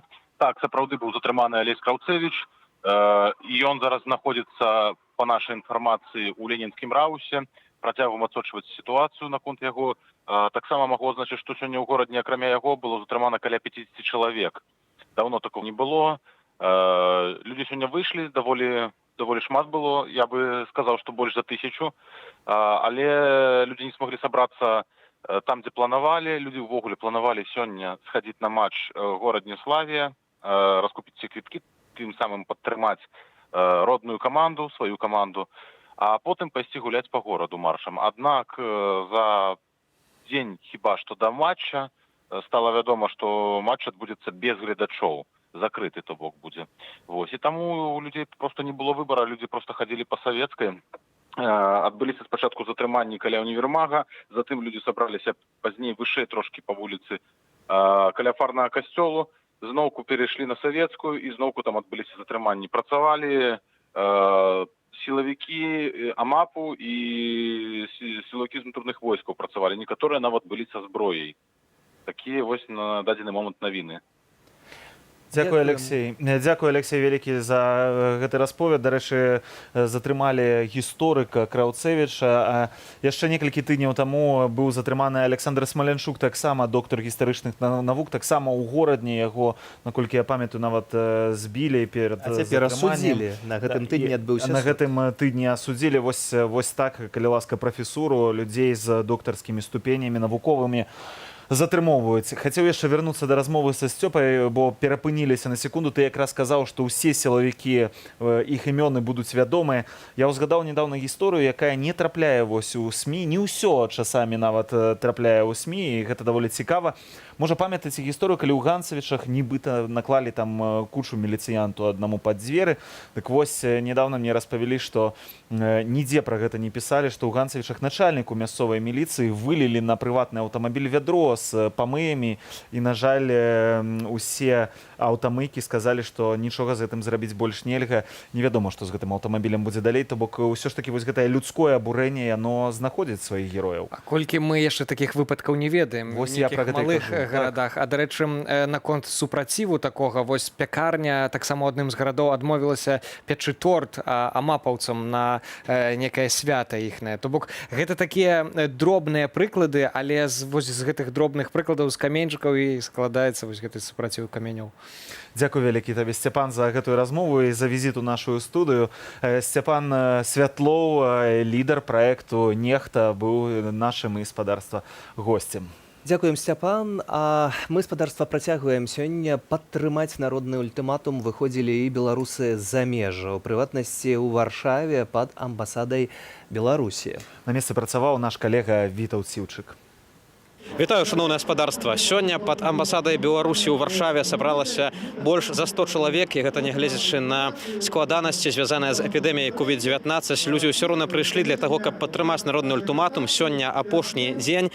Лукашенко павінен сысці, усе палітвязні павінны быць выпушчаныя на волю, а на вуліцах Беларусі павінен спыніцца гвалт. Гэта 3 асноўныя пункты, якіх дамагаюцца грамадзяне Беларусі. Добрый дзень, распавядзіце, калі ласка, вось вы падтрымліваеце народны ультыматум, выказваеце салідарнасць з тымі, хто збіраецца ад панядзелку страйкаваць. Так, падтрымліваю, салідарен з нашим народам. Патрэбна, каб ён уходзіў, і гэта будзе добра для ўсіх. Вось такія сапраўды меркаванні. Між тым бачым, што, як я ўжо гаварыў, каля 100 чалавек знаходзіцца сёння пад амбасадай Беларусі ў Варшаве. Людзі трымаюць нацыянальныя сцягі, таксама паліцыя пільнуе парадку, ўсё адбываецца вельмі так спакойна, ў спакойным рытме. Бачым таксама, што акрамя нацыянальных сцягоў ёсць таксама у людзей кветкі, у дзяўчат. Добрый дзень, тэлеканал Белсат. Хацелі запытацца, вось вы сёння прыйшлі з кветкамі пад амбасаду Беларусі ў Варшаве. Таксама, як і беларускі выходзяць у Менск на проспект Незалежности. Да, мы хотим поддержать их, чтобы они знали, что несмотря на то, что мы живем за границей, мы также очень переживаем и хотим возвращаться домой и чувствовать себя в безопасности там. Дзякуй вялікі. Вось чуем гэтае скандаванне беларусаў, дзе б яны не знаходзіліся, яны памятаюць пра сваю краіну. Жыве Беларусь гучыць у Менску, жыве Беларусь гучыць таксама і за мяжою. Бачым таксама, шановнае спадарства, што ёсць сярод іншага плакаты падтрымання беларускіх рабочых, якія збіраюцца ад панядзелку выходзіць на страйк. Добрый дзень, тэлеканал Белсат. Бачым, вы трымаеце вось плакат з назвамі беларускіх прадпрыемстваў. Так, мы лічым, што беларусы з-за межа мусяць падтрымаць гэтых беларусаў, якія змагаюцца зараз у Беларусі, у тым фінансава. Мы тут у тыле гэтай вайны будзем працаваць, калі яны будуць баставаць. Менавіта думаеце, што страйк дапаможа, што вось гэта такі эканамічны чыннік найбольш ударае ў тых, хто ўтрымоўвае ўладу? Так, я лічу, што так, найбольш ударае гэты вось чыннік. Так. Ведаю таксама, што нямала людзей прыехала спачатку вось палітычнага гэтага змагання ў Польшчу, бегучы ў тым ліку ад рэпрэсіяў. То бок людзі ўсё ж такі ў Польшчы знаходзяць вось гэты прытулак, то бок жыццё не застаецца паламаным. Заўсёды ёсць план Б. Ну, ёсць план Б, але мы ўсе спадзяваемся вярнуцца ў Беларусь. хутка. І дзеля гэтага гаспадарства ўласна і адбываюцца вось такія маніфестацыі беларусаў за мяжою, таксама перадусім беларусаў адважных у Беларусі. Народ адзіны, незалежна ад таго, дзе ён знаходзіцца, ці на радзіме, ці у іншых краінах. Беларусы працягваюць барацьбу, і ад заўтра з панядзелку аб'яўлены нацыянальны страйк. Вітаўт Ціўчык, Белсат. Мы працягваем спадарства сачыць за тым, што адбываецца ў замежжы, а таксама перадусім у Беларусі. Затрыманні не толькі ў сталіцы, на жаль, але і ў іншых беларускіх гарадах. Паводле праваабарончага цэнтру «Вясна» вядома, прынамсі, пра каля 40 асобаў затрыманых па ўсёй краіне. А ўжо цяпер у нашай студыі Сергей Дылеўскі, сябра прэзідыуму Каардынацыйнай рады. Вітаем вас. Здравствуйте. Прывітанне. Дарэчы, хацеў сказаць, што вось у нас сёння ўжо другі прадстаўнік прэзідыума Каардынацыйнай рады. Вельмі прадстаўнічы ў нас сёння эфіру ў гэтым плане. Спадар Сергей, як вы ўспрынялі вось тое, што сёння адбываецца на менскіх вуліцах? Все ж таки людей вышло довольно шмат. Да, людей вышло очень много, и это какой-то эмоциональный подъем, вот для меня в частности. То есть было приятно видеть, что вопреки всем ожиданиям вот, в действующей власти, то есть протесты не угасают, они раскручиваются как маховик, то есть прогресс идет, то есть с каждым разом вот больше народу собирается. То есть, ну, это приятно видеть. Гэта добра выглядае, а што датычыць заўтрашняга дня, бо гэта вельмі важнае пытанне. Александр Лукашенко не прыслухоўваецца да ультыматуму, а гэта азначае, што заўтра усе беларускі нацыянальны страйк мае адбыцца. Ну да, и мы надеемся, что он начнется, забастовки начнутся, потому что, ну, исходя из той информации, которой я владею, то есть достаточно большое количество людей не только на тракторном заводе, а и в принципе на предприятиях государственных по всей стране готовы, ну, вот, к серьезному такому шагу, как остановка производства и выход на забастовки. Вы были лидером стачкаму на Менскім тракторном заводе, да. И у вас есть некая связь вот с теми людьми? Да, мы поддерживаем связь постоянно. И штосьці завтра рыхтуецца? Вы можете здрадзіць ці не можете пакуль про гэта казаць? Ну, пока не хочется. Ну, работа идет, то есть к завтрашнему дню все готовимся, как я не раз говорил, что для нас вот 26 октября стало вот таким, знаете, как подготовка, как к Новому году люди готовятся. То есть за неделю, за две, то есть вот чтобы все прошло хорошо, то есть чтобы все это дело запустить, начать, то есть там закупаются какие-то флаги, растяжки, заказываются баннеры, то есть чтобы все это было хорошо, там, массово и, ну, красиво. Вы верите в то, что 26-е может статься вот гэтым пачаткам такога сапраўднай такой забастовки? Ці нават хаця прывесці до таго, што мы бачылі пасля выбараў вось гэтыя выхады тысячныя натоўпы рабочых у формах, у касках, у Салігорска, горадня Азот, у Менску таксама. І гэта быў той момант, калі вось Александр Лукашенко на гэты МЗКТ і паехаў, менавіта размаўляць. Прымусіла яго нават. Верите, что может повториться? Да, я вполне в это верю. Я верю в то, что у людей хватит сил. То есть даже у тех, кто еще в августе там сомневался, поддерживать забастовку или нет, то я думаю, события, которые шли вот 2 месяца, они все-таки склонили чашу весов вот в сторону все-таки забастовок у людей. Потому что очень много сообщений вижу, которые приходят даже лично мне от работников моего предприятия, что люди готовы, все, уже чаша терпения переполнена, люди готовы выходить. Давайте ўжо цяпер разам перанясемся ў горадню і там паслухаем, як людзі разважаюць пра тое, ці страйк, абвешчаны Святланай Ціхановскай, стане агульнанацыянальным і ці прывядзе да поспеху. Я не знаю, и не знаю, без понятия, соберется ли народ. Ну, думаю, многие пойдут. Не верю я народу, не получится. Не хватит мощи. Хотя в этом году, конечно, организовались хорошо, мощно, сильно, не так, как раньше. Уже видно, что поддержали уже и низы, и пролетариат пошел, и пенсионеры пошли. Очень мощно, конечно. Но общенациональную, конечно, не уверен. Я в политику вообще не лезу. Я просто плыву по течению, и все. У каждого есть обязательства свои. Понятно, что кредиты очень у многих. И вот так взять и не выйти на работу, ну и... Это непросто. Вот. Но надо думать. Каждый сам за себя решает. Вряд ли в нашей стране что-то поменяется резко в понедельник. Это очень сложный процесс. Я считаю, правильно сказал Путин, нужно идти на диалог с Координационным центром. других вариантов я не вижу. Ничего не думаю, я занята внуками. Я думаю, народ не готов сейчас к национальному, к общенациональному, скажем так, забастовке. Поза політичними питаннями відомо, що у людей є інші, економічні, соціальні, культурні, як вони будуть жити в цій країні, чи зможуть вони справді підтримати повним поміром, так як ми б того хотіли, ту забастовку, але якби відомо для нас, що треба нечто робити. Певні люди повинні сісти, і система повинна змінитися, тому якби тут нічого нового для нас немає. Ну, маємо надію, що ультиматум спрацює, коли ні, будемо шукати інші сродки. Мы працягваем размову з Сергеем Дэлеўскім, сябрам прэзідыума каардынацыйнай рады і лідарам стачкаму на Менскім трактарным заводзе. Ну, вось вы зараз чулі, частка людзей кажа, што мы не гатовыя, ці беларусы не гатовыя яшчэ вось да гэтага агульнанацыянальнага страйку. Частка кажа.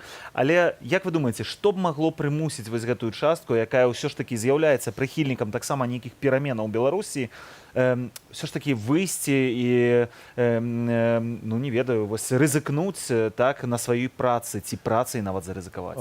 Ну, я думаю, что вот подтолкнуть может именно такой, знаете, стадный инстинкт.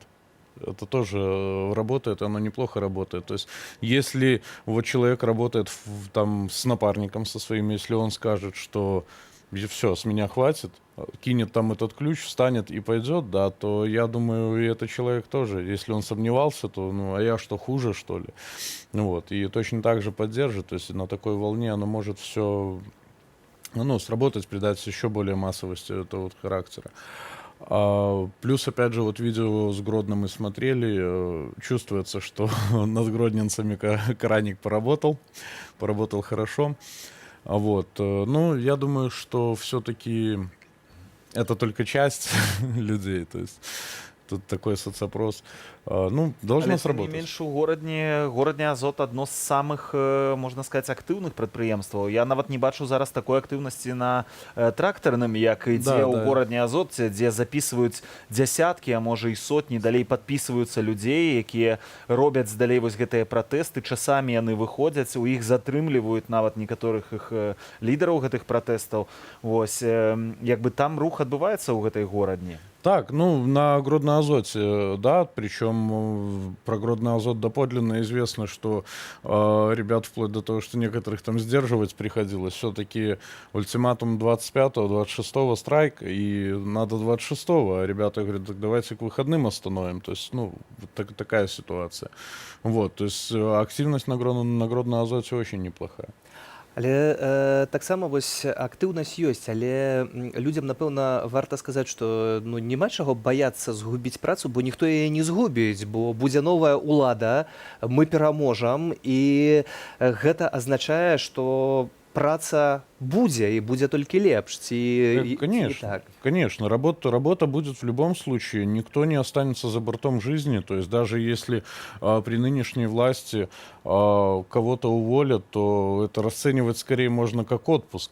Потому что все изменится, и с приходом новой власти, то есть мы будем в полном праве вернуться на свои рабочие места. А вось на гэты пераходны перыяд, ці дапамогу вы у прыватнасці адчуваеце, і ці працаўнікі адчуюць гэтую дапамогу? Да, я понял, о чем вы. Помощь, конечно, ощущается, то есть фонды, которые помогают, то есть и финансово поддерживают, то есть вплоть до того, что даже продуктами поддерживают людей, то есть есть фонды Buy Sol, Buy Help, I Need Help, то есть это люди, которые помогают именно продуктами даже. Вот, я же говорю, за бортом не останется никто, помощь оказывается абсолютно всем, то есть поток людей большой, они немножко, ну так, даже перегружены, но оказывают помощь всем. До речі, представники гэтых фондаў, не будем пакуль здраджваць, хто канкрэтна, але будуць у нас у эфіры. Пазней мы запытаемся пра гэтую дапамогу і пачуем адказы, можа нават лічбы, пачуем, колькі людзей за гэты час атрымала гэтую фінансавую дапамогу. Я зараз хацеў бы крышачку змяніць таксама тэму нашай размовы, пазней з вами яшчэ вернемся, бо напрыканцы верасня выкладчыкі таксама і працаўнікі механіка-матэматычнага факультэту БДУ выказаліся ў адмысловым звароце супраць падману, гвалту ды беззаконня. Цяпер і студэнты факультэту запісалі свой зварот, у якім патрабуюць тэрмінова вызваліць усіх палітзняволеных. Мы больше не будем молчать. Мы больше не будем сидеть сложа руки. Мы больше не будем закрывать глаза. Еще в феврале в Беларуси было 3 политических заключенных. На момент съемки этого видео их уже 102 человека. И этот список продолжает расширяться. Среди них члены Координационного совета, работники сферы IT, бизнесмены, блогеры и многие другие. Среди них также и выпускник нашего механико-математического факультета Виктор Дмитриевич Бабарико. Всех их безосновательно обвиняют в организации массовых беспорядков, даче взятки, уклонении от выплаты налогов и даже в попытке захвата власти. Но они не преступники и не бандиты. Они – порядочные граждане Республики Беларусь. Почему мы не можем ощущать себя в безопасности? Почему мы не можем доверять тем, кто был призван защищать наши права? Скольких бы человек вы ни пересажали, истинную свободу белорусского народа не ограничить тюремной камерой. Сколько бы человек вы ни выслали из страны, здесь все равно найдутся сильные и смелые белорусы. В Беларуси не должно быть судов, построенных на подставных свидетелях и выдуманных обвинениях. Мы требуем срочно освободить всех политзаключенных и других задержанных по политическим мотивам, а также прекратить их преследование.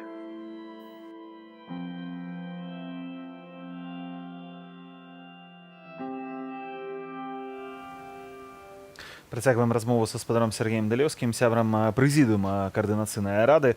Вось Александр Лукашенко, сілавікі Александра Лукашэнкі, калі іх так можна назваць, людзі ў пагонах, яны абяцаюць, што пры сённяшніх тэхналогіях яны кожнага вылічаць, зловяць, вось нават тых, хто запісвае такія звароты і пакараюць. Як вось да гэтага ставіцца да такіх пагрозаў з іх боку, што вось кожнага з вас мы знойдзем і кожны з вас адкажа за тое, што вы не лаяльныя да нас? Ну, это очередные пустые угрозы, на которые люди уже просто не ведутся. Люди устали вот бояться, выслушивать эти угрозы. То есть, ведь когда их постоянно слышишь, что вот мы тебя накажем, мы тебя арестуем, накажем. Но исходя из того, что у нас уже добрая треть страны посидеть успела, люди просто перестали бояться. То есть страх ушел и все. Да рэчы, днямі чытаў вельмі цікавае даследаванне, якое неўзабаве будзе таксама апублікаванае, таму заклікаю нашых гледачоў сачыць за нашым тэлеграм-каналам Белсат. Там яно, я ўпэўнены, з'явіцца ў першую чаргу. І там якраз было паказанае вось гэтае даследаванне беларусаў, што людзі перасталі баяцца сотняў, перасталі баяцца вось гэтых нават 15 сутак, гэтых 10 сутак. Людзі выходзяць вось з гэтых пратэстаў толькі тады, калі ім пагражае крымінальная справа. Да гэтага яны ўжо гатовыя, вось усё, што адбываецца як бы да крымінальнай справы, яны ўжо ўспрымаюць абсалютна інакш. Змянілася вось гэты нават падыход. Але ўсё ж такі я б нагадаў тое, што гэтая ўлада, гэтыя слабавікі, сілавікі, яны ўсё ж такі гатовыя на розныя рэчы, і вы, хіба як ніхто іншы, ведаеце пра гэта, бо вам пагражалі. І менавіта з-за гэтых пагрозаў вашым блізкім таксама вы пакінулі Беларусь. Ці можаце цяпер гаварыць, што гэта за пагроза? Да, я просто-напросто понимал, что если я сегодня не уеду, то завтра буду просто в СИЗО. Вот, потому что все шло к тому, чтобы возбудить уголовное дело. Вот, и посадить меня на СИЗО, и я понимал, что там составить компанию Сергею Тихановскому там, или Виктору Бабарико, да, это, конечно, ну, приятно как бы пообщаться с хорошими людьми, но толку от меня там не будет никакого. А вось гэты момант прыезду Александра Лукашэнкі у СИЗА КДБ, і вось гэтая тайная вечара, калі было 12 вязняў, і Александр Лукашенко у ролі, ну, ужо невядомую каго, увогуле неякага такога прарока-збаўцы хіба, але нічога з гэтага не атрымалася. Мы пабачылі спадара Васкрэсенскага з ягонай любоўю да Александра Лукашэнкі. Як вы на гэты візіт Лукашэнкі ў СИЗА КДБ адрэагавалі? І тое, што пазней адбывалася, конечно. Ну, это просто цирк был, очередной цирк, вот попытка показать, какой я вот хороший. Вот, что вы хотели диалога, там получите диалог, но какой диалог может быть с людьми, которых ты же посадил в тюрьму и мучаешь там? То есть, ну, никакого диалога физически не может быть. Опять же, вы посмотрите на того же Воскресенского. Это был сильный, свободолюбивый человек. И во что он превратился? То есть мы понимаем, что человек, которого когда-то посадили, и человек, который вышел, это уже два разных человека. То есть его морально и физически он сломлен. Он зомбирован, то есть он не может говорить свободно, даже вот кроме своего поставленного текста, поставленной задачи, он не может вот слово вправо, слово влево, он даже говорить свободно боится. Ну вот, и те вещи, которые вот в СИЗО, то есть оно вполне закономерно, то есть он сразу показал, что я вот иду на диалог. Потом в воскресенье все центральные каналы Беларуси показывали, как, в кавычках, так скажем, жестко ведут себя митингующие, и в понедельник уже нам рассказывают, что силовики готовы применять боевое оружие. То есть тут провести такую эту причинно-следственную связь, ну, очень несложно.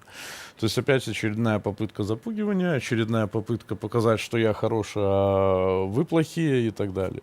Гаспадар Сергей, вось заўтра гэты дзень народнага ультыматуму, калі павінны пачацца забастоўкі, калі Александр Лукашенко, як Сергей, вось тут мой калега кажа, не выйдзе сёння ўвечары па тэлевізару і не скажа, добра, вы выйгралі, то заўтра пачнуцца гэтыя забастоўкі.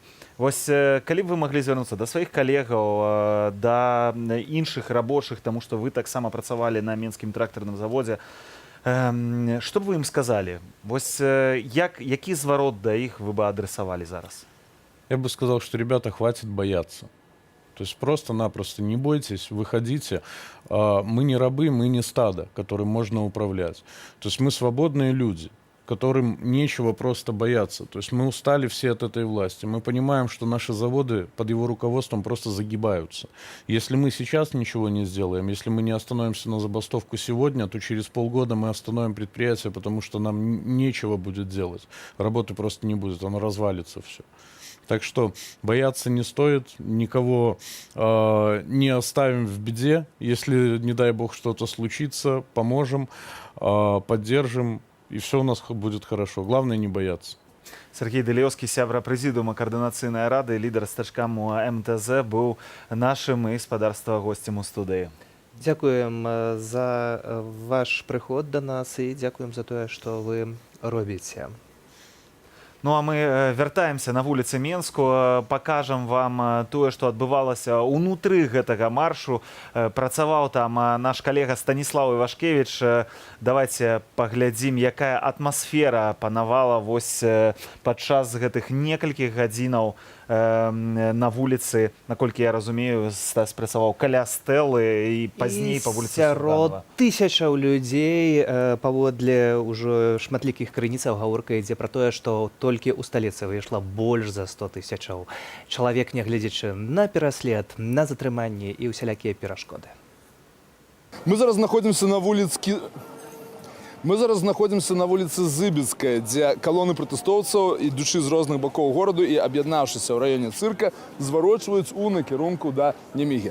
Мы зараз пачынаем рухацца з калоны пратэстоўцаў і будзем звяртацца да іх і распытваць, што адбывалася з таго, што мы не бачылі. Бо мы ішлі з плошчы Незалежнасці ўніз, ішлі рэдкія ручайкі людзей і все было перакрыта, все бакавыя вуліцы былі перакрытыя, і мы акурат уперліся ў калону зверху, з боку цырка, калі яна заварочвала. Давайте распытаем людзей, як яны збіраліся. Добрый день, это стрим телеканала Белсат. Можно вам задать питание? Что, не треба? Добрый день, стрим телеканала Белсат. Можно вам задать питание? Конечно, задавайте. Ну, распавядзіце, як вы сёння сюды дабраліся, адкуль ехалі? Мы приехали с Минска, в Минске проживаем, добрались на машине и потом пешком. Ага. А атрымліваецца, з якого месца вы ўжо ішлі пешкі і ў якім месцы ўбачылі астатніх пратэстоўцаў? Ой, я не могу вам сказать, потому что люди с разных сторон появляются, и мне сложно сказать, где. Ну, а распавядзіце ваше ўражанне, то бок вы высадзіліся, так, і ішлі там в якім раёне? Что-то я не... Мы не будем отвечать на этот Странный вопрос. вопрос задаете на самом деле. Ну зрозуміло. Добре, нам цікаво просто, як сьогодні собралися люди, де в якому місці масово. Приезжаешь докуда можешь, паркуешься, выходишь и идешь, и Ну, все, зрозуміло. и люди идут. Счастливо, ребята. Добре, дякую, до побачення. Так. Добрий день, це стрім Білсату. Можна вам задати пару питань? Можна. Розповідайте, будь ласка, як ви сьогодні тут опинулися, якими шляхами добиралися до цього маршруту, тому що люди йшли през різні перекриті місця. Да, мы шли через центральный детский парк, парк Горького бывший. Ага. И вот вышли сюда. Аж на оттуль. І де ви побачили вже велику колону протестовців? Прямо в парке было очень много людей уже. Уже було в парку, так? І потім ви, отримується, влилися на проспект, так? Да, да. Ага, і там уже була бачна колона, і початок, і кінець? Да, по сути, люди собираются, не стекаются. Это сложно сказать большой колонной, но, видите, людей очень много. Ага. Як ви оцінюєте сьогодні кількість людей? Пока сложно сказать, но я думаю, это будет намного больше, чем на прошлой неделе и на позапрошлой. Ага, чому вам так здається? Потому что очень много знакомых, кто до этого не ходил или на какое-то время перестал ходить, сейчас опять начали. А чему? Решили. Я думаю, что это связано с тем, что будет завтра забастовка. Думаю, что это связано с тем, что Светлана Тихановская попросила людей выйти. А як ви ставитеся до цього зворота? Я сначала относился скептически, сейчас я думаю, что это очень правильный шаг. А что поменяло ваше меркование? Честно говоря, я посмотрел интервью ее с ней, и мне показалось, что она поменялась мнение о ней. Она стала намного более... Она была откровенной, но она стала больше политиком, и видно, что она поставила очень многое. То есть, когда человек отдает от себя очень много и ставит на кон почти все, что у нее есть, это подкупает. Ага. А як мінялися ось настрої ваших сябров, знайомих у гэтай справе, у справе ультиматуму и Примерно национального точно страйка? так же. Очень многие относились к этому скептически, но все дальше и дальше люди понимали, что это может сработать. Вот. Мы не знаем, сработает ли это, но я очень надеюсь, что это будет нечто такое, что сдвинет ситуацию с этой мертвой точки, и мы как-то придем к свержению власти более быстрым путем. Слухайте, а на вождь свергается владу. Что не так? Мы же знаем, что происходит. Ну а что конкретно? Ну живут люди, працують, отримують всякий заробок. Все верно. Многие люди... Сейчас, секундочку, я не хочу потерять своих товарищей. В Освенциме тоже люди жили некоторое время. Глядите, я могу сказать, что все же началось с чего? В том, что выборы, многие люди посчитали, что выборы прошли не... Пойдем. Секундочку. Многие люди считают, что выборы прошли нечестно. С этого все началось. Люди просто хотят честных выборов. Я могу рассказать очень много экономических причин, политических причин, те репрессии, которые сейчас творятся, но это все складывается в один большой ком. Нельзя что-то сейчас выделить, но люди просто хотят честного выбора. И с этого все началось. Зрозуміло, дякую велике вам. Спасибо вам. Так. А ми зараз пройдемося у другий бок, поглядимо з вишині масштаб колони. Це ми знаходимося у доволі далекім хвості колони. І ось ми бачимо, коли залезти тут на ось гэтую штуковину, що сапраўды народу вельмі шмат. Конца колони не бачно. Мы бачым менш крэатыўных лозунгаў розных, чым гэта было на пачатку, але мы бачым не так шмат сцягоў, хаця ўсё роўна іх даволі шмат і ёсць. Ось, але бачым вялікую колькасць па-ранейшаму моладзі. Гэта пераважная частка бадай што, але хапае людзей розных узростаў. Добра, я думаю, можем доўга тут стаяць і глядзець на гэтую колону. Яна наўрад ці хутка скончыцца, таму мы зараз перамесцімся наперад і паглядзім, што адбываецца там. Так, ми бачимо, дудять машини, а кіровці повиходили, нехто здимає, нехто просто стоїть. А маршрутка спробує проїхати, махаючи при гэтым людям. Ми бачимо знак «Вікторія», і люди протягують пересікати вулицю Неміга Богдановича і накіровуватися у бок стели, наколькі ми бачимо. Зараз ми ще раз поглядимо, поспробуємо підняти камеру як мага вищей, каб поглядіти, ці бачний початок колони. Ну, адсюль нам, принаймні, не бачно. Так, ну і давайте зараз підійдемо, порозмовляємо ще з ким-небудь. Добрий день, гэта стрим Белсату. Можна вам задати некалькі питань? Вельми приємно. Скажіть, коли ласка, а куди всі йдуть? Ну, идут выразить протест против нашего лжеизбранного президента, которого мы хотим убрать и избрать нового. Дякую вам. Дякую лжеизбранному. Чому ви так кажете? Потому что, когда я стоял и голосовал за Тихановскую, я видел, что основная масса людей голосовала за нее. Но по итогам выбора на участке цифры были изменены наоборот. Зрозуміло. Скажіть, коли ласка, а що ви думаєте про ідею народного ультиматуму, озвученого Светланой Тихановской? Полностью ее поддерживаю. Там нету лишних вопросов, все по существу. Ага. А скажите, який ваш прогноз, что будет завтра? Я бы хотел надеяться, что народ осознает и примет правильное решение. Но, наверное, все-таки первый блин может быть комом. Зрозуміло. А глядите, зараз у нас уже пішов третій місяць протестів, так? Як ви лічите, був некий толк від їх, які зміни, що, які в этом сенс ввогуле? Я имею свою точку зрения. Я, конечно, скажу неправильно, но я сторонник радикализма все-таки. Жестче на те действия, которые по отношению к нам принимает государство, надо отвечать так же, как и они к нам. Зрозуміло. А скажіть, будь ласка, чи бачили ви опошні сюжети на російській телевізії, де там і Рада Зейналова почала критикувати Лукашенку, і Путін нечто почав виказуватися? Скажу вам честно, ни белорусское, ни российское телевидение последние 3 месяца я не смотрю вообще. Ага. Я им не верю каналам. Зрозуміло. А скажіть, от некоторі сподівалися на те, що вмешання некої країни Росії, там, ці Заходу допоможе змінити ситуацію, принаймні суцішість гвалт. А ви що думаєте? Є у вас сподівання на некие про Россию замежные не силы? сомневаюсь, потому что основной посыл состоит в том, что Россия не хочет, чтобы премьер Беларуси был матрицирован на Россию. Поэтому здесь от России можно ждать всего чего угодно. А ще раз, чого Росія не хоче? Чтобы президент пал под давлением народных масс в Беларуси.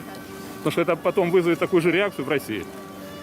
Тому ви думаєте, що буде робити Росія в цій ситуації? Россия постарается законными и законными методами удержать его у власти. До той степени, пока не посчитает нужным его убрать. Или как-то говорят, его поменять. Ага. А як ви думаєте, чому на його зараз м'яко критикують Лукашенко? Трудно сказать. Зрозуміло. Скажіть, будь ласка, як у вас увогуле відбувається життя на районі? Ну, в многих дворах зараз есть дворачаты. Благодаря, наверное, этой ситуации многие люди сейчас действительно стали ближе друг к другу, собираются, обмениваются мнениями. Такой интересный посыл. Хотелось бы, чтобы он переродился во что-то большее. Зрозуміло. А скажіть, будь ласка, який там приблизно ваш род занятків? Строительство, инженерные сети. Ага. И что вас, что вас змусило до протесту? То, что финансовые проблемы? Нет, несправедливость, неуважение к людям. И когда государство считает, что мы с их точки зрения быдло, да, это вызывает протест. Зрозуміло. Дякую вам велике. Так, ми зараз вийшли на такий більш звиклий маршрут для недільних маршів. Вон уже перекрита дорога, ми можемо показати людьми. Ну, в принципі, тут машини і не їздили. Були перекриті вулиці силовиками. Ми зараз бачимо, що отсюди йде велика колона з боку Зибицької, а коли поглядимо назад, то вуні ще йде такий доволі густий ручай з другого боку, з справа, і усе накіроўваюцца у бок стэлы. Зараз мы паспрабуем паглядзець, што адбываецца на другім баку і што гэта там ідуць за людзі.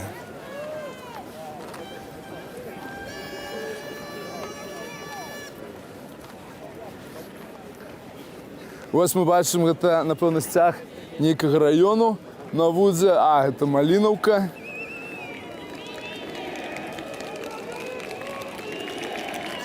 Мы бачым, як людзі крычаць і апладзіруюць, ідучы з таго боку.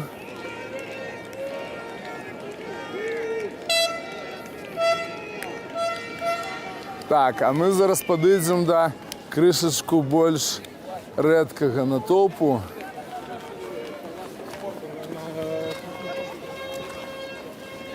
І попытаемся іх.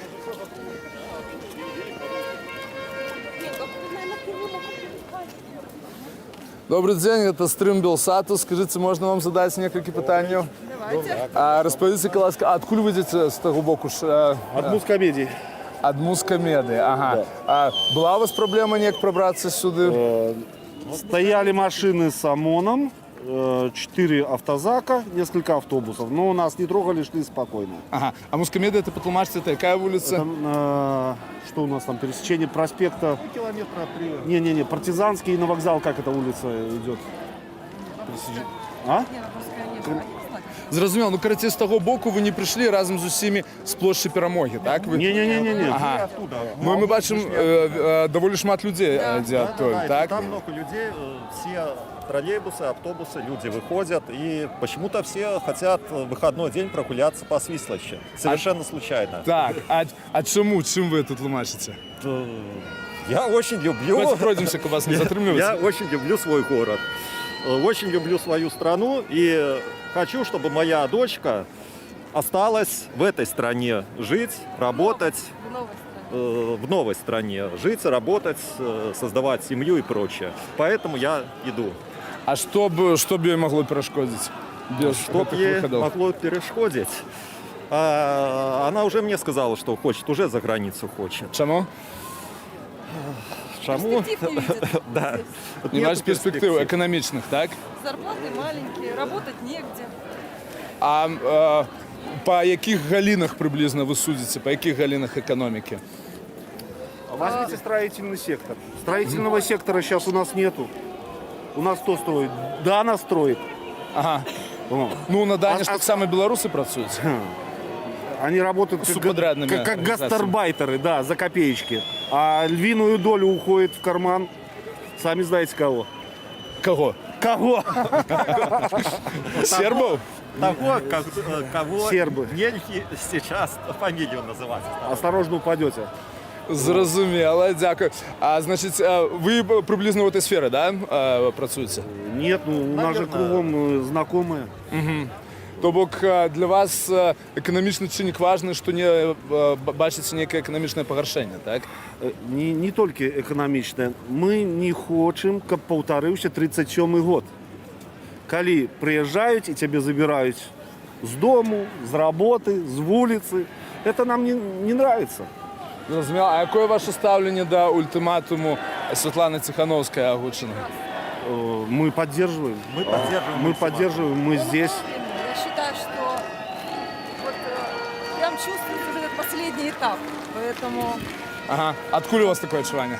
А я хожу сюда с августа месяца, поэтому отчувание у меня, я чувствую это каждый раз, каждое воскресенье что-то по-новому, но уже это витает в воздухе, что его скоро не будет. Зрозуміло. А скажіть, коли ласка, наконт страйків, як ви лічите, як ви прогнозуєте, почнуться завтра страйки масово? Ну, у випадку, коли Лукашенко не погодится. Да, будут страйки, будут. Знаете, тут каждый день все меняется. Вот сегодня мы спокойно идем, сейчас все может измениться. Да, наверное, будет. Мы уже ему не верим, его доброту. Зрозуміло. Ну, і який ваш прогноз, коли ви сподіваєтеся домогтися того, для чого вийшли? До Нового года мы поспорили с мужем, что он идет. Да, на что поспрощались? Бутылку коньяка. Бутылка уже стоит? Ну, пока нет. Ну, купить ее несложно. Зрозуміло. То отчаиваемся, то потом опять набираемся. Зализываем уверенный раны, оптимизм, да, всю неделю, а потом опять. Уже без этого никак. Ага. Скажіть, а як у вас ввогуле, наколькі змінилося життя району, двора, дома? Все изменилось. Все змінилося, так? Вообще. А, Изменилось настолько, что а ці я не збираються знаю. у вас люди по вечорах, у будні дні? А, ці є там які дворові Собираються. чати? собираются. Малиновка собирается. Ага. Левичи собираются. И песни, и чаты, все есть. Каждый день без четверти 9 включается музыка, играет 15 минут музыка, в окошках все с фонариками, на улицу выходим. Вот, так проходит каждый день. Каменная горка. Зрозуміло. Скажіть, а от що ви думаєте про роль Росії в усім гэтым? Спочатку Путін підтримав Лукашенко, зараз на його нібито Володя м'яко продал критикують. Беларусь. Володя продал Беларусь и белорусов. Нет, наверное, Володя, немножко по-другому. Дело в том, что, исходя из всех данных, России Лукашенко не нужен, но им больше не нужна вот эта вот забастовка, вот эта вот революция, которая происходит в Беларуси. Потому что это может перескочить в ту же Россию. А у них и так проблем хватает. Вот и все. Нам не надо сейчас ни Россия, ни Запад. Мы решим свои вопросы сами. Вот. То есть вхождение там к нам не надо. Мы разберемся с этим сами. Но только нет, не так, как... не бригады не приезжали сюда. Да. Не надо этой поддержки танками, машинами, автозаками. Нам не надо. Мы... Информационной какой-нибудь. Мы люди мирные, Да. поэтому любую помощь мирную мы примем от любой страны. Понимаете, Россия это, Польша, Литва. У нас хорошие отношения со западные всеми. партнеры и так много сделали для нас, для наших лидеров, нашей оппозиции так называемой. Но это же просто иногда смотришь интервью Светланы Тихановской. Я плачу, я не могу спокойно смотреть, потому что человек очень много пережил. И я не хочу, чтобы мы уехали все отсюда. Я хочу здесь остаться. Зрозуміло. Добре, дякую велике вам. Повишення. Переможемо. Доброго дня. Дальше. Так, значить, ми протягуємо весь стрим з маршу, який вже перейшов на проспект переможців. І зараз глянемо, все ще кінця не бачно тим з того боку. І зараз ми спробуємо перескочити клумбу і поглядіти у другий бок, конца не бачно і у той бок. І це при тим, що ми зараз притормажували, колона все ще йде. Уже можна сказати з упевненістю, що сапраўды, як казали некаторыя удзельнікі, гэта большы марш істотна, чым быў у мінулы раз і пазамінулы. Мы пакуль што заканчиваем наш стрим і вернемся неўзабаве. Вітаю спадарства, студыю Булсат працягваем мы, Валер Руселік. Сама Юлія Лабанова. І мы сочым за вялікім пратэстам, які цяпер адбываецца ў беларускай сталіцы. Каля 200 000 чалавек прымаюць ім удзел. Каля 50 чалавек затрыманыя паводле праваабарончага цэнтру «Вясна». І спадарства пратэстоўцы рушылі спачатку на плошчу Бангалор, апошнім часам пасля звярнулі на вуліцу Арлоўскую і дайшлі да будынку Вярхоўнага суда. Там чакала ачапленне міліцыі, якое пратэстоўцам удалося прарваць. Былі чутныя стрэлы ў паветра, таксама нібыта амапаўцы, якія з'язджалі з месца, кінулі нейкія снаряды ў пратэстоўцаў. І за ўсім гэтым назірала наша корэспандэнтка Марыя Арцыбашева. Марыя, прывітанне, распавядзі, калі ласка, што ты бачыла? Так, прывітанне яшчэ раз. Ужо было прагаворана так, што людзі, частка маршу, тыя людзі, якія рушылі ўсё ж такі назад праз Бангалор у бок Арлоўскай, яны дайшлі да Арлоўскай, дайшлі да гэтага ачаплення, іх таксама зноў спрабавалі разбіць гэты натоўп.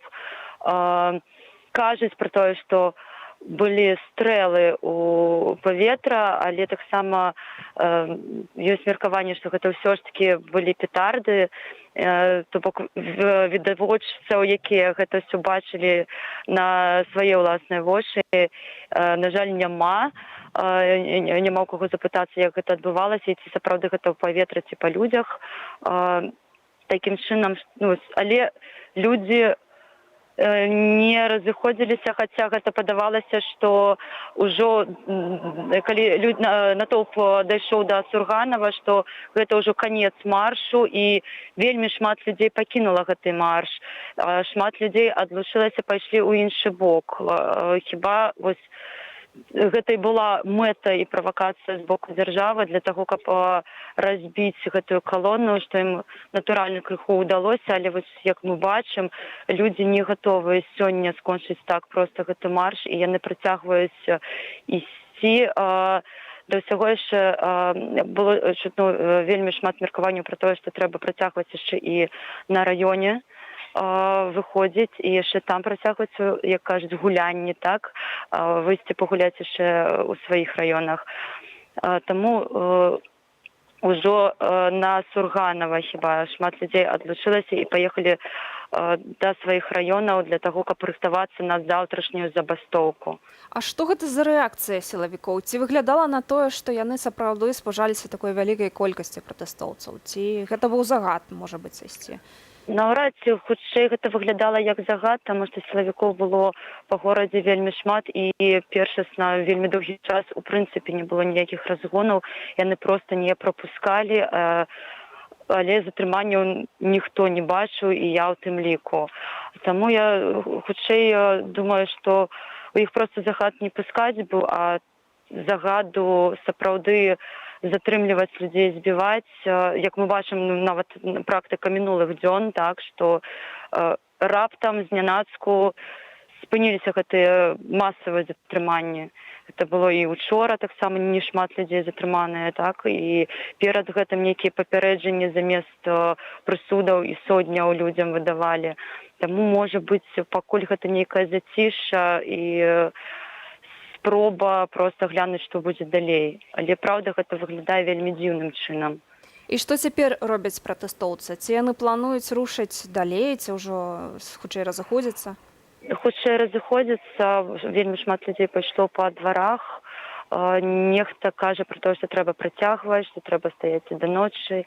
І нехта нават выказваецца, што і да заўтра трэба гэта ўсё там не спыняць рух, таму што гэта вельмі адказны, менавіта сённяшні, заўтрашні дзень, яны вельмі адказны для нашага грамадства цяпер. Таму вось пакуль такая вельмі розныя меркаванні ў людзей і невядома, што будзе. Ну, хутчэй за ўсё, як цяпер можна назіраць, што людзі едуць яшчэ спрабуюць неяк хістаць свае двары.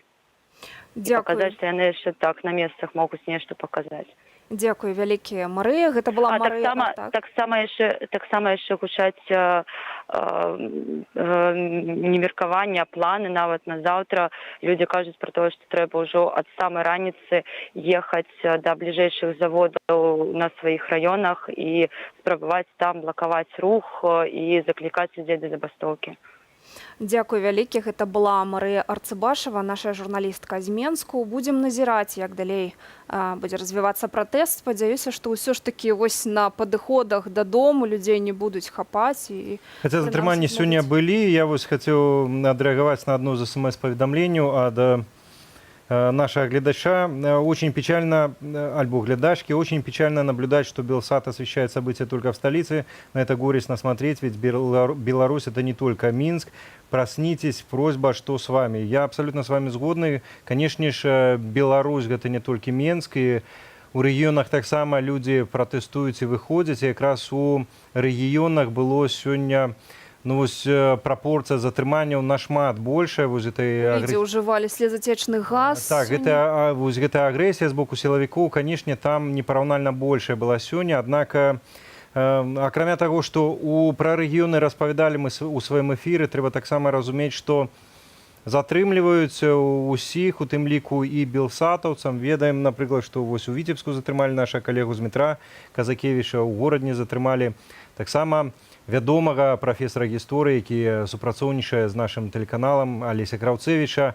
Затрымліваюць іншых журналістаў, таму спадарства сочым, асвятляем як можам, у тым ліку не толькі Белсат, але і нашыя калегі з іншых медыяў, таму вось супольнымі высілкамі карціна такая агульная. Ну і падзякі вашы, напэўна, іх варта адрасоўваць не толькі нам, але і усім таксама незалежным журналістам. Прывітанне з Лондану, з Великабрытаніі. Дзякую Белсату за асвятленне важных падзеяў.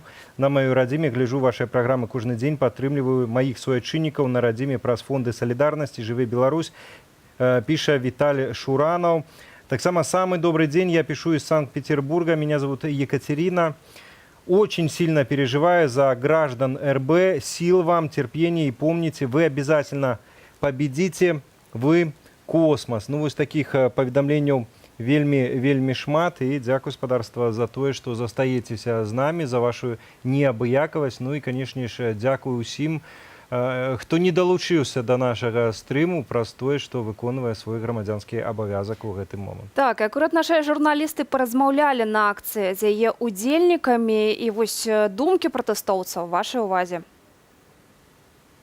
Я вельми рада, что собралось столько много людей, что все-таки минчане не побоялись выйти сегодня, потому что все мы как бы вельми не понимаем, что будет завтра, але надежда то, чтобы наша перемога как бы будет, и народ победит, и что все же в понедельник, вот завтра будет эта забастовка, у нас это тоже как бы, мы надеемся на то. Я надеюсь, что белорусы будут вместе объединяться и держать строй, что они будут вместе побеждать этого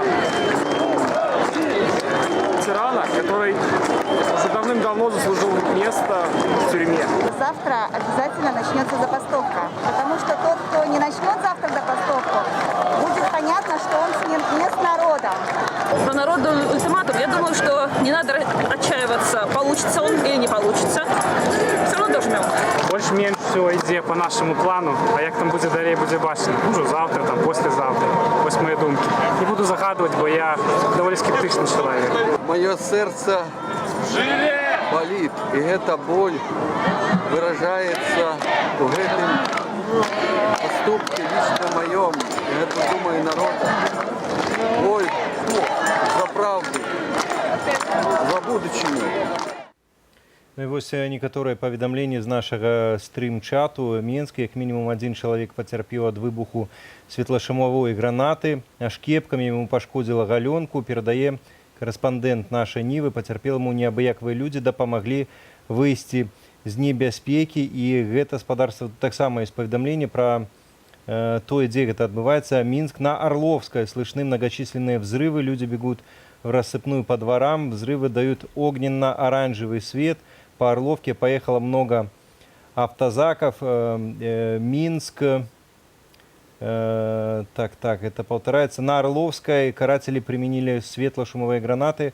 Начался хапун, люди просят о помощи. Вот такие, по сутности, военные зводки, но просто зараз у нашем стрим-чаце на Ютубе. Ну што, сапраўды, если на пачатку пратэстаў такіх, як бы мовіць, захадаў супраць пратэстоўцаў не ўжывалі моцных, то цяпер пайшла ў ход і спецтэхніка. Ну і з намі на сувязі палітолог Вольга Харламова з Менску. Спадарыня Вольга, добрый вечар. Распавядзіце, калі ласка, ці вы назіралі за хадою пратэстаў і што вы думаеце пра вось такое рашэнне уладаў завершыць гэты пратэст? Назірала зараз, просто немагчыма не назіраць у такія дні за тым, што адбываецца ў такі час, за тым, што адбываецца. І я б не казала, што пратэст завершаны. Мы бачым, што вот літаральна ў апошнія хвіліны з'явілись новыя падзеі, нягледзячы на тое, што на працягу дня силовики не реагировали, досить демонстративно не реагировали на активность, на мероприемства. Зараз почались традиционные для опошніх полутора месяцев, потому что у жніўні напрыканцы таксама были такие мирные выходы, были мирные акции, на якія силовики збольшага не проявляли агрессии. Зараз зноў пачалась пэўная агрэсія, зараз зноў пачалось выкарыстанне спецтэхнікі і спецсродкаў. Паглядзім, чым гэта скончыцца на сёння, да і наколькі шмат людзей будзе затрымана і ці будуць яны затрыманыя. Таму што, гледзячы па ўсім, званок Пампео меў некалькі мэтаў, не толькі абмеркаваць магчымасць выезду з краіны амерыканскага грамадзяніна, але хутчэй за ўсё яшчэ і атрымаць, прынамсі, хаця пэўныя гарантыі цывілізаваных паводзінаў з боку беларускіх уладаў. Ну, а ці можна казаць пра цывілізаваныя паводзіны? Што гэта за званочак такі? Што гэта за сігнал беларускіх уладаў, якія ўжылі спецсродкі сёння на пратэсце і вярнуліся да гэтых святлошумавых гранатаў? У дадзены момант кідаюць гранаты, у дадзены момант, вядома, прынамсі, пра аднаго пацярпела ад гэтых гранатаў. Пра што гэта сведчыць? Ці так улада паказвае, што яны не пойдуць на ультыматум Святланы Ціханаўскай? Збіраліся ісці на ультыматум, але да апошняга яны дэманстравалі, што трымаюць сітуацыю пад кантролем і што дзеля таго, каб трымаць сітуацыю пад кантролем, ім не трэба ўжываць спецсродкі. Хутчэй за ўсё з-за таго, што яны не чакалі такой колькасці удзельнікаў, яны не чакалі такой актыўнасці, у іх проста не хапіла нерваў. Да, і тое, што зараз адбываецца ў Менску, гэта якраз недахоп гэтых нерваў, недахоп вытрымкі. Ну і найбольш паказальным будзе нават не ўжыванне спецсродкаў, спецтэхнікі, а найбольш паказальным будзе па выніку, колькі удзельнікаў акцыі будзе затрымана на сёння. Вольга, а колькі чалавек, калі ввогуле можна так цынічна разважаць пра колькасць людзей, вось колькі чалавек трэба, каб лукашэнкавыя сілавікі затрымалі, каб можна было негатыўную ацэнку паставіць вось выкананню нейкіх дамоўленасцяў з боку Лукашэнкі. Ведаем, што больш за паўсотні ўжо затрыманыя. Я б сказала, што калі гэта будзе параўнальна з днём інаўгурацыі, значит, нервы не вытрымалі, і тыя дамоўленасці, калі яны былі, яны не выкананыя. І насамрэч, вось спакойная рэакцыя сілавікоў – гэта спроба прадэманстраваць, што да, мы трымаем сітуацыю пад кантролем, і тое, што адбываецца ў краіне, тое, што адбываецца перш за ўсё ў Менску, не выклікае ва ўлады моцных негатыўных эмоцый. А зараз мы бачым, што не трымаюць, і што сапраўды гэтыя моцныя негатыўныя эмоцыі ёсць. То есть любая спроба прымяняць сілу, а тым больш зашмат прымяняць сілу, гэта дэманстрацыя сваёй слабасці, гэта дэманстрацыя сваёй неўпэўненасці. У тым ліку неўпэўненасці, што будзе заўтра, да, якая рэакцыя у людзей будзе заўтра і на ультыматум, і на увогуле сённяшнія падзеі. А чаго чакаеце ад заўтра асабіста вы? Вось папросту працягу пратэсту, который точыцца апошнія месяцы, альбо вось рэалізацыі абвешчанай вось гэтай агульнанацыянальнай забастоўкі, альбо нейкі іншы сцэнар? Я думаю, што кропкавыя выпадкі забастоўкі, канешне, заўтра будуць. Прычым не толькі заўтра, а хутчэй за ўсё гэта будзе 2-3 дні. Але гэта дакладна не будзе мацней, чым было ў жніўні. У лепшым выпадку гэта будзе параўнальна з жнівеньскімі падзеямі і параўнальна з жнівеньскай такой моцай, да? Але сённяшнія вечаровыя падзеі, вечаровая сітуацыя, яны могуць змяніць сітуацыю, яны могуць змяніць рэакцыю людзей, бо людзі могуць проста разазліцца. І нават тыя, хто заўтра не збірались нічога рабіць, яны могуць пайсці на абвастрэнне. А вось яшчэ такі момант. Усё ж такі беларусы гэта людзі, у якіх няма такіх вялікіх грашовых запасаў. Ці не паўплывае ўсё ж такі гэты фактар на тое, што большасць, магчыма, пабаіцца далучыцца да забастовак?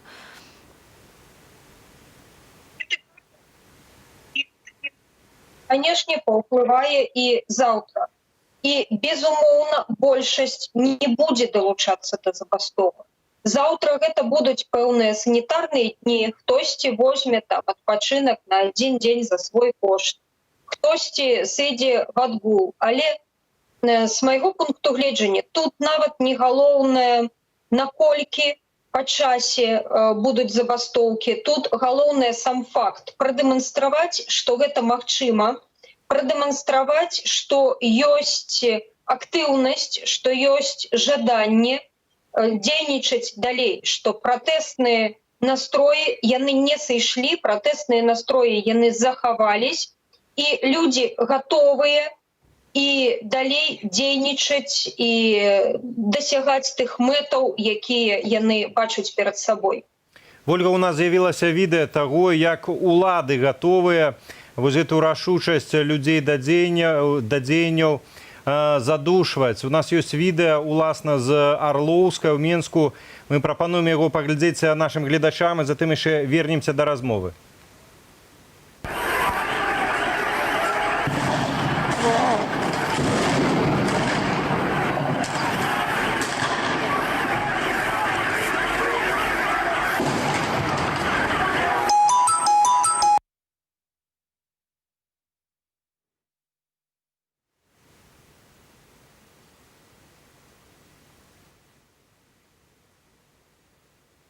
Мы працягваем размову з Вольгай Харламавым, палітолагам на відэасувязі з Менску. Вольга, паслухайце, апошнім часам, вось нават калі гаварыць, што Лукашенко праз тэлефон дамаўляўся, што будуць рэпрэсіі менш, адначасова афіцыйная прапаганда раздзімала такую хвалю, нібыта радыкалізуюцца пратэсты, нібыта вось там гэтыя баевікі павылазілі на вуліцы, гатовыя чыніць абсалютныя правакацыі. Зараз мы бачым вось гэтыя выбухі гранат супраць абсалютна мірных людзей. Ці атрымаецца неяк апраўдаць у прапаганды вось гэтыя гранаты, на вашу думку?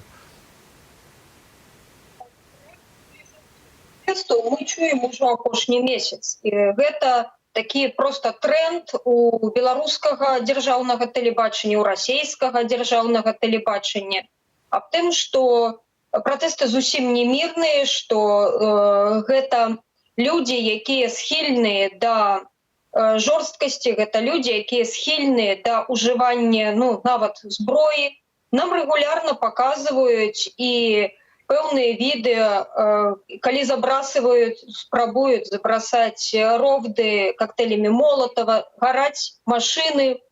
І я ўпэўнена, што заўтра, альбо нават сёння, беларускае дзяржаўнае тэлебачанне таксама пакажа сюжэт, пакажа ролик, у якім прадэманструе зусім не мірны характар той акцыі, якая адбылася сёння. Таму што у іх здалі нервы, і ім трэба будзе гэта апраўдаць. Адзіным апраўданнем таго, што зараз адбываецца ў Менску, будзе якраз спроба выкарыстання зброі альбо штосьці, што замяняе зброю пратэстоўцамі. Таму, чакаем у вечаровым навасным эфіры эпізоды і кадры аб тым, што пратэстоўцы спрабавалі накінуцца на мірных супрацоўнікаў праваахоўчых органаў, выкарыстоўваючы хутчэй за ўсё коктейлі Молотова. Традыцыйная рыторыка, якую выкарыстоўваюць дзяржаўныя СМІ. А калі так сапраўды адбудзецца, то ці варта тады чакаць узмацнення рэпрэсіяў супраць палітвязняў, магчыма, новых палітвязняў у Беларусі? Я не думаю, что будут з'являцца новыя палітвязні, потому что увогуле існаванне палітвязняў на сёння вельмі невыгодна беларускім уладам. Хутчэй наадварот будуць выпускаць тых, хто зараз знаходзіцца ў следчых ізалятарах, таму што трэба прадэманстраваць мірны характар улады і зусім не мірны характар пратэстоўцаў. А як гэта можна зрабіць? Дакладна не дэманструючы тыя кадры, якія мы зараз бачым з Арлоўскай. Таму гэта будуць выпускі дадаткова людзей, якія затрыманыя, гэта будзе суды, якія прызначаюць не суткі, а штрафы. Для дзяржавы гэта таксама значна больш выгодна, чым сажаць на суткі. Ну и да, будут з'являться в эфире видео, будут з'являться кадры радикализации альбо радикализации умоўнай пратэстаў, в тым ліку і сённяшняга пратэста. Але ж для беларусаў і для міжнароднай супольнасці хіба відавочна, што тыя саступкі, як бы мовіць, саступкі, на якія пайшла ўлада і змянілі меру стрымання некаторым палітвязням, што насамрэч гэта проста гульня, бо фактычна крымінальныя справы з фігурантаў не знялі. То пытанне ў тым, ці навошта ўладам гуляцца ў такую гульню? Ці сапраўды яны вераць у тое, што гэта спрацуе? Забываем одну дробязь, что насамрэч и беларускае грамадства, и не только беларускае грамадства, яно разделилось не только по своих чаканнях от ситуации, по чаканнях от улады, по чаканнях об выніках выборов. Грамадство яшчэ поделилось по крыніцах, з якіх яны атрымліваюць інфармацыю. І тыя разважанні, якія мы чуем ад уладаў пра радыкалізацыю пратэстаў, пра тое, што ўсе праблемы, якія зараз ёсць у Беларусі, гэта праблемы, якія справакаваныя пратэстоўцамі. Яно разлічана не на мяне і не на вас. Яно разлічана на тых, хто глядзіць беларускае тэлебачанне, а не Белсат. І гэта інфармацыя, якая будзе дзейнічаць на іх. І улады, калі падаюць такую інфармацыю, яны разлічваюць менавіта на атрыманне пэўнага выніку, на фармаванне уяўлення рэчаіснасці не з нашага боку, а з боку гледачоў беларускага тэлебачання. У Беларусі, на жаль, вельмі шмат людзей глядзяць тую ж самую залу. І зала — гэта усе магчымыя БТ, а дакладна не Белсат. Вольга, апошняе пытанне хацеў у вас вось пра што запытацца.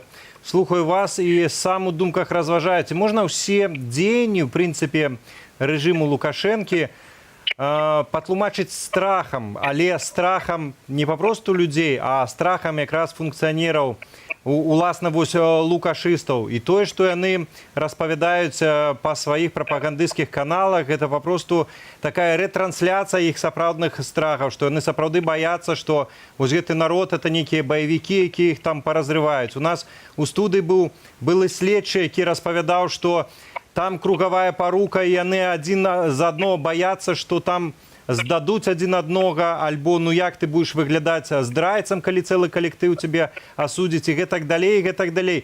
Ці можна патлумачыць вось сітуацыю ў Беларусі? Гэта папросту наступствы страху рэжыму Лукашэнкі за адказнасць, вот, перад адказнасцю за свае злачынствы перад народам. Безумоўна, у тым ліку і страх. Дакладней, гэта страх, ну, хіба ў першую чаргу. Прычым гэта страх не толькі прадстаўнікоў рэжыму Лукашэнкі. Гэта страх і тых, хто глядзіць беларускае дзяржаўнае тэлебачанне і разумее, што тое жыццё, налажанае жыццё, якім яны жывуць апошнія дзесяцігоддзі, досыць камфортнае жыццё, яно скончылось. І беларуская прапаганда, узмоцненая расійскай прапагандай, яно грае вось менавіта на такіх страхах. Прычым гэта страх і умоўнага звычайнага грамадзяніна, гэта страх і прадстаўніка сілавых структур, для якога таксама яго жыццё, налажанае жыццё, камфортнае жыццё, яго заўтрашні дзень, у якім ён упэўнены, яны ў любы момант могуць скончыцца. Вось на гэтых страхах улада сапраўды грае. Гэты страх, ён з'яўляецца рухавіком тых рэакцый з боку улады, якія ёсць, і тых магчымых рэакцый з боку гледачоў дзяржаўнага БТ, дзяржаўнага тэлебачання, якія чакаюць і правакуюць беларускія ўлады. Вольга, дзякую вялікі вам за размову. Вольга Харламова, палітолог, была з намі на відэасувязі з Менску. Некаторыя смс-паведамленні зачытаю. Вось уласна спадарства наконт падзею на Орлоўскай таксама пачалі прыходзіць і паведамленні ў стрим-чат. Людзі, открывайце, пожалуйста, пад'езды. Вядомая тактыка апускаць людзей ад сілавікоў, каб хаваліся ў пад'ездах. Балкон на Богдановича пущу в гости. Шмат вось такога зараз прыходзіць. Таксама ідуць і прывітанні, привет ад пенсіянераў из Минска. Далей прывітанне з Лугана, Швейцария. Дякую за добрую працу. Живе Беларусь, живе вечно. Добрый вечер всем журналистам Белсат. Спасибо. Вы мужество, гордость, честь Беларуси. Горячий привет Валерию, Гродницу. Я, Павел, тоже гродненец. Давно проживаю в Польше. Всем сердцем с вами. С Беларусью. Живе Беларусь. Павел, живе вечно. Дякую великие за то, что разом с нами. Ну і ты пачынаў ужо казаць пра Арлоўскую, таксама бачыла паведамленне, што ў доме, бліз якога узрывалася гэтая граната, выбіла шкло і што ёсць пацярпелыя. Будзем сачыць, як там развіваюцца падзеі. Ну а пакуль людзі крычалі ганьба на адрас прапагандыста з тэлеканалу «Беларусь-1» Александра Хараўца. Ён праславіўся тым, што чапляўся на акцыях да падлеткаў.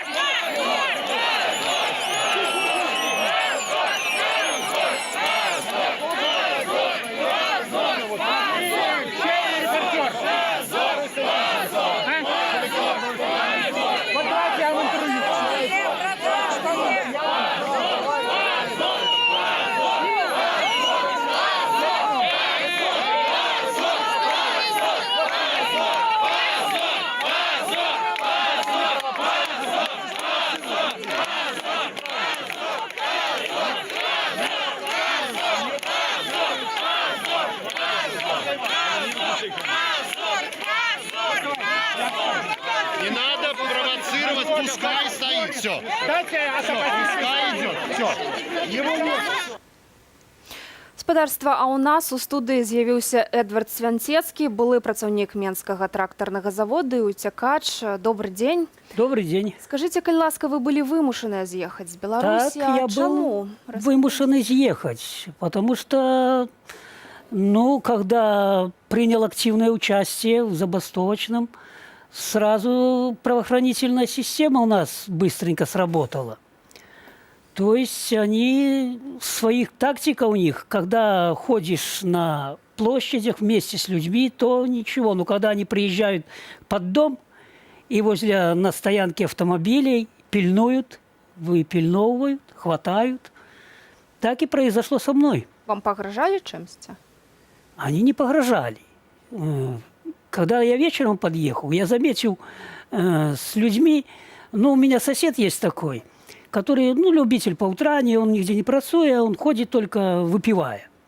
И у компании с такими подтянутыми людьми, высокими, коротко стриженными, в коротких курточках, опрятные, все, что эти люди делают с ним.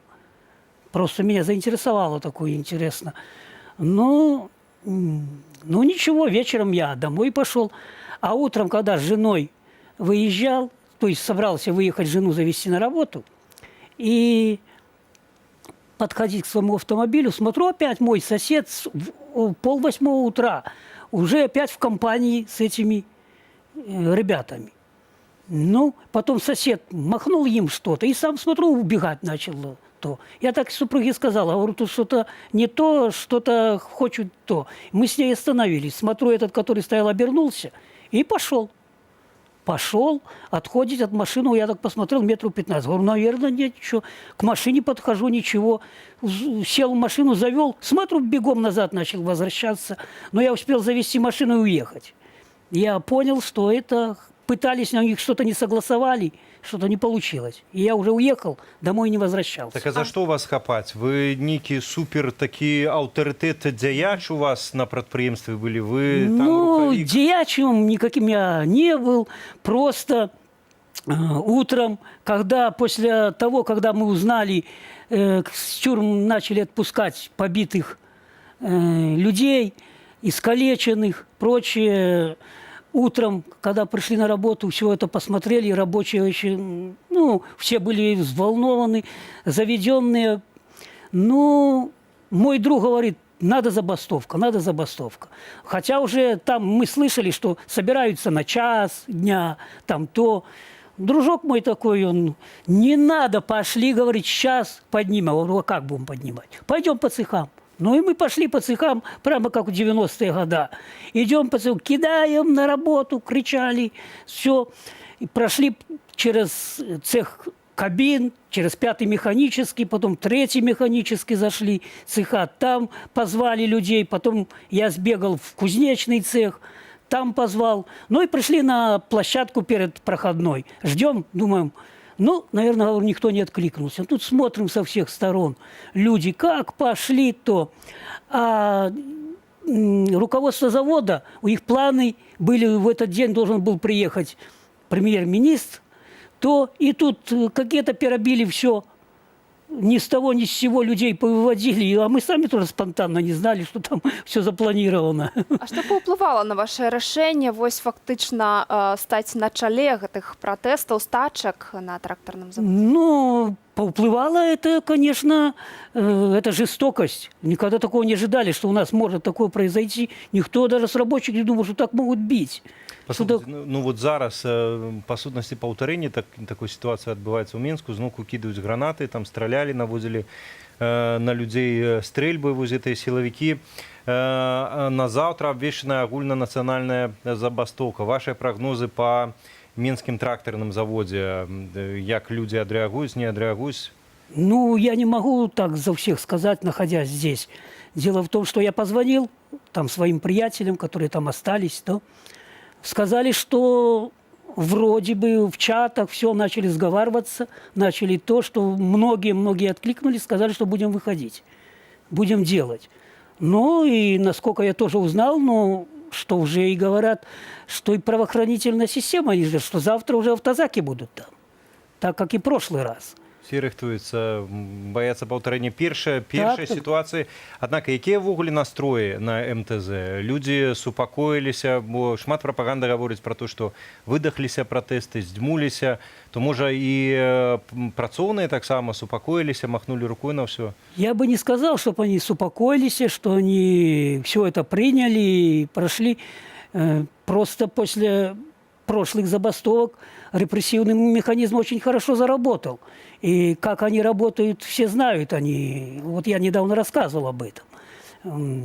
Но дело в том, что рабочие, они немножко и испугались. Там то лидеров всех, естественно, повыдавливали, понейтрализовывали, кого выдавили, кого уволили, кого что. Ну, я надеюсь, что там появятся новые.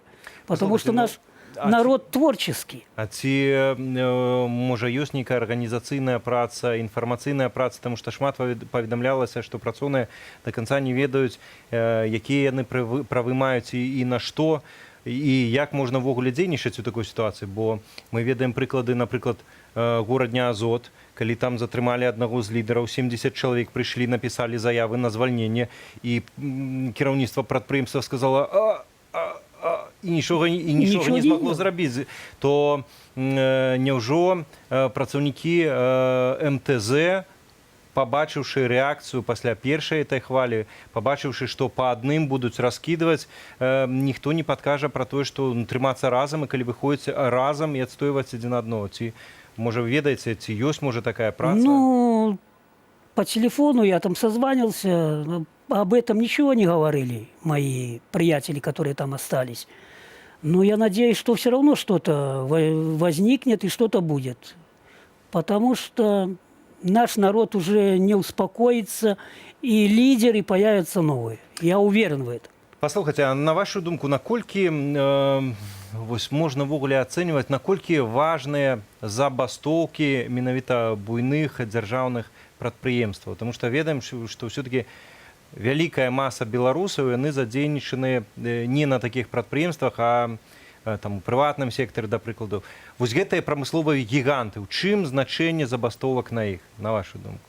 На мою думку, значение этого очень большое. Власть этого очень боится. Почему? Потому что все основные пополнения бюджетов это идет, естественно, от рабочих, от государственных этих предприятий.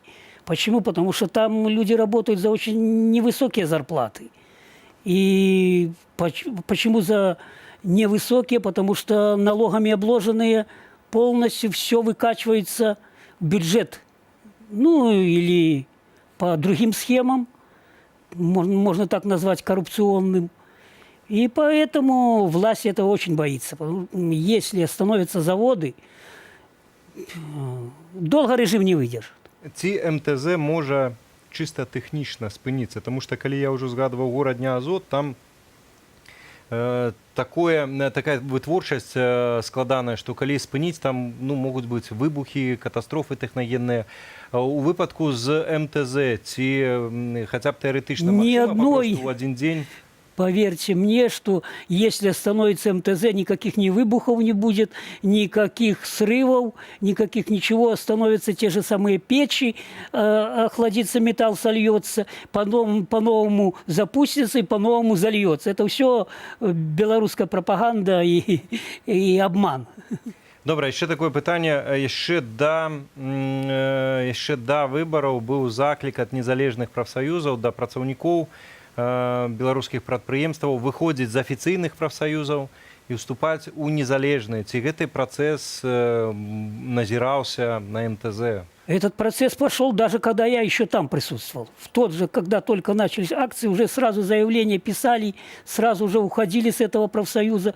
Потом этот профсоюз пробовал что-то оправдаться, говорить перед рабочими. Абсолютно никто их не слушал, потому что за все эти года дальше он без абсолютно никакая... это не организация, просто пополнение, собирать по 1% с рабочих и верхушку кормить, ну и между собой там раздел. Абсолютно. Зразумела, ці будзе такая гатовасць далучыцца да забастоўкі усім калектывам? Калі пачне, то можа МТЗ тады далучыцца, калі не хоча быць флагманам? Ну, прошлый раз тоже МТЗ не было в первых рядах. МТЗ долго молчало, когда уже другие флагманы бастовали, даже соседний электротехнический уже был на забастовке, но потом очень выступили громко, с выходом на площадь, и то даже очень напугали тогда власть. І на хвілінку перарвемся, давайте перанесемся ў Менск, там працуе наша журналістка Марыя Арцыбашева. Марыя, вось як вядома, цяпер у гэтыя хвіліны АМАП ходзіць па дварах і спрабуе затрымаць тых, хто вяртаецца з пратэстаў, у тым ліку там АМАП з дубінкамі, узброены. Ці ты ведаеш штосьці пра гэта? Распавядзі, калі ласка, дзе ты знаходзішся і што назіраеш? Так, знаходжуся ў раёне Арлоўскай, і так, сапраўды, вельмі шмат АМАПу цяпер па дварах, таму што, хіба зразумела, што калі людзей крышачку разагналі, што людзі пачалі хавацца ў гэтых дварах, людзі забегалі ў пад'езды, хаваліся па пад'ездах, шмат касманаўтаў, у тым ліку са шчытамі, і яны пільнуюць выхады з двароў. Інфармацыя ад людзей, якія здолелі збегчы з разгонаў, пра тое, што яны на свае ўласныя вочы бачылі параненых людзей, што светашумавыя траплялі ў гэтых людзей, што ўжывалі гумавыя кулі. І, праўда, былі чутныя стрэлы, і гэтыя гранаты, і петарды. Цяпер да гэтай пары спрабуюць вылаўліваць па дварах людзей, якія хаваюцца ў гэтых дварах, не даваць выйсці. Яшчэ таксама бачылі, як прыязджаюць хуткія дапамогі, таксама у раёне Арлоўскай. Ну, значит, гэта можа сведчыць толькі пра тое, што сапраўды ёсць параненыя людзі ад сённяшняга разгону. Ну і натуральна, пакуль хіба невядома, колькі чалавек пацярпела, так, а колькі прынамсі машын з хуткай дапамогі прыехала, ці ты ведаеш? Ну, я бачыла 4, вось 5 паехала, машын 5 ўжо дакладна прыехала сюды на Арлоўскую. Людзей я чула таксама, ну, праўда, Салідарнасць працуе да гэтай пары, і вельмі шмат людзей вылезлі ў вокны і стаяць на галубцах, пільнуюць, заклікаюць да сябе, крычаць з вокна пра тое, што вы можаце хавацца, я зараз і спушуся да вас. То бок людзі салідарнасці на працуе, гэта, конечно, вельмі круто. Ну, правда, вось бачыце, пазітыў сённяшняга дня на пачатку 6, калі мы не бачылі гэтых затрыманняў, скончыўся вось такім чынам сканчваецца. Маша, яшчэ такое пытанне, магчыма, ці зараз ввогуле чутно яшчэ нейкія выбухі альбо стрэлы, альбо супакоілася страляна? Не, на дадзены момант ужо сціхла гэта ўсё. Не факт, што, можа быць, гэта ў нейкіх дварах яшчэ працягваецца. Тут, дзе знаходжуся я, ужо ціха, і стрэлаў не бачна, не чутно, выбухаў не бачна, вось гэтых святлашумавых. І толькі працягвае АМАП патруляваць гэтыя двары і хіба шукаць людзей, актывістаў. А какая атмосфера? Таксама я чула, што кагосьці абшуквалі яшчэ. Чалавек спрабаваў дабрацца дадому, і яго прымусілі вывернуць заплечнік, і глядзелі, шукалі хіба сімволіку нейкую.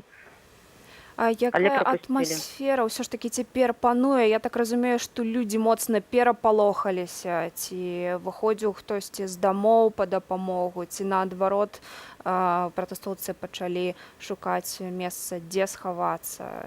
Як выглядае сітуацыя? Ну, людзі хаваюцца цяпер па дамах, па пад'ездах. Нехта стаіць, назірае каля пад'езду, каб калі раптам нешта здарыцца, каб дапамагчы людзям схавацца. Яны то бок чакаюць і запытваюцца у людзей, у мінакоў, якія праходзяць вось побач, запытваюцца, ці ёсць патрэба каму-небудзь схавацца, ці ёсць патрэба недзе дапамагчы, ці, можа быць, каму-небудзь патрэбная хуткая. А ці абнавілі транспартны рух? Як цяпер людзям дабірацца дадому? Ведаеш штосьці? Я зараз у дварах, на жаль, не ведаю, што цяпер з транспартам. Цяпер вось хожу, гляджу, што адбываецца ў дварах. Дзякуй вялікі. З намі на сувязі была Марыя Арцыбашева, якая пільнавала сітуацыю ў раёне вуліцы Арлоўскай у менскіх дварах.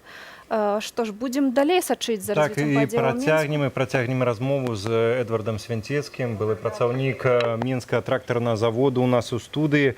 Літаральна трошачкі яшчэ ёсць часу у нас для размовы. Спадар Эдвард, хацеў вось такі момант запытаць. Нават калі заўтра не адбудзецца агульнанацыянальная забастоўка ў такім выглядзе, да якога заклікала Святлана Ціхановская, і все пра гэта гавораць, што, напэўна, не кропкава будзе, не кропкава, то, можа, гэта нічого такое страшна і не будзе, а больш важна, каб працягнуліся пратэсты, да прыкладу, у форме італійскага страйку. Наколькі гэта эфектыўная форма пратэсту, на вашу думку? Ну, если был бы открытый протест, он гораздо эффективнее, конечно. Ну и такая, если итальянская забастовка, она тоже очень эффективна. Умеют наши рабочие и делать и такие забастовки, и посрывать и планы. Все могут посрывать. Вот как. Ну, я надеюсь, что найдутся там ребята. Апошняе пытанне яшчэ ў мяне да вас. Магчыма, яшчэ альбо па вашых кантактах, альбо яшчэ ў той час, калі вы працавалі на МТЗ, ці была нейкая каардынацыя дзеянняў альбо хаця б абмену інфармацыі паміж вось гэтымі прадпрыемствамі-гігантамі? Ці ўсе такія аўтаномныя? Ну, насчет этого я не могу сказать, потому что я особо не участвовал там между гигантами, между координацией или что. Но лидеры наши, допустим, как Сергей Дылевский или что, они, наверное, координировали, наверное, созванивались. То и на данный момент ничего я не могу сказать, потому что я... Зразумела, спадар Эдвард, дзякуй вялікі вам за размову. Эдвард Свянцецкі, былы працаўнік Менскага трактарнага заводу, быў з намі тут у студыі. Мы мусім перарвацца і вярнуцца ў Менск, бо з намі на сувязі ёсць наш журналіст Станіслаў Івашкевіч, і па інфармацыі, якую мы атрымалі, ён таксама пацярпеў ад выбуху святлошумавой гранаты, якая зарвалася ля вуліцы Арлоўскай. Стась, прывітанне, распавядзі, калі ласка, як ты пачуваешся, што здарылася? Так, вітаю. Я пачуваю себе нормально. На галаве рассячэнне, крыху заліла крывёй, але ўжо крывя перастала, і самаадчуванне цалкам у норме. Што адбылося, гэта калі я ішоў з калонай, якая ўжо рухалася да ачаплення, якое было каля прэзідэнцкага палацу, то ззаду прыехалі бусікі і пачалі ладзіць хапун. І народ пабег туды назад, ім насустрач. Яны, бусікі адступілі, развярнуліся, аўтазакі таксама, людзі пайшлі ім услед, і ў гэты момант пачалі ляцець светашумовыя гранаты, і людзі ламануліся у бок, в бакавыя двары, і мяне, атрымліваецца, натоўпам штурханула аб балку, якая вісела нізка. Таму пацярпеў не ад светашумовой гранаты, а хутчэй ад цісканіны, як вынік светашумовой гранаты. Вось, пасля чаго пачаўся хапун на Арлоўскай, тым месцы, адкуль разбегліся людзі. Я разам з людзьмі адбег далей у двары, пасля чаго мяне падхапілі людзі, якія на машинах, якія ездзяць адмыслова па дварах, каб вывезці адтуль людзей.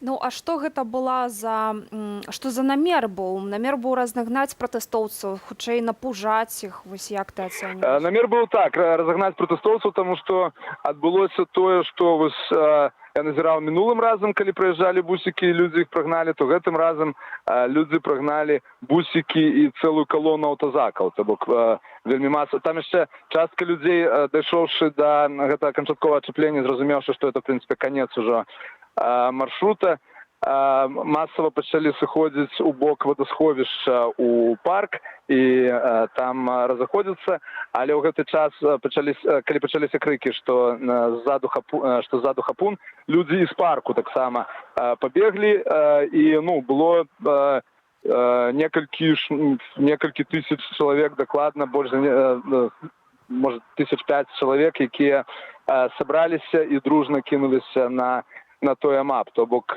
людзі ўжо былі настроены рашуча, не даваць себе разагнаць фізічнай сілай, ну і адпаведна прымянілі агневую сілу. Я не ведаю, ці былі гучныя хлапкі, я не ведаю, іх было шмат, ці былі некаторыя з іх стрэлы, але гэтага хапіла, каб разагнаць ужо той астатак людзей, які заставаўся на праезжай частцы на вуліцы Арлоўскай. Станіслав, вось нам у стрім-чаце на Ютубе цягам усяго сённяшняга эфіру пішуць табе кампліменты пра то, які ты цудоўны журналіст, а таксама герой. Між тым, як вось у сапраўды нашага героя Белсатаўскага хацеў запытаць, што цябе за сёння найбольш уразіла, вось з чым ты сутыкнуўся? Сёння мяне вельмі ўразіла, па-першае, колькасць, па-другое, настрой людзей, што на 3-й месяц пратэстаў настрой пераможны і зацяты, і такі пазітыўны. Людзі распавядалі пра тое, што ў іх бывалі і дэпрэсіі на працягу гэтых месяцаў, і бывалі расчараванні, бывалі часы, калі яны не хадзілі, але сёння выйшла вялікая колькасць людзей з намерам працягваць гэтую доўгатэрміновую барацьбу. То бок гэта быў на адзін момант, такі я заўважыў. Вельмі шмат людзей станоўча ставяцца да ультыматуму, пераважная бальшыня, в прынцыпе, усе, з кім мне ўдалося паразмаўляць, станоўча ставяцца да ультыматуму і да ідэі страйку, пры тым, што некаторыя з іх па-рознаму наставіліся да гэтага на пачатку, але цяпер памянялі істотна сваё меркаванне ў пазітыўны бок.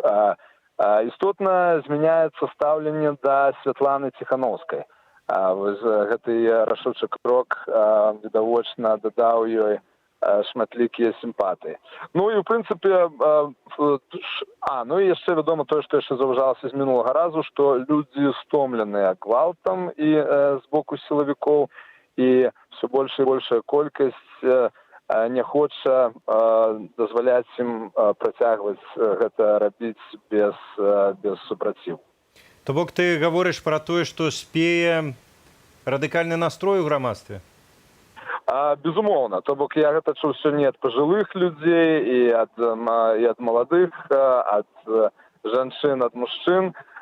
Людзі сапраўды стомленыя безадказным гвалтам з боку сілавікоў. Ну і гэта бачна з таго, што як я казаў і мінулы раз, што раней, калі людзі бегуць, это значыць, што в тым баку, адкуль яны бегуць, там амап. Зараз бывае так, што калі людзі бегуць, это значыць, што у тым баку, куды яны бегуць, амап. І гэта было заўважна на мінулым маршы, а сёлета, в сэнсе не сёлета, а сёння проста рэкордная колькасць людзей рынулася адбіваць сваіх, калі пачулі пра хапу. Ну вось уласна наконт адбівання, бо сёння было некалькі, прынамсі, паведамленняў, як людзі адбівалі іншых дэманстрантаў, якіх сілавікі спрабавалі затрымаць. Паводле тваіх назіранняў, ашчушчэнні, як модна зараз гаварыць, параўнанні з іншымі, з ранейшымі пратэстамі, наколькі вось такія настроі адбіваць сваіх пашырыліся альбо, наадварот, звузіліся? Яны вельмі істотна пашырыліся. І пашыраюцца яны проста з тыдня ў тыдзень вельмі істотна, і людзі, якія раней проста пра гэта казалі, цяпер проста ўжо настроены зацятыя рашучыя. І таксама людзі вельмі стаміліся ад такога працяглага адчування тотальнага беззаконня. І для многіх страх працягваць у гэтым жыць надоўга перавышае страх непасрэдных рызыкаў падчас пратэстаў. Станіславе, яшчэ адно апошняе, прынамсі на гэты момант, пытанне. 78-й дзень пратэста. Псіхолагі гавораць пра тое, што звычка, калі штосьці паўтараць 20-23 дні з'яўляецца, каб замацавалася 90 дзён. Ужо 78 дзён беларусы выходзяць, пратэстуюць.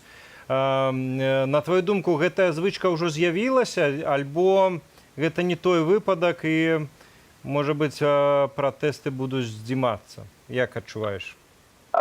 Ну, паводле маіх адчуванняў, гэтая звычка, безумоўна, ўжо з'явілася, і гэта таксама бачна не толькі на саміх пратэстах, але яшчэ і паводле атмасфераў у дварах. То бок людзі ўжо ведаюць прынамсі дзясяткі сваіх суседзяў.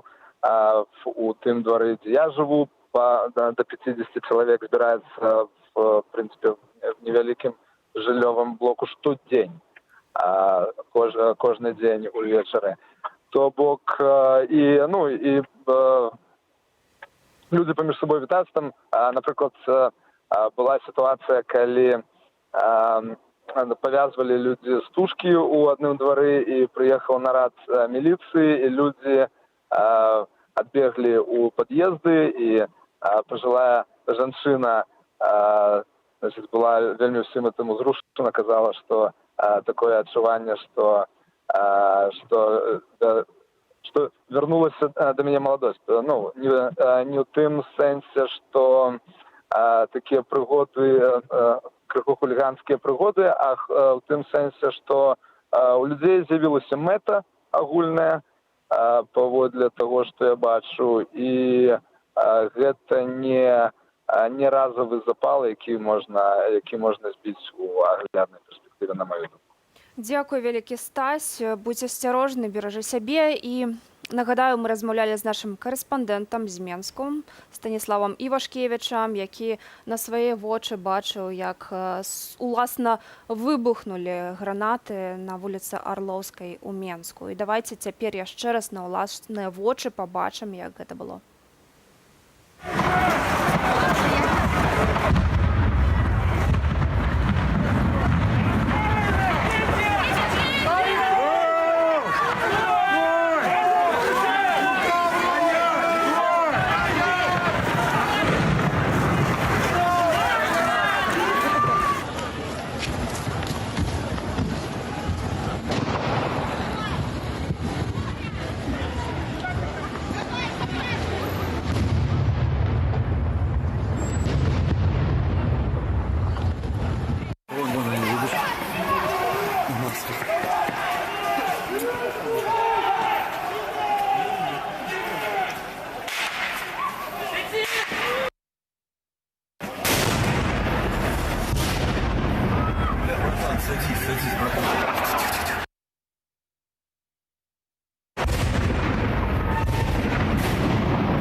Воскресный вечер.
Вось тэкст спадарства полыхаў і грымеў Менск у раёне вуліцы Арлоўскай. Ёсць параненыя, і цяпер сілавікі прачосваюць двары ў пошуках пратэстоўцаў.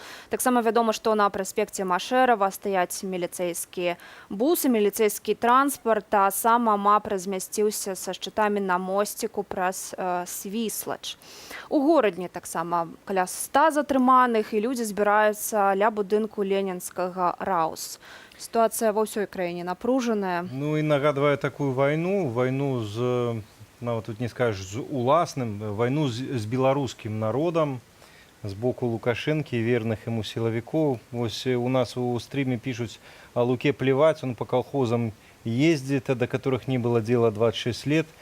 Не нашел, как муж, семьянин и мужик, даже сесть за стол переговоров в нормальном формате. Так само пишут, что ось у Берасти магазина Миловица закрыли двери перед людьми, когда ОМОН побежал задерживать. Так само поведомляют, что Дмитра Дашкевича затрымали, но сапраўды попросту нейкая война с белорусским народом. Ну и, конечно, журналистов затрымліваюць. Затрымліваюць. У двоих у городні затрымали журналистов. Ну, затрымліваюць зараз попросту неабыякавых беларусаў. Будем говорить про гэта у тым ліку з кіраўніком стачкам у горадня Азот Юрыем Рававым у нас у студыі. Юрый, добрый вечер. Добрый вечер.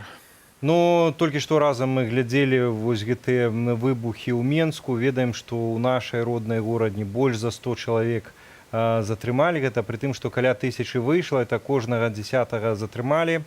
У розных рэгіёнах падобная сітуацыя. Сёння ў рэгіёнах, куды больш жорстка адбываліся вось гэтыя затрыманні, больш масава, чым у сталіцы. Якія адчуванні нараджаюцца, калі... Вы знаете, я даже не мог ожидать то, что в это воскресенье власти будут действовать так жестко в отношении людей, потому что взять и пережить еще одно воскресенье мирно, для меня казалось, что для них это будет хорошим ходом в преддверии истекающего ультиматума, объявленного Светланой Георгиевной Тихановской. Сердце просто бьется часто сегодня целый день, видя все это. В Гродно появились люди с оружием. Если до этого мы только видели, как такое происходило в Минске, то на самом деле понятно уже, что гуманно они решили применять оружие еще и в регионах. Ну, просто на самом деле нет слов. Очень много эмоций. Свое ощущение очень мне похоже на середину августа тогда, когда только вот было свежо, все те раны на протестах, все те синие тела. Но у нас есть все шансы закончить это. Яшчэ вернемся до того, як гэта завершыцца, аднак вось цікавае параўнанне з тымі крывавымі жнівеньскімі днямі. Можа, сітуацыю якраз улады спрабуюць паўтарыць вось праз гэтую жорсткасць менавіта таму, што радыкалізацыя пратэстаў, пра якую яны казалі апошнія дні, яна-то з боку пратэстоўцаў і няма нейкай радыкалізацыі. Можа, такім чынам яны хочуць зноўку справакаваць людзей, каб яны будавалі нейкія барыкады, кідалі кактэйлі Молатава, і тады можна будзе спісаць на гэта ўсё і ўжо жорстка канчаткова здушыць. Да, люди, конечно, могут озлобиться с такого дела, но наконец-то я вижу, что есть понимание у людей, если кому-то казалось это чем-то просто абсолютно страшным, что да, надо просто отказываться работать, сидеть дома, чай пить. Конечно, на непрерывных производствах, таких как Гродно-Азот и нефтеперерабатывающие заводы, немножко другая специфика, и рабочим придется отказываться от работы на местах, ждать распоряжения об остановках в связи с этим и держать свою позицию. Но я знаю, что люди готовы. И эти люди — это не легко заменяемые люди. Те, кто готовы идти до конца, это ключевые специалисты. И я очень надеюсь, что у нас есть шанс закончить это все мирно, спокойно и уже в течение короткого промежутка времени. Это означает завтра? Это оговорка про завтрашний огульно-национальный страйк? Завтра начнется страйк. Конечно, он будет расти только от дня ко дню. Люди все оглядываются друг на друга и на всех госпредприятиях, и повсюду на то, а как себя повели эти, а как другие. Люди смогут увидеть, как поведут себя госпредприятия. А як доўга гатовыя, прынамсі, на горадні Азот вось падтрымліваць гэты страйк? Я думаю, что людям гораздо легче держать страйк, держать забастовку даже несколько месяцев, но этого не понадобится. Потому что власти рассыплются за недели, а люди готовы держаться месяцами. И здесь это наше самое мощнейшее оружие. Оно мирное, красивое. Мы прошли такой красивый, болезненный путь. И теперь у нас осталось дело за малым. Наконец-то все осознали, что не надо ни на кого смотреть. Все знают шаги друг друга, и мы это сделаем. Чаму тады раней не адважваліся на такі страйк? Спатрэбілася столькі часу, каб сапраўды зразумець, што это адзінае выйсце, каб спыніць гвалт уладаў и прымусіць іх пайсці на перамогу? Если бы кто-то знал о том, что люди вообще так поднимутся, все же сидели и думали, что это какая-то девиация, что мы хотим вот отклонения, что мы хотим другой жизни. А вот они вышли, они поняли, что они хотят другой жизни, но они не самоорганизованы. Они не понимают, как действовать. И когда выходили люди, например, у нас на Гродно-Азот, приходит главный инженер и говорит: ребята, что вы тут занимаетесь ерундой? Шахтеры-то работают, шахтеры в шахтах. Но сейчас мы знаем, что шахтеры в шахтах сидели, но на конвейере руды не было. И потом, когда они оглядываются на нас, мы в этот момент где-то что-то тоже начинаем сомневаться и пугаться. И думаем, может, это мы такие одни здесь повстали и хотим жить свободно и по-честному. То сейчас мы уже успели за это время оглянуться друг на друга, связаться друг с другом, решить для себя что-то, понять, какими мы шагами можем действовать и как надо действовать. То есть даже такое простое дело, как отказ от работы, оно требует все равно самоорганизации. Я наконт вось тэрмінаў яшчэ хацеў прывесці гістарычны прыклад, калі браць нават Польшчу, легендарную салідарнасць, там 4 месяцы працягваліся самыя забастоўкі, то бок это дастаткова складаны і працяглы працэс, які ўключае ў сябе і важныя арганізацыйныя працы, там ствараліся стачкамы, аргкамітэты, фонды падтрымання і так далей. На якім этапе вось гэтая арганізацыйная праца зараз у Беларусі? Я разумею, што ўжо з'явілася, там нейкія структуры з'явіліся, чаго раней папросту не было, але вось колькі іх з'явілася? Ці сёння ўжо можна сказаць, што хто будзе баставаць, той атрымае і падтрыманне, і абарону? Действительно так. Мы получили нормальный, хороший контакт с фондами, собранными белорусами. Фонды солидарности, BuyHelp. И мы понимаем, как с ними взаимодействовать. Конечно, люди знают, что денег, собранных в этих фондах, не хватит на всех, чтобы брать и платить им зарплаты. Но экстренные случаи будут закрываться легко и быстро. С нами солидарность не только в виде белорусских денег, которые собраны этими фондами. Профсоюзы со всего мира западного, они в курсе о нашей ситуации, и кому как не профсоюзам знать, что такое стоять за свои права, за права рабочих людей, которые составляют в целом-то все общество, большую, огромную его прослойку трудящихся. Они нас полностью поддерживают, и они готовы оказать нам поддержку не только в виде каких-то видео, высказываний, писем. Они готовы нам оказать поддержку и материальную, потому что мы знаем, что в случае успешного страйка вероятность его просто близка к 100%, по моим ощущениям сейчас. И они готовы нам будут помочь. Люди, которые будут отказываться от работы, которые будут репрессированы, все получат помощь. И я пытаюсь это донести, что не слушайте никаких разговоров про то, что мы повесим на вас убытки, связанные со страйком. Солидарность со всего мира просто сейчас стекается к нам, и она только воодушевляет. Много кого выдворили из страны. Не я здесь один нахожусь сейчас в Польше. Сергей Делевский и другие. Глеб Сандрас, который в Вильнюсе был. И сейчас он, насколько я знаю, пока что тоже временно в Варшаве. Мы чувствуем поддержку. И мы знаем, что мы не останемся брошены. И этой поддержки мы не ощущали тогда. Нам казалось, что мир на самом деле и вправду может рухнуть, и мы останемся без работы. Нет, сейчас людям действовать решительно гораздо легче, вот именно поэтому. Потому что есть контакт с фондами, есть контакт с профсоюзами со всего мира. И помочь 9-миллионной Беларуси – это вообще для них не огромная проблема. Я просто памятаю, мне одразу прийшла лічба одна ў галаву, калі крызіс эканамічны ў Грэцыі быў, еўразвяз даў на той, каб выйшла одна краіна, якая большая за Беларусь, 200, прыкладна як Беларусь, 200 мільярдаў еўраў, таму наконт сумаў сапраўды дапамагчы 9-мільённай Беларусі гэта не так складана. Між тым хацеў задаць такое пытанне, якое ўжо гучала у нас у эфіры, задаваў я яго працаўніку МТЗ тут у нас у студыі. На вашу думку, у чым важнасць страйкаў, забастовак менавіта дзяржаўных прадпрыемстваў, калі мы ведаем, што там каля паловы беларусаў гэта яны не занятыя ў гэтай сферы. Аднак чаму менавіта вось прадпрыемствы гіганты, чаму вельмі важнае слово и дзеянні их? Потому что, как я уже говорил ранее, все оглядываются друг на друга. И людям, которые хотят и боятся, гораздо легче увидеть, что если такое большое предприятие, если госпредприятие отказывается работать, то бояться им уже будет абсолютно нечего.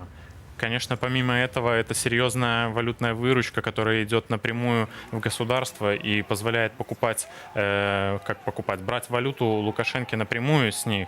Вот в чем важно. Если частному бизнесу в сфере обслуживания можно какими-то путями изворачиваться от налогов и бастовать таким образом, не давая денег в бюджет, то госпредприятия — это те, кто первыми берут под козырек любые слова из власти, потому что, естественно, это слившаяся с нашим режимом вещь, администрация госпредприятий.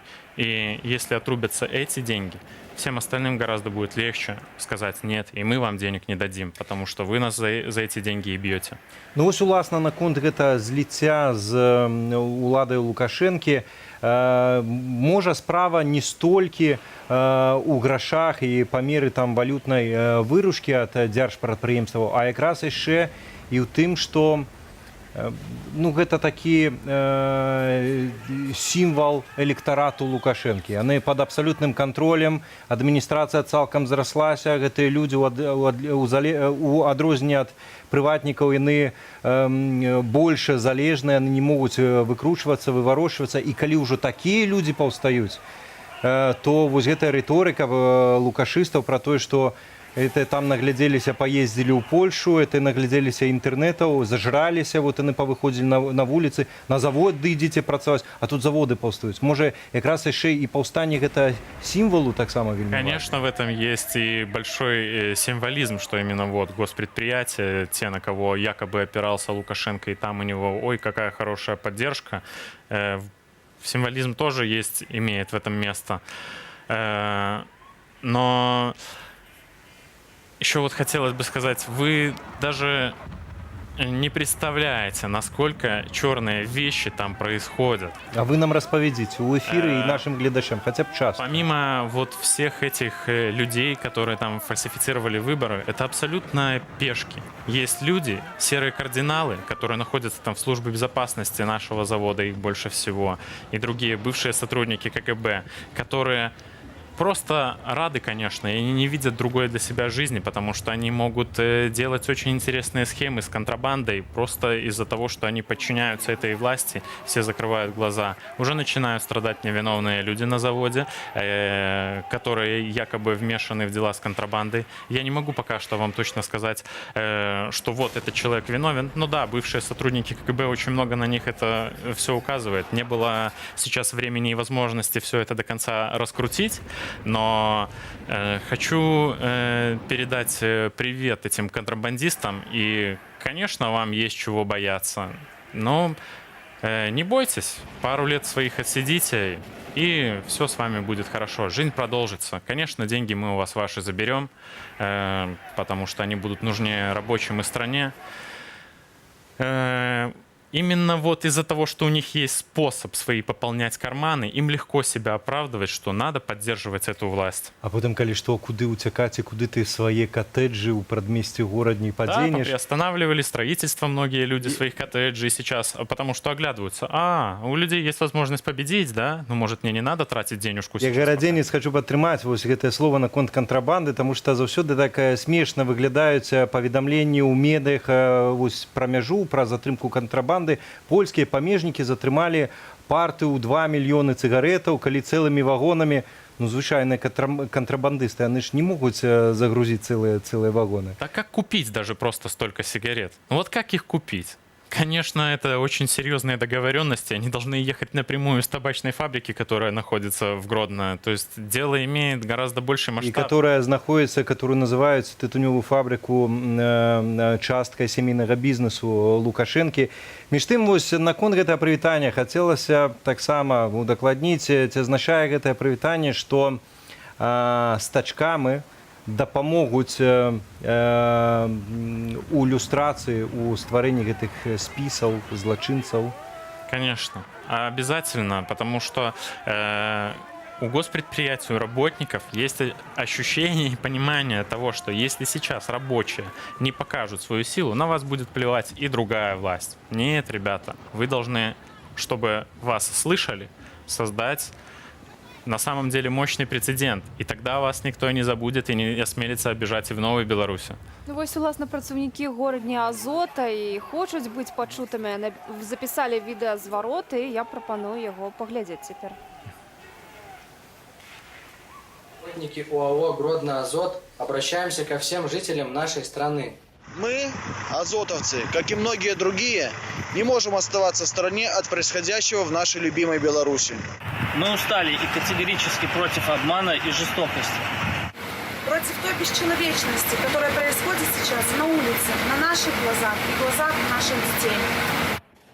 Мы хотим обратиться к работникам других государственных предприятий Беларуси. Что бы ни говорили о нас в официальных государственных СМИ, мы солидарны с вами. И не можем просто наблюдать за происходящим со стороны. Абсолютное большинство работников нашего завода придерживаются этой же позиции. Но не все могут открыто ее высказывать по разным причинам. Если говорить о причинах, хотим обратиться к администрации предприятия. Из вас также против того, что происходит в стране, но не могут говорить об этом открыто. Пожалуйста, перестаньте препятствовать высказыванию своего мнения работникам предприятия. Ведь каждый гражданин нашей страны имеет право на свою точку зрения, которая может не совпадать с вашей. Перестаньте давить на людей и запугивать их. Мы и так сильно обеспокоены количеством увольняющихся наших сотрудников. Среди них есть специалисты, на подготовку которых требуются годы. Разваливаются целые коллективы. Мы обращаемся к администрации города и области.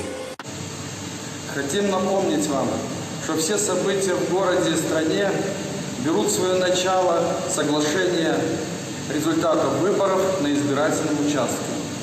И абсолютно необоснованное применение насилия силовиками на улицах наших городов. Вы нам обещали не препятствовать мирным акциям, митингам и шествиям. Вы нам обещали, что больше на улицах нашего города не будет силовиков без форменной одежды и без знаков различия. Однако репрессии продолжаются и дальше, даже против журналистов, стариков и детей. Мы не можем спокойно наблюдать, как светошумовыми гранатами забрасывают наших матерей. И если не ваша компетенция изменение политической ситуации в стране, то остановить насилие в отношении мирных граждан вам по силам. Мы обеспокоены утечкой за рубеж специалистов и трудовых кадров. Также высококвалифицированные компании IT-сферы вынуждены переносить свои офисы и бизнесы в целом в соседние страны. Что не может не сказаться на экономической ситуации в стране. удручает ситуация с беспрецедентным давлением на студентов. Это будущее нашей страны, и мы не вправе его потерять, упустить. Тяжело смотреть на оказанное давление в отношении работников культуры, когда закрываются целые театры. На медиков и так сложное для них время, когда они, не покладая рук, борются с пандемией. На лучших тренеров и спортсменов, на гордость нашей страны в и так очень сложное время для белорусского спорта. Считаем неприемлемым регулярное уголовное преследование кандидатов в президенты. Их соратников, членов штабов и инициативных групп.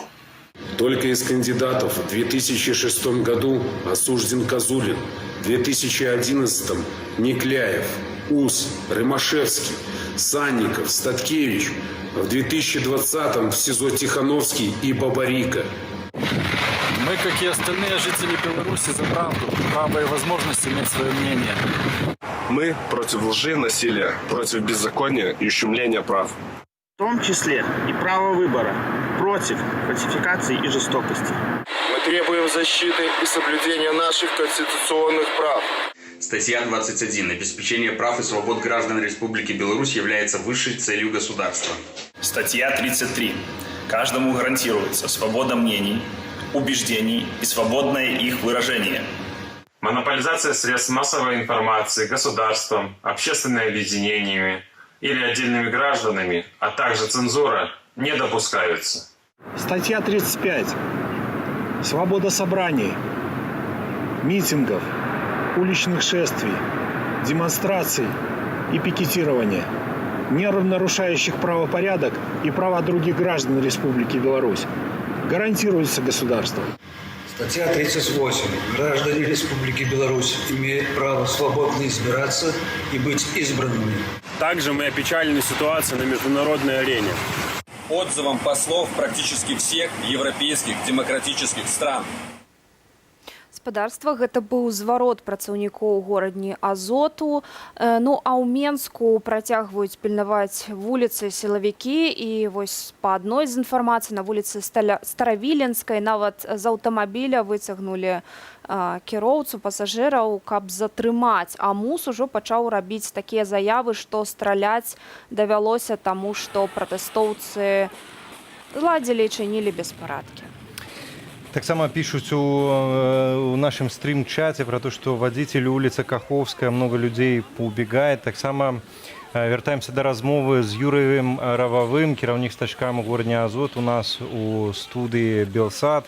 Юрий, вот у нас у стрим-чате идет такая своя полемика наконт забастовок. Есть люди, которые кажут, что нельзя бастовать, бо вы угробите экономику, а Лукашенко застанется, будет сидеть, ему оппонируют про то, что галоўна, каб Лукашенко звалил, а мы хутка все наверстаем.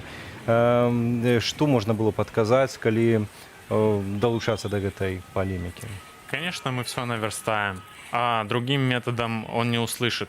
И люди должны понимать, что эта борьба не конкретно с ним. Он олицетворяет этот режим, он его построил, но есть много людей, которые его окружают. И когда они увидят, что все сыпется, что предприятия отказываются работать, пока Лукашенко у власти, они засомневаются, а еще через день, через два, они, конечно, уже начнут совсем другие вещи говорить, и у них начнется другая риторика.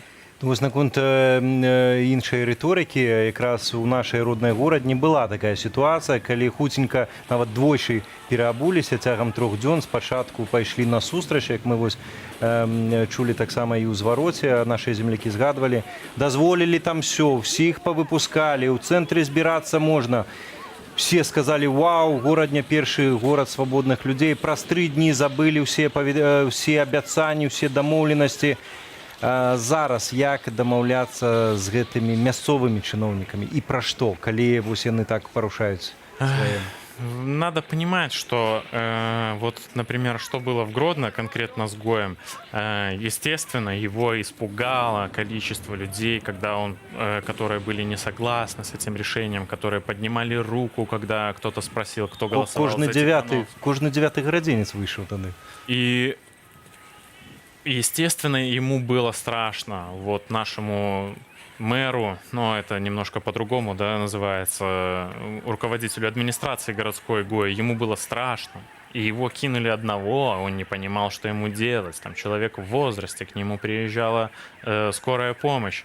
Но когда через несколько дней всей этой суматохи верхушка немножко сфарганила план и поняла, что на него надо давить, его надо запугать. Конечно, его же не охраняли люди и не говорили, мы с вами, мы вас защитим. Вот и его получилось запугать, этого человека в возрасте, который, конечно, тоже головой своей весь в Советском Союзе. И вот почему так случилось, почему он сначала попятился, а потом под давлением, естественно, он отказался со всеми разговаривать и уже не поднимался телефон. Я гэта цудоўна разумею, але гаворка пра іншае, калі зноў народ паднацісне і выйдзе ў той же самай горадні і улады зноўку перабуюцца ў паветры, мясцовыя чыноўнікі, ці ёсць ввогуле з імі сэнс размаўляць, пра штосьці дамаўляцца, альбо, як у нас яшчэ на пачатку сённяшняга эфіра палітолог Павел Усаў гаварыў пра патрэбу ствараць уласную сетку альтэрнатыўную цяперашнім уладам, у тым ліку народ. Акцыя павінна адбыцца ў 18 гадзінаў вечара. Аднак яшчэ наконт сённяшняй акцыі, якая часткова працягваецца, ці можна сёння даць ацэнку ёй, а таксама зрабіць з яе нейкія высновы? Галоўнае, што людзі зрэагавалі на спокліч, на заклік Святланы Ціханаўскай да ультыматуму. Гэта была моцная палітычная заява, і сёння быў такі тэст, ці маюць словы Святланы Ціханаўскай палітычную вагу. Але мы чулі, людзі скандавалі забастоўка, людзі скандавалі ультыматум. Мы бачылі, што ўсе плакаты, якія былі, яны прысвечаныя менавіта адстаўцы Лукашэнкі. Вось гэты заклік да адстаўкі Лукашэнкі, ён рэзануе з настроямі людзей. І акцыя была паспяховая, гэта тактычная перамога. Гэта сапраўды, калі не пераломны момант, то вельмі важная вяха ва ўсёй дынаміцы паўстання. Заўтрашні дзень гэта хутчэй замацаванне поспеху. Вот тое, што адбываецца зараз на вуліцах, вот гэты гвалт, ён з аднаго боку можа напалохаць людзей і сапраўды збіць жаданне баставаць. Але хутчэй за ўсё адбудзецца адваротнае. Тых людзей, тых рабочых, якія сумняваліся, ці варта далучацца да страйку, вось гэты міліцэйскі гвалт і брутальнасць толькі зматывуе. А наколькі, на вашу думку, яшчэ рэсурсаў у ўлады, каб падтрымліваць вось гэты гвалтоўны сцэнар, каб падаўляць пратэсты, каб, магчыма, запужваць пратэстоўцаў, якія заўтра далучацца да забастоўкі? Ва ўлады ёсць толькі адзін рэсурс, гэта адміністрацыйны. Усе вайсковыя падраздзяленні ад КДБ да ГУБОПіка, якія ў красоўках ходзяць і са зброяй у руках ганяюць пратэстоўцаў, гэта падначаленыя Лукашэнку. Трэба разумець, што паўстанне не толькі супраць Лукашэнкі, это паўстанне супраць дзяржавы. Таму што ўся дзяржава збудаваная такім чынам, каб абслугоўваць аднаго чалавека. І вось гэты рэсурс, вось гэтая вертыкаль улады цяпер цалкам працуе на сілавы блок. Цяпер усе міністэрствы фінансаў, эканомікі, банкаўская сістэма, усе працуюць, каб нармальна заплаціць гэтым джентльменам, якія бяруць удзел у разгонах, каб яны камфортна сябе адчувалі, і на прамыўку мазгоў. Я думаю, што вось гэтая прапагандысцкая махіна, яна павінна пераканаць сілавікоў, што яны робяць добрую справу. Колькі яны змогуць гэта ўтрымліваць, сказаць цяжка. Як толькі перастануць сілавікам плаціць заробкі, сітуацыя памяняецца кардынальна. І гэта можа ўжо адбыцца ў бліжэйшым месяц-паўтара.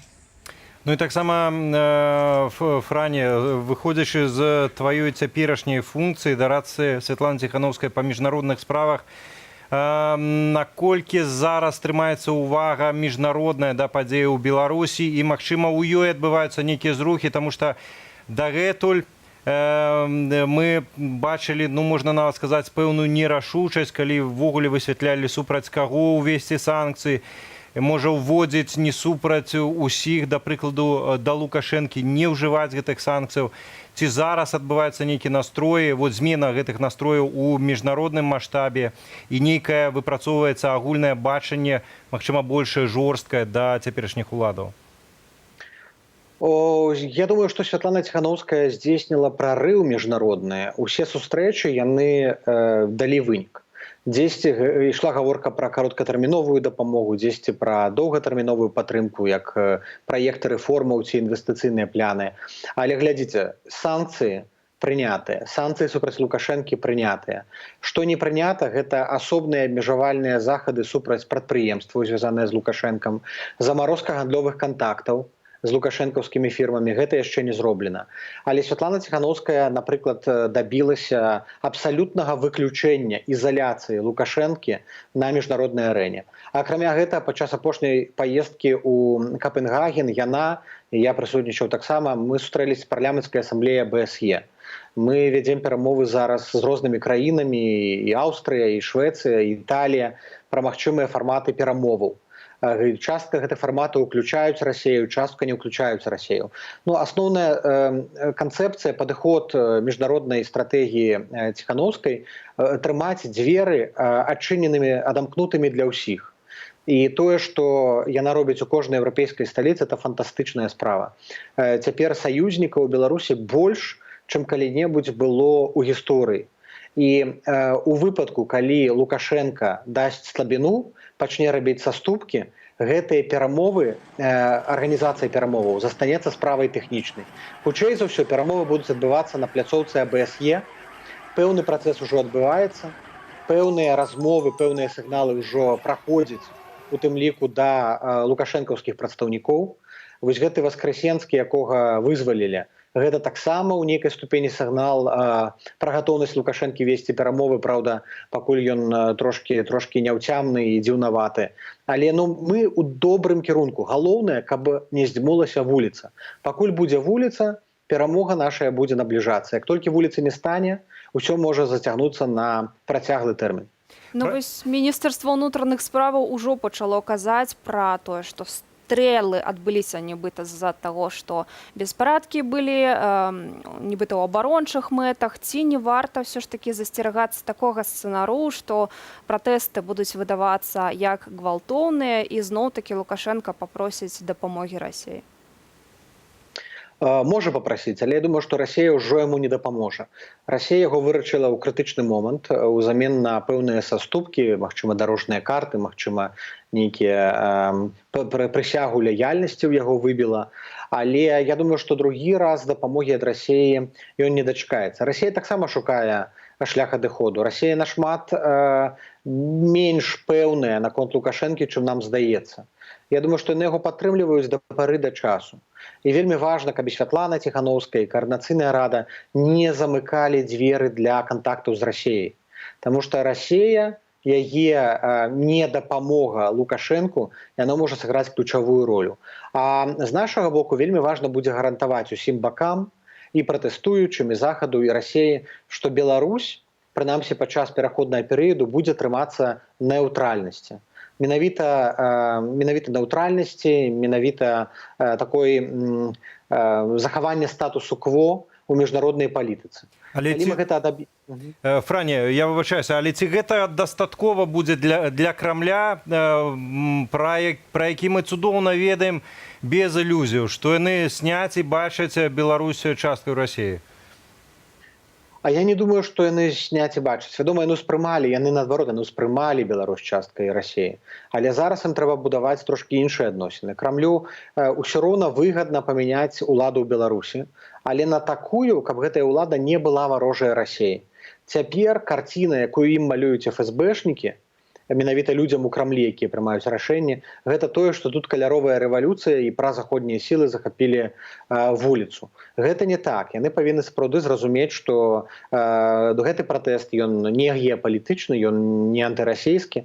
Пасля гэтага можна будзе ўжо дамаўляцца пра нейкія іншыя ўмовы супрацы. Расія павінна быць упэўненая, што Беларусь не стане фарпостам НАТО.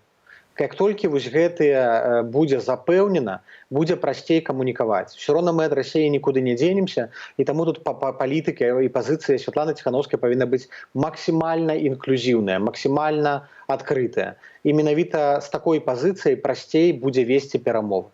Франя, яшчэ хацеў удакладніць, ці атрымаецца ў нас хаця б крышачку яшчэ папалохаць Ябацік і таксама іх лідара Лукашэнку і штосьці распавесці. Магчыма, вось ідуць перамовы не толькі там па кантактах АБСЕ, але і нефармальныя перамовы з высокапастаўленымі чыноўнікамі ў адміністрацыі Лукашэнкі. Ці можна пра такое штосьці гаварыць? На жаль, якраз кантактаў у адміністрацыі прэзідэнта няма. Такое адчуванне, што адміністрацыя прэзідэнта – такая фартэца непрыступная, якую ізалявалі, забілі, паставілі еўравокны, без каб там ніводнага скразняка не з'явілася. Абсалютна нуль кантактаў. Лукашенко адчуванне нібыта сядзіць у бункеры, слухае толькі пару чалавек вакол сябе і рэальна верыць ва ўсе гэтыя міты і стэрэатыпы пра наёмнікаў чэшскіх, нідэрландскіх і польскіх. Але ёсць кантакты з прадстаўнікамі міністэрстваў. Я думаю, мы созреем. Што кажуць праціўнікі забастоўкі? Ці ёсць такія ў вашым атачэнні? Ці, магчыма, яны спрабуюць вас пераканаць? С каждым днем их больше и больше. Прихильников, так? А противники, это я кто супраць? А противников меньше становится. Они начинают понимать, что робится в стране. Тому я думаю, что мы победим. А чему Лукашенко отменил митинг проуладный? Не собрал людей. Люди отклонили это все. Водители отказались вести людей. И людей не набрал он. Это в вашем городе, так? В нашем городе Солигорску, да. Никто, все отказались ехать. Даже кто голосовал, 2 человека в коллектива отказались ехать. Шукают проблемы. Дети заняты, болеют, ковид. Никто не поехал заехать. Дякую велике. Я бы еще хотела привет передать великий. БТ-1. Это лживое телебачение. И это не наше телебачение. Мы не с вами. Они нас обманули. Мы давали вам интервью. Они зробили виразку и вставили на БТ-1 эту виразку. Ну, здараецца такое. Нічога, мы працягнем працаваць усё адно.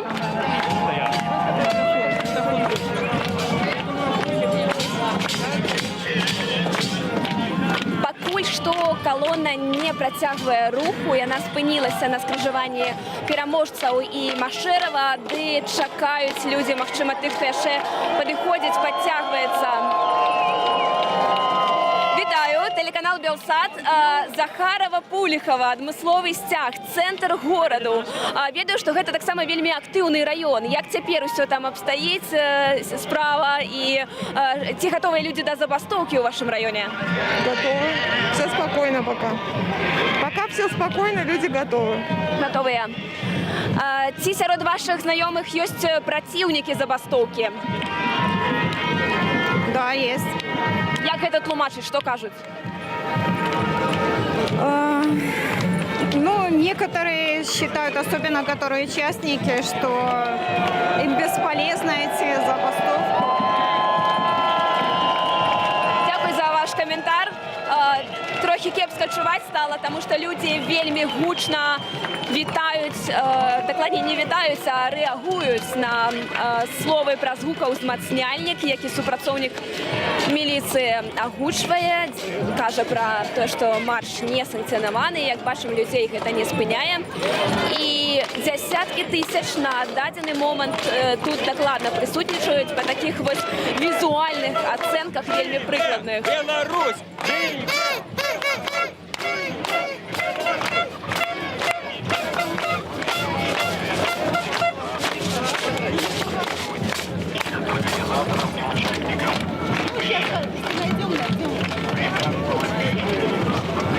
Вітаю, телеканал Белсат. Можна з вами поговорити? Белсат, скажіть, куди тепер усі йдуть? Який дальнейший план? Никто не знает. Плана нет. Плана нету. Мы выходим просто отстаивать свои голоса, свои права. И требований только 3. Спынить гвалт, отставка Лукашенко и новые выборы. И я думаю, этого хотят все люди, которые сюда приходят. Нам не надо куда-то идти, нам не нужен какой-то план. Здесь у всех просто одна цель – добиться правды. Завтрашняя забастовка магчимая, як ви думаєте? Я предполагаю, что да. Более чем. Сярод ваших знайомих шмат людей збираються удзельнічаць у забастовцы. Ви самі? Я бастую. Державне підприємство? Нет, частник. Але все одно, а ви? Частник.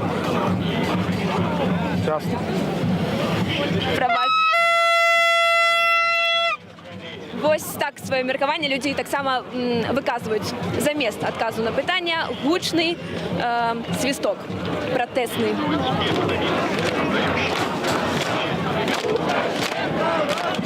Традиційні вже кричалки Лукашенка у Казак можна тут почути. Лукашенка в Казак! Лукашенка в Казак! Лукашенка в Казак! Добрый день, телеканал Белсат. Скажите, коли ласка, ці ви вірите у поспіховість забастовки? Да, я верю.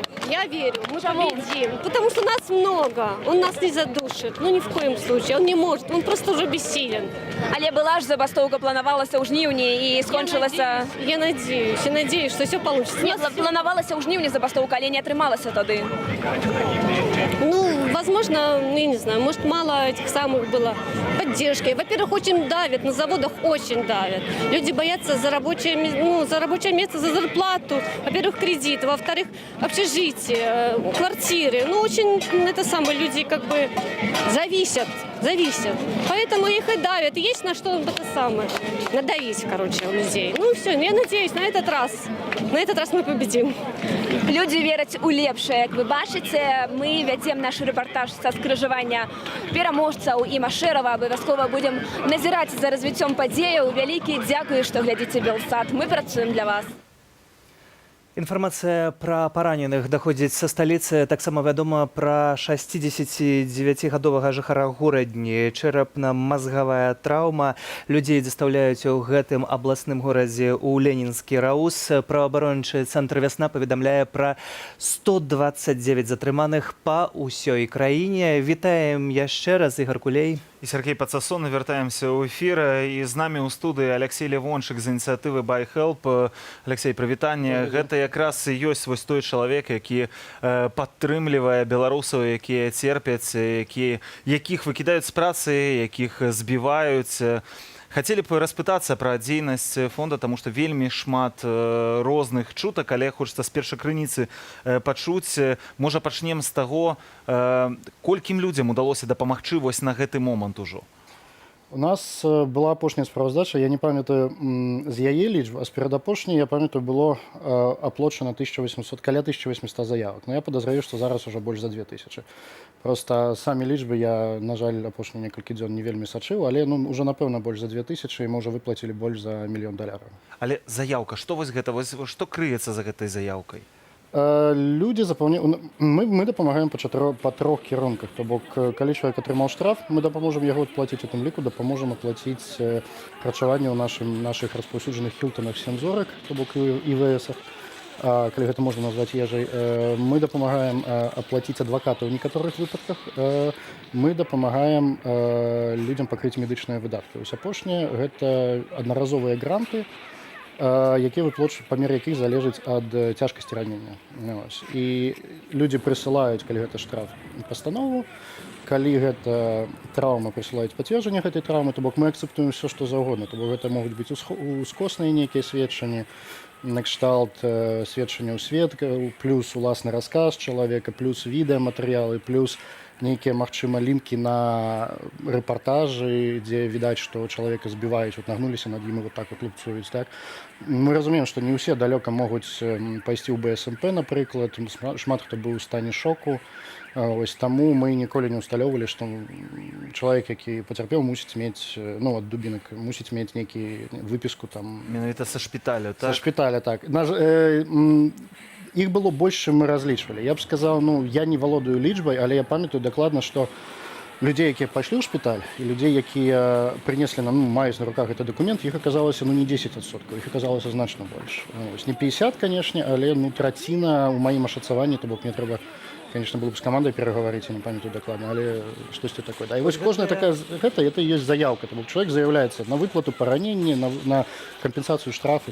Мелася на увазе просто, что за заявкой стоит лёс нейкага пэўнага человека, просто каб наш глядач разумеў, так. что это такое. Вось гэтыя кадры, уласна кажучы, гэта тое, з чым вы сутыкаецеся, бо пасля такіх кадраў гэта тое, што адбывалася сёння на вуліцы Арлоўскай у сталіцы, калі былі прымененыя спецсродкі, светашумавыя гранаты, таксама гумавыя кулі супраць мірных пратэстоўцаў. І вядома пра тое, што ёсць параненыя. У Менску у сталіцы працуе наша карэспандэнтка Маша Арцыбашева, з намі цяпер ужо на сувязі. Маша, дзе ты цяпер знаходзішся і якія апошнія падрабязнасці? Знаходзіцца па дарозе на Сурганова. Мы цяпер вось ходзім па дварах, глядзім, што адбываецца навокал. Спрабуем даведацца ад людзей, што яны бачылі. З таго, што я чула, вось былі сведкі гэтага эпіцэнтру, так, каля русу цэнтральнага раёну.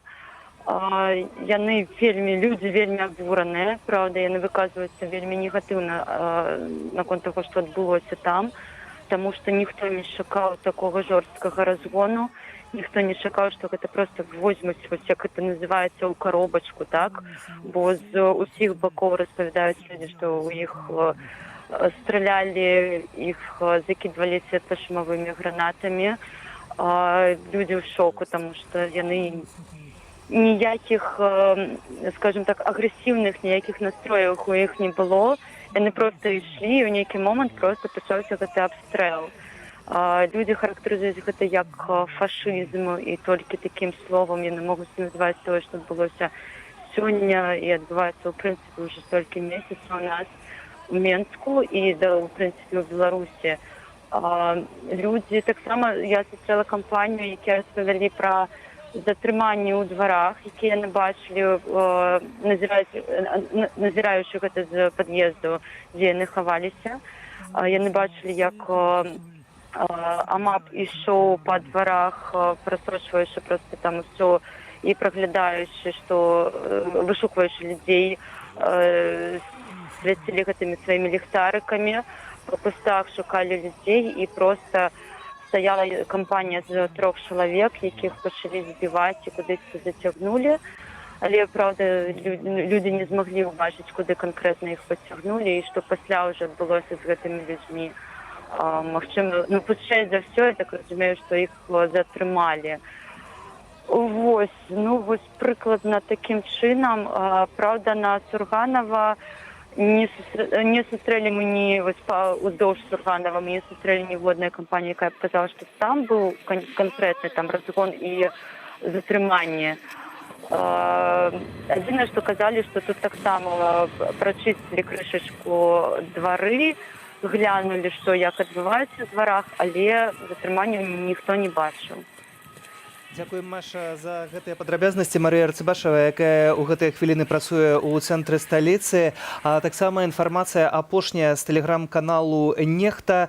Зачитаю на мове оригинала. Врачи сообщают, что в Минском военном госпитале сейчас работают операционные. Такая же картина была в ночь на 10 августа. После взрыва в Карловке выехало около 10 скорых с разных подстанций. Кроме того, раненых везут еще в 6-ю больницу и БСМП. Но общее количество непонятно. Ось такие жудасные новины. Так что вертаемся до нашего гостя ў студыі Алексея Лявончыка. Як бачым, вось гэта тыя, пэўна, выпадкі, з якімі вы працуеце. Таксама ці медычная дапамога будзеце... Гэтыя людзі звычайна самі да вас звяртаюцца, ці вы неяк спрабуеце іх шукаць, не ведаць, у вас сілаў хапае таксама шукаць такія выпадкі? Людзі самі да нас звяртаюцца. То бок мы спрабуем максімальна шырока распавядаць аб нашай дзейнасці, Гэта раблю я, гэта робяць іншыя публічныя асобы кампаніі. Мы стараемся, ў прынцыпе, тыя выпадкі гучныя, якія праслізнулі ў СМІ, адсочваць, але я бы не сказаў, што мы палюем менавіта па гучныя выпадкі. То бок, калі мы ведаем, што чалавек пацярпеў, то мы, хутчэй за ўсё, яго знойдзем і запрапануем дапамогу. Але звычайна людзі звяртаюцца. Вы таксама зразумееце, што мы не можам выпалёўваць канкрэтна толькі гучныя выпадкі, таму што тады інакш 10 чалавек, якія не з'явіліся на СМІ, яны застануцца без дапамогі. Так? Я нават ваш пост учора бачыў у Фейсбуку, дзе вы пісалі, што калі выбіраць паміж тым, каб спыніць увесь гэты ланцужок дапамогі і разгледзець прыярытэт на нейкі адзін гучны выпадак, лепш вы не будзеце спыняць, што ваша ідэя ў тым, каб не спыняць гэты ланцужок дапамогі дзеля нейкіх асобных гучных справаў. Не, мы просто дапамагаць усім у чарзе. У чарзе, так, не, мы можам прыярытызаваць, мы прыярытызуем выпадкі, мы кожны дзень прыярытызуем выпадкі. Калі чалавек мае складаныя акалічнасці ў сям'і, калі гэтыя грошы, ён пазбавіўся працы, на ім вісіць угалоўка, яго выгналі з абшчагі. Калі гэтыя грошы як бы для яго крытычныя, то мы яго ставім наперад чаргі, гэта без пытанняў. То бок нават калі перад ім стаяць яшчэ 20 чалавек, то мы паставім, я маю на ўвазе, што мы ідзем па чарзе ў спісе заявак, але калі мы напаткаем чалавека, які менавіта мае такія складаныя жыццёвыя акалічнасці, яму трэба выплаціць. Мы выплацім без праблем. У нас ёсць capacity выплачваць каля там 25 тэрміновых у дзень, такіх вось, калі мы да іх дабраліся, да? Але менавіта выпалёўваць, то бок канкрэтна вось сачыць за СМІ, мы гэта робім, мы нешта адсочваем там канкрэтна, але мы не ў стане ўсё адсачыць, так? І менавіта таму, калі, скажем так, гэта айцішнік, умоўна кажучы, калі гэта маці з 2 дзецьмі, якую выкінулі з абшчагі за ўдзел у дэманстрацыі, мы ёй заплоцім перад айцішнікам, які атрымаў 2 базавыя, таму што яму, ну, як бы гэта менш прынцыпова. Але заплоцім усім. Я пра гэта дадам, што мы пакроем усё. Конечно, вы сказалі, што 20-30 у дзень выплатаў робіце, а колькі заявак прыходзіць? Не, у нас есть capacity 20-30 пільных рабіць. Так, аб'ём, я перапрашаю. У нас есть магчымасць рабіць 20-30 пільных, то бок калі, напрыклад, за папярэдні дзень валантэры нас просяць вось раз, два, три, 4, 5, вось гэтыя пільныя. У нас каманда каля 40 актыўна працуючых чалавек, ну так, мне венцай. І, ну, в залежнасці, конечно, але маю на ўвазе, што тыя, хто працуюць там кожны другі дзень мінімум, то іх чалавек 40. Вось яны звычайна проста кідаюць у лічку, што гэта пільны. Тут пачалося прымусовая вытворчасць, тут прыйшлі прыставы, тут чалавек хоча выехаць, тут чалавек не мае грошай на тое, каб зрабіць МРТ і так далей. Вось у мяне на кожны дзень пад вечар запашваецца такіх штук 10, 15, 20, 30, і мы заўсёды іх стараемся аплаціць на наступны дзень у прыярытэце. Вось менавіта. А заявак прыходзіць 100. Як гэта выглядае прапарцыйна? Вось, скажам, сёння адбыліся акцыі, напэўна, сёння будуць пацярпелыя, ёсць ужо, вядома, там больш за 100 затрыманых, таксама ёсць параненыя. Ці гэта азначае, што заўтра, паслязаўтра гэтая лічба адразу пойдзе ўверх? Не заўтра, паслязаўтра. Па-першае, суды, ну, тых, хто затрымалі, суды ж адбудуцца не адразу. І звычайна добрая частка людзей скарджвае пастанову, то бок цягне па максімуму. То бок мы ў сплеску бачым хутчэй за ўсё праз тыдзень, ну, у маім такім вось. Я не ведаю, конечно, как гэта будзе зараз, гэта адрозніваецца кожны выпадак. Што датычыць раненых, то звычайна людзі, якія пацярпелі, моцна пацярпелі, яны ў шоку. То бок у нас хваля заявак была не... Ну, вось глядзіце, 13 жніўня скончылася самая чарнуха, калі вось так назваць. У нас хваля заявак узбухнула 25 жніўня і прыкладна да 5-10 верасня у нас... 2 тыдні. Да, у нас быў вал, то бок стандартна вал у нас прыходзіла, ну, у нас прыходзіла, можа, не 100, зараз прыходзіць 70-100, тады прыходзіла 150-200, здаралася і 300 прыходзіла, то бок это, ну, тут ёсць пэўны лаг, то бок я пэўны, што падзеі сённяшняга дня даб'юцца на інтэнсіўнасці падач да нас праз пару тыдняў, ну, праз тыдзень, можа быць. Як вось удаецца? Таму што вы ж, пэўна, чытаеце гэтыя ўсе заяўкі, ўсё гэта праз сябе прапускаеце, таму што вам трэба разумець, што там адбылося. Вось як удаецца з гэтым усім, не ведаю, таму што вось журналісту, скажу як журналістам, мы таксама праз сябе шмат што прапускаем, і часамі гэта вельмі складана, таму што гэтыя людскія гісторыі, яны, ну, не могуць прайсці побач. Чалавек, які ўмее спачуваць, ён не можа застацца абыякавым да таго, што адбываецца. Вось як вам удаецца гэта ўсё? Ну, скажем так, я не чытаю ўсе заявкі, то бок гэта проста фізычна немагчыма. Рашэнні па выплатах прымае каманда валантэраў. Як бы у кожнага валантэра ёсць права прызначаць памер выплаты ў адпаведнасці з крытэрыямі, якія як бы агульнадаступны. Я правяраю, можа быць, некаторыя там асобныя выдёргіванні, некаторыя асобныя выпадкі, але ў нас вельмі добрая зваротная сувязь, то бок калі, і я тут кажу менавіта не пра штрафы, бо пра штрафы там зразумела, 810 ці там базавых ці 40 базавых, пастанова, дата супадае, артыкул супадае, мы хутка ставім яго на аплату, так? А вось раненую, калі трэба ашацаваць ступень выплаты па раненні, то калі людзі самі не могуць зрабіць у адпаведнасці з вось гэтай нашай градацыяй, бо мы абапіраемся, ў прынцыпе, на крытэрыі уголовно-працэсуальнага кодекса, што вызначаюць там лёгкія, сярэднія, цяжкія пашкоджанні, то тады гэта выкладаецца на агульны кансіліум, так сказаць, каманды валянтэраў, і у нас ёсць у камандзе зноў-такі медык, у нас ёсць праўнік, і звычайна, калі мы не можам проста прыйсці да рашэння, якая гэта мае быць выплата, то мы звяртаемся да іх. Но я не чытаю ўсё гэта, немагчыма фізычна чытаць усё, бо на мне ляжыць і лагістыка, скажем так, выплаты, ўсё такое. Вот. Я пропускаю, ну, мне хапае тых 10 на дзень, якія я чытаю, калі шчыра. Праз момант працягнем нашу размову. Цяпер ёсць на сувязі наша калега з Магілёва, Аліна Скрабунова. Аліна, вітаем, як прайшоў дзень у Магілёве, ці таксама жыхары твайго обласнога цэнтру выйшлі на пратэст? Прывітанне. Сёння ў магілёўцаў быў план, скажем так, што незвычайны, сабрацца ў розных кропках на розных раёнах гораду і разам пайсці ўсім у цэнтры, там ужо аб'яднацца, сліцца ў вялікую калону.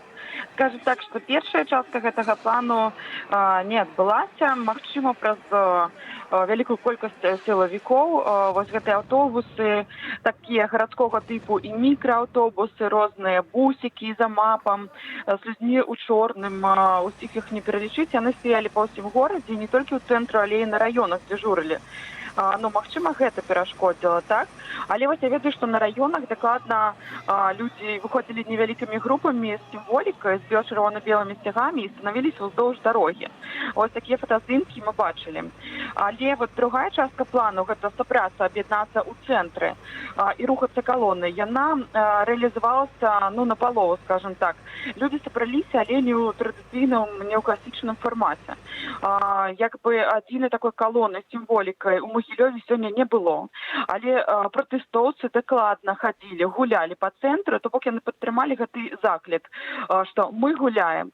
Так, і абазначылі сябе нехта шарыкамі, нехта кветкамі, нехта быў у бела-чырвона-белай вопратцы, так, са стужкамі.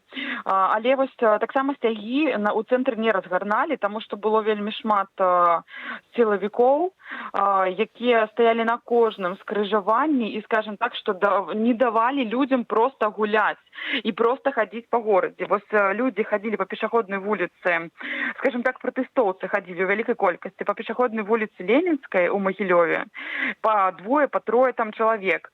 І да кожнага маглі падысці, падыходзілі амапаўцы і пыталіся, а чаму вы тут ходзіце? І вось проста гуляем, такі адказ іх не задавальняў. Сілавікі казалі, проста гуляйце, калі ласка, на сваім раёне каля дома, і не сёння, і не зараз. Калі мы убачым вас тут там другі, трэці раз, то вы паедзеце з намі ў РАОС на складанне пратаколу. Аліна... Так. Аліна, чуеш нас? Аліна, яшчэ адно пытанне наконт таго, ці былі нейкія затрыманні, бо вядома, што ў іншых гарадах дастаткова брутальна гэта адбывалася. Як справа выглядала ў Магілёве? У Магілёве былі затрыманні, пакуль што ні нам, ні праваабаронцам, якія за гэтым таксама сочаць, невядома прынцып, па якім затрымлівалі людзей. Ну, вось, конечно, в першую чаргу падыходзілі да тых, хто шоў, напрыклад, з парасонам, з секцыямі белага і чырвонага колеру. Вось, але, в прынцыпе, дастаткова было папрасіць чалавека, там, напрыклад, зачыніць парасон, і яго адпускалі. Але ўсё ж такі некаторых забіралі. Мінімум 15 чалавек сёння ў Магілёве, у цэнтры горада, там і на раёнах было затрымана. Пра іх паведамілі сваякі і сябры магілёўскім праваабаронцам.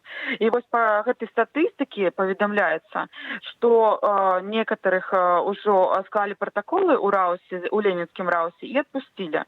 А некаторых пакінулі у ІВС, ну, павезуць на ІВС, напэўна, да суду. То бок ім далі звязацца сваімі роднымі і паведаміць ім пра гэта. Ёсць паведамленне пра адно жорсткае затрыманне ў Магілёве. Грамадзяніна Андрэя Цывілька затрымалі і па сцвярджэнню яго дзяўчыны перед тим, як затрымаць, яго збілі, ну, пасля затрымалі і звезлі. От, у невядомым напрамку. Так што я думаю, што заўтра ўжо гэтыя спісы будуць больш дакладнымі і з'явіцца імя і прозвішча кожнага затрыманага сёння ў Магілёве. Дзякуем за гэтую інфармацыю. Аліна Скрабунова з Магілёву, дзе таксама пратэставыя настроі існуюць і жаданне выходзіць ёсць, ну і не абышлося без затрыманняў. Мы вяртаемся ў студыю. Алексей Лявончык з ініцыятывы Buy Help з намі ў студыі. Працягваем нашу размову. Алексей, вядома, чым большая справа, тым больш крытыкаў. Не магу не задаць гэтае пытанне. Вельмі шмат таксама крытыкі абрынаецца ў бок вашай ініцыятывы. Тым не выплацілі, з тым спазняецеся, гэтым увогуле хіба што няма справаздачнасці, кажуць, па гэтых грашах, якія, ну, вельмі шмат гэтых каментароў. У Фейсбуку нават не хочацца ўсяго гэтага пералічваць. Можете адказаць гэтым людзям? Могу.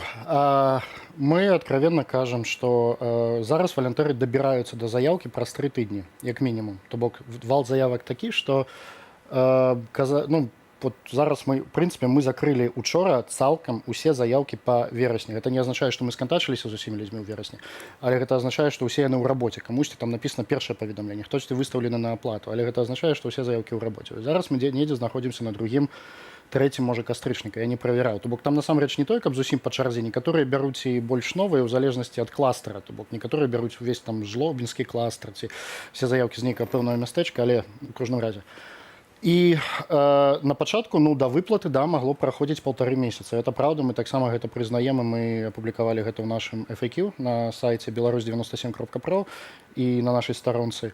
Бо фізычна просто гэта немагчыма рабіць хутчэй. Мы як бы не ставім сабе мэты зліць гэтыя грошы як мага хутчэй, просто каб паказаць, што мы іх патрацілі.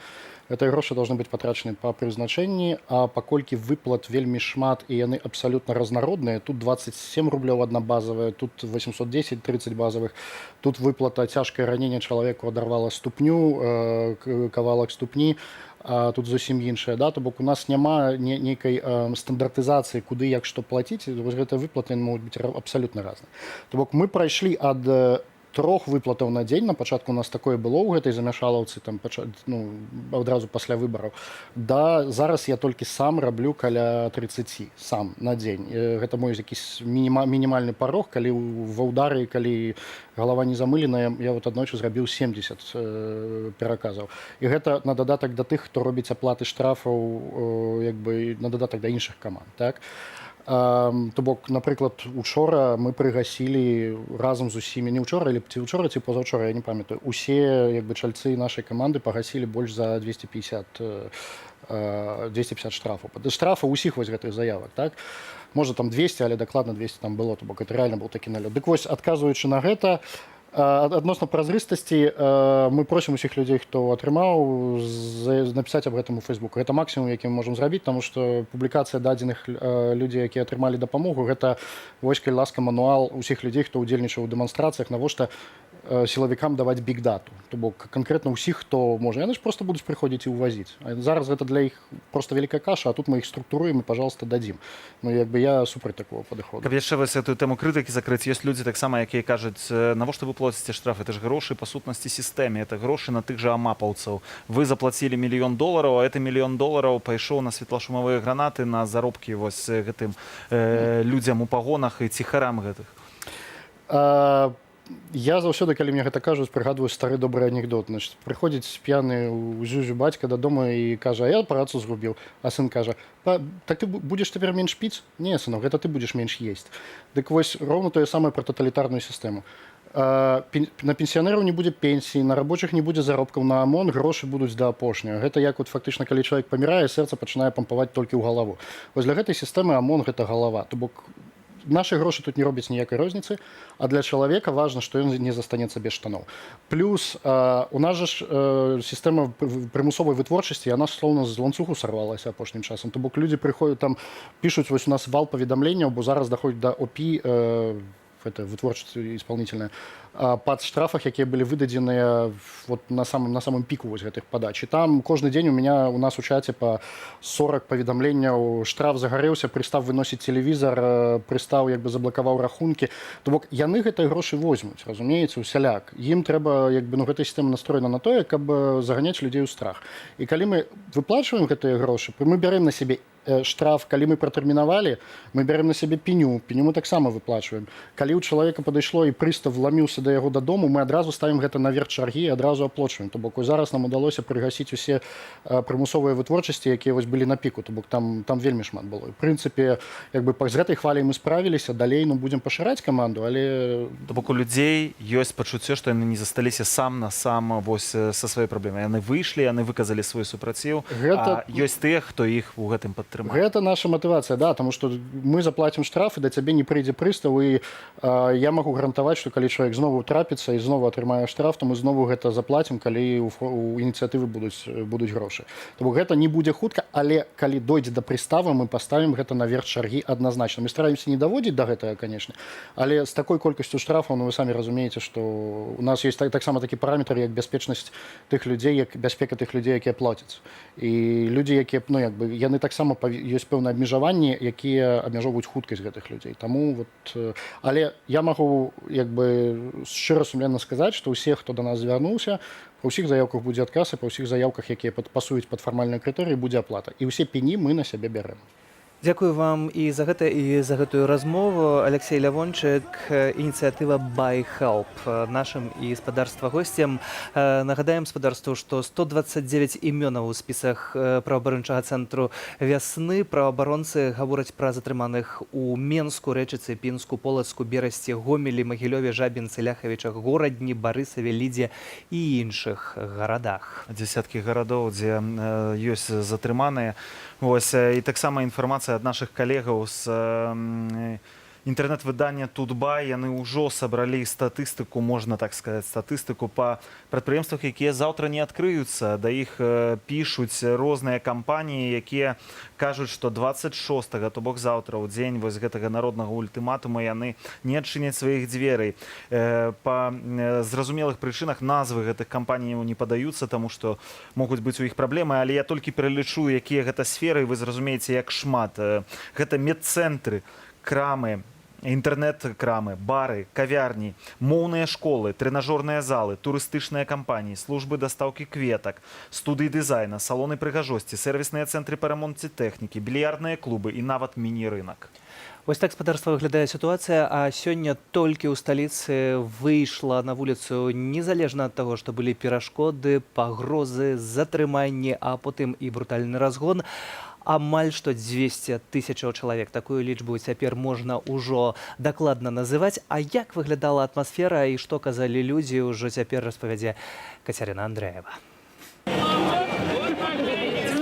Наших гледачоў. Мы знаходзімся цяпер на вуліцы Богдановича. Раптоўна калона пратэстоўцаў змяніла традыцыйны маршрут і замест таго, каб пайсці да палацу незалежнасці, пайшлі гэтым разам у бок плошчы Бангалор. Бачым, што тут ёсць людзі з велізарнай расцяжкай, дзе напісана «Народ чэмпіён». І гэта свабоднае аб'яднанне спартоўцаў Беларусі. Вітаю, тэлеканал Белсат. Распавядзіце нам, калі ласка, што ж за свабоднае аб'яднанне спартоўцаў? Люди, которые преследуют одни и те же интересы. Вот это наше... Преследуем, как сказать, не знаю даже, как объяснить это. Не могу объяснить. Падтрымліваеце народ, так. Конечно. А вы самі спартовец, так? Распавядзіце трошки про сябе. Не надо, не надо. Не хочаце, так? Конечно, зачем? Як ціск дзяржавы адчуваецца на федэрацыі прафесійныя спорту? Велізарны ёсць? Ці гэта все так? Хтосьці прыдуляе? Конечно, если людей увольняют с работы и выгоняют из национальной команды просто за свое мнение, но это уже давление на спортсменов. Так, на вялікі жаль, гэта праўда. А вось дзяржаўная прапаганда сцвярджае, што нібыта праз каронавірус адмянілі праўладны мітынг. Але, як вы думаете, насамрэч, чаму? Ну, за 2 дня до того, как они начали собирать, не было коронавируса, а потом почему-то он сразу пропал. Я думаю, просто банально не собрали людей, поэтому его и отменили. Велізарная сёння колькасць людзей людей нават складана падлічыць, але сотня тысяч, я думаю, ёсць. Як вам падаецца, як ваши ўражанні? Ну, сегодня очень много людей, и я думаю, да, где-то 100 тысяч, больше, может, да. Дзякуй вялікі за ваш каментар. Не ўсе хочуць распавядаць спартоўцы пра сябе, бо вядома, што вялікі ціск насамрэч існуе, але народ чэмпіён. Вось з такім лозунгам ідуць людзі. Вітаю тэлеканал Белсат. Распавядзіце, калі ласка, вы таксама маеце дачыненне да спорту? Да, имею. Можаце распавесці пра сябе, пра ціск з боку дзяржавы на федэрацыю? Я серебряный призер Олимпийских игр в Лондоне по художественной гимнастике, но сейчас с гимнастикой не имею связи, поэтому оттуда на меня никакого натиска нету. Як вас зовут? Вот, Лещик Наталья. Наталья, дзякуй вялікі. Народ чэмпіён напісана на гэтай расцяжцы. Ці насамрэч вы мяркуеце, што перамога будзе за народом? Естественно. Ну, обратной дороги нет. Это, мне кажется, это просто дело времени. А колькі часу можа спатрэбіцца? Не знаю, мне кажется, от месяца до полугода максимум. Дзякуй вялікі за ваше меркаванне. Тым часам працягваецца рух калоны па вуліцы Богдановича. Пакуль мы не бачым тут нейкага пераследу пратэстоўцаў з боку сілавікоў, але ў любы момант зноў жа ўсё можа змяніцца. Вітаю, телеканал Белсат. У вас цікавый плакат. На каждого безумного короля найдется свой... Джейми Ланнистер. Ланнистер. Так, что вы хотели гэтым сказать? Что чакае гэтага человека, які выявлены на плакате? Я полагаю, что при любых раскладах, если дальше не закончится все по-хорошему, то, вероятно, закончится по-плохому, чего очень сильно не хотелось бы. Вот что я думаю. Что думаете про забастовку? Ці магчымая яна? Я думаю, что, во-первых, да, магчыма. Лично я буду ее поддерживать, буду сам бастовать. И как бы сложно ни было, я думаю, что все произойдет. Вы працуеце на дзяржаўным прадпрыемстве? Нет. Прыватным, так? Прыватным. А ваши коллеги, ваши сябры такой же думки прытрымліваюцца, альбо яны супраць забастовкі? Скажем так, у нас в офисе около 10 человек, и только один из них за сами знаете кого, за безумного короля. И як ён гэта тлумачыць? Ой, вы знаете, это многочасовые дебаты, порой даже работать невозможно, потому что очень жаркие споры, и аргументов очень много. И я вам скажу, что он не стандартный «я батька», как говорится, да, а человек, который просто приводит свои аргументы. Они довольно весомые. Но когда ты видишь, когда ты слышишь истории про людей, которых садят на шпагат в бусиках, то все эти аргументы просто рушатся. Конечно, гвалт – это жудаснае, асабліва той гвалт, про які даведаліся беларусы, на вялікі жаль, пасля выбараў. Паглядзіце, як выглядае калона пратэстоўцаў цяпер. Людзі скандуюць «Гэта наш горад».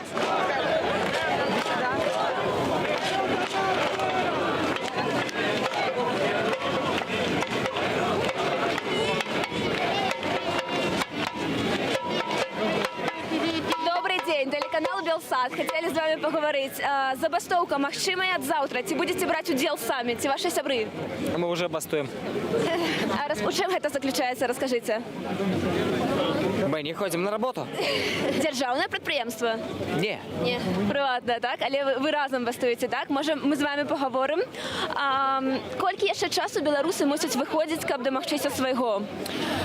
Я лічу, што пакуль беларусы не перамогуць, яны будуць выходзіць, таму што гэта ўжо не спыніць. Я лічу так. Колькі будзе патрэбна, толькі столькі будуць выходзіць. Сённяшні марш ультыматуму, але хутчэй за ўсё сёння, канешне, не будуць выкананыя патрабаванні народа. Што вы думаеце? Канешне, хутчэй за ўсё не, але ж гэта зноў узбудзіла людзей, яны выйшлі ў такой колькасці. Я лічу, што гэта добра. Гэта як штуршок наперад. Ваши ўражанні, сёння колькасць большая, чым на папярэдніх маршах? Не ведаю, ці вы былі раней, але... Так, я лічу, што больш, чым у той і па-за той раз, але, мабыць, можа, столькі, сколькі 16-го было у першы марш вялікі. Але не ведаю, можа столькі, но я лічу больш, чым у тую нядзелю. А вы ўзялі з сабой вось такі барабанчык сёння. Навошта ён вам? Мы бярем маленечкія музычныя інструменты, каб ажывіць гэта, весялей ісці і грамчэй, каб усім было чуваць. Пакажыце, як гэта выглядае. Дзякуй вялікі. Дзякуй. Вось такі пазітыўны ў людзей настрой. Дарэчы, як і заўжды, паглядзіце, запалілі ліхтарыкі на мабільных тэлефонах. Звычайна, калі трошкі пачынае цямнець, а цямнее ўжо напрыканцы кастрычніка даволі рана, і людзі запальваюць ліхтарыкі.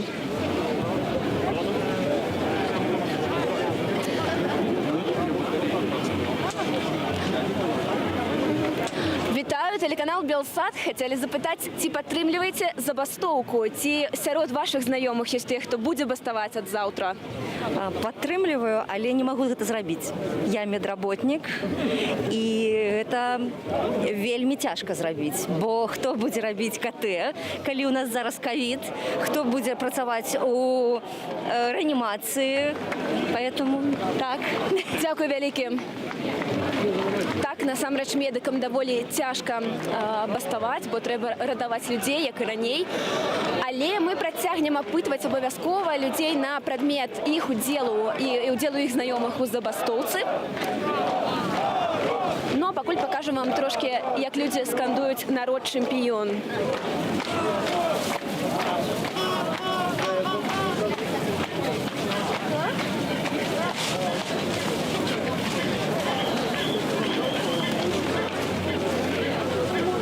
Уся вуліца Богдановича запоўненая людзьмі.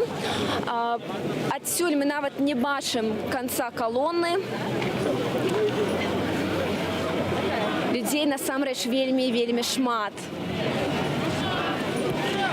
Вітаю, телеканал Белсат. Скажыце, што думаеце пра такую масавасць? Шмат хто адзначае, што больш людзей выйшла, чым на папярэднія маршы. Чаму? Цяжка меркаваць, больш ці не. А тое, што ўвогуле людзі працягваюць выходзіць, нягледзячы на застрашванне, на рэпрэсіі, пра што гэта сведчыць? Про тое, што людзі стаміліся ўжо так жыць. І колькі яшчэ гатовыя выходзяць? Што, права? Колькі яшчэ гатовыя выходзяць? Як доўга? Ну, я не магу казаць за ўсіх людзей. Но я думаю, што доўга. Дзякуй вялікі. Да выніку. Да выніку. Да перамогі. Так, да перамогі. Людзі скандуюць «Сам ты здулся». Цікава, што гэта значыць? Давайте запытаем ва ўдзельнікаў. Хлопцы, скажыце нам, калі ласка, чаму, хто здуўся? Их протест против нашего протеста. Мега-мітынг праўладны не атрымаўся. Не отрымался. Вы верыце, што ён быў адменены праз коронавірус? Ну, конечно, нет, никто не верит. А чаму? Ну, потому что это глупо, и так все понимают. Ну, это классно было. Честно, когда он отменился, это было прям... Ну, каждый раз, когда они пытаются что-то сделать, у них не получается, ты такой...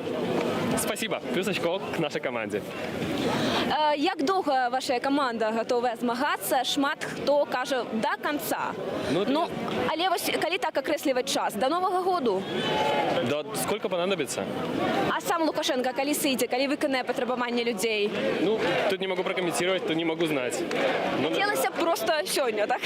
Да, ну надеемся, что скоро. Если мы же понимаем, что это все потихоньку разваливается. Но за какое времени трудно сказать. Не стомились? Ну, скорее, как синусоида. То есть иногда ты такой немножко падаешь духом, иногда поднимаешься, но в целом нет. Нормально. Ведаеце, гэта вось мы пераможам, а потом нас усіх расстраляюць, так? Настрой изменяется. Да, нет, скорее просто в какой-то момент ты перестаешь, видеть эффект. Ну, он есть, и ты понимаешь, что он есть. Но когда его нету быстрого, конечно, немного в какой-то момент мотивация теряется, но ты понимаешь, что уже отступать некуда и делаешь. Дзякуй вялікі. Вось такія матываваныя і пазітыўныя удзельнікі сённяшняга маршу народнага ультыматуму. Цяпер яны заварочваюць на вуліцу Сурганова. Ну а мы абавязкова прасочым за развіццём падзеяў на месцы. Вялікі дзякуй, што глядзіце Белсат. Ну, а мы з Менску, дзякуй, Катя, дарэчы, а мы з Менску пераносімся ў горадню, дзе сёння былі заўважныя не толькі амапаўцы, але і ўнутраныя войскі. Сярод іх, як паведамляў наш корэспандэнт, былі і людзі узброеныя ў аўтаматы. Там ёсць затрыманыя людзі, дарэчы, гарадзенцы без перапынку вязуць пад ленінскі рус печыва ды гарбату для людзей, якія чакаюць на сваякоў, сяброў, вось затрыманых людзей. На сувязі з намі наш корэспандэнт Алексей Кайрыс. Алексей, распавядзі, калі ласка, як праходзіць гэты вечар у горадні? Вітаю, коллеги, добрый вечер, шановные телеглядачи. Хотел бы отзначить, что сегодня отбылося каля 50 затрыманняў, двойчы люди збіраліся у городе, двойчы силовики их разгоняли. И, як было ранее отзначено, хочу подкреслить так, что сапраўды, акрамя АМАПу и супрацоўнікаў милиции, были сегодня ужитые силы внутренних войск, которые, между іншым, были со зброей. Зараз под изолятором, пробачте, не изолятором, под Ленинским русом. Ленинским раусом, так, знаходится некалькі десяткаў чалавек. Яны все чакаюць близких, яны все чакаюць сваякоў. Ёсць попросту неабыякавыя люди, которые приехали подтрымаць сваякоў затрыманых, а таксама и таким чынам выказаць свою грамадскую позицию, показать то, что все люди едныя, все люди заодно, и не быть у баку. Сапраўды, везуцца печыва, везецца гарбата, кава, бесперапынна пасля таго, як быў кинута такая просьба ў тэлеграм-каналы. І бачна вельмі такая вот цёплая і шчырая салідарнасць паміж гарадзенцамі. Гэта вельмі цешыць. Канечне, вось гэтая салідарнасць, гэта, напэўна, самае важнае. Дзякуй, Алексей, за гэтыя падрабязнасці. Яшчэ одна секундачка, толькі хацеў адну інфармацыю на ўздагон даць, бо Алексей не паспеў сказаць. Пад Ленінскі раус у горадні прыехала машына хуткай дапамогі, і відавочна, што камусьці з затрыманых магло стацца дрэнна. Дзякуем, Алексей. Алексей Кайрыс з горадні. Будзем сачыць за сітуацыяй. А ўжо цяпер з намі на відэасувязі са сталіцы Олег Волчак, праваабаронца, арганізацыя «Прававая дапамога насельніцтву», былы следчы. Вітаем вас. Добрый вечер. Спадару Олег, вось тое, што мы пад канец абсалютна мірнага маршу назіраем на вуліцы Арлоўскай і сапраўднае паляванне на беларусаў. Якая ваша рэакцыя на гэта і як вы ацэньваеце гэта? Навошта гэта было патрэбна? Ну, заметьте, когда колонна идет 10 тысяч человек, мирно идет, никто не применяет оружие. Но как только мы уже заметили второй, третий марш, когда заканчивается и граждане расходятся по домам мирно, то не применяют оружие, идет задержание. И меня часто спрашивают, насколько правомерно оружие и как определить, когда они могут применять сотрудники милиции, когда нет. Есть один закон об органах внутренних дел. Вот у меня статья 29, когда оружие применяется, 8 пунктов. Это когда нападение на сотрудников милиции или на граждан. Это совершение нападения группой лиц с оружием. Это действия, направленные на захват оружия у сотрудника милиции. Если есть заложники, при задержании лиц, скрывавшихся от милиции, у которых есть оружие, побег из-под конвоя, и если люди не сдают оружие. Теперь обратите внимание, есть ли на этих кадрах хоть один из поводов применять против них оружие? Нету. И мало того, статья 29 запрещает применять оружие в скоплении людей. Понимаете? Поэтому тут превышение власти. І тым не менш мы бачым вось гэтыя светлашумовыя гранаты, мы бачым гэтыя сведчанні пра тое, што сёння стралялі і куляй у жывот паранілі чалавека. Ведаем пра тое, што ў вайсковым шпіталі сабралася вось гэтая брыгада хірургаў, якая будзе апераваць відавочна людзей, якія былі сёння параненыя. Чаму ніхто не адказвае вось за гэта? Мы ведаем, што ўжо прайшло больш за 2 месяцы ад пачатку вось гэтых узброеных дзеянняў людзей у форме супраць беларусаў. Ніводнай крымінальнай справы да сёння не заведзена. Як былы следчы, вось вам не здаецца, што гэта нешта не ў парадку?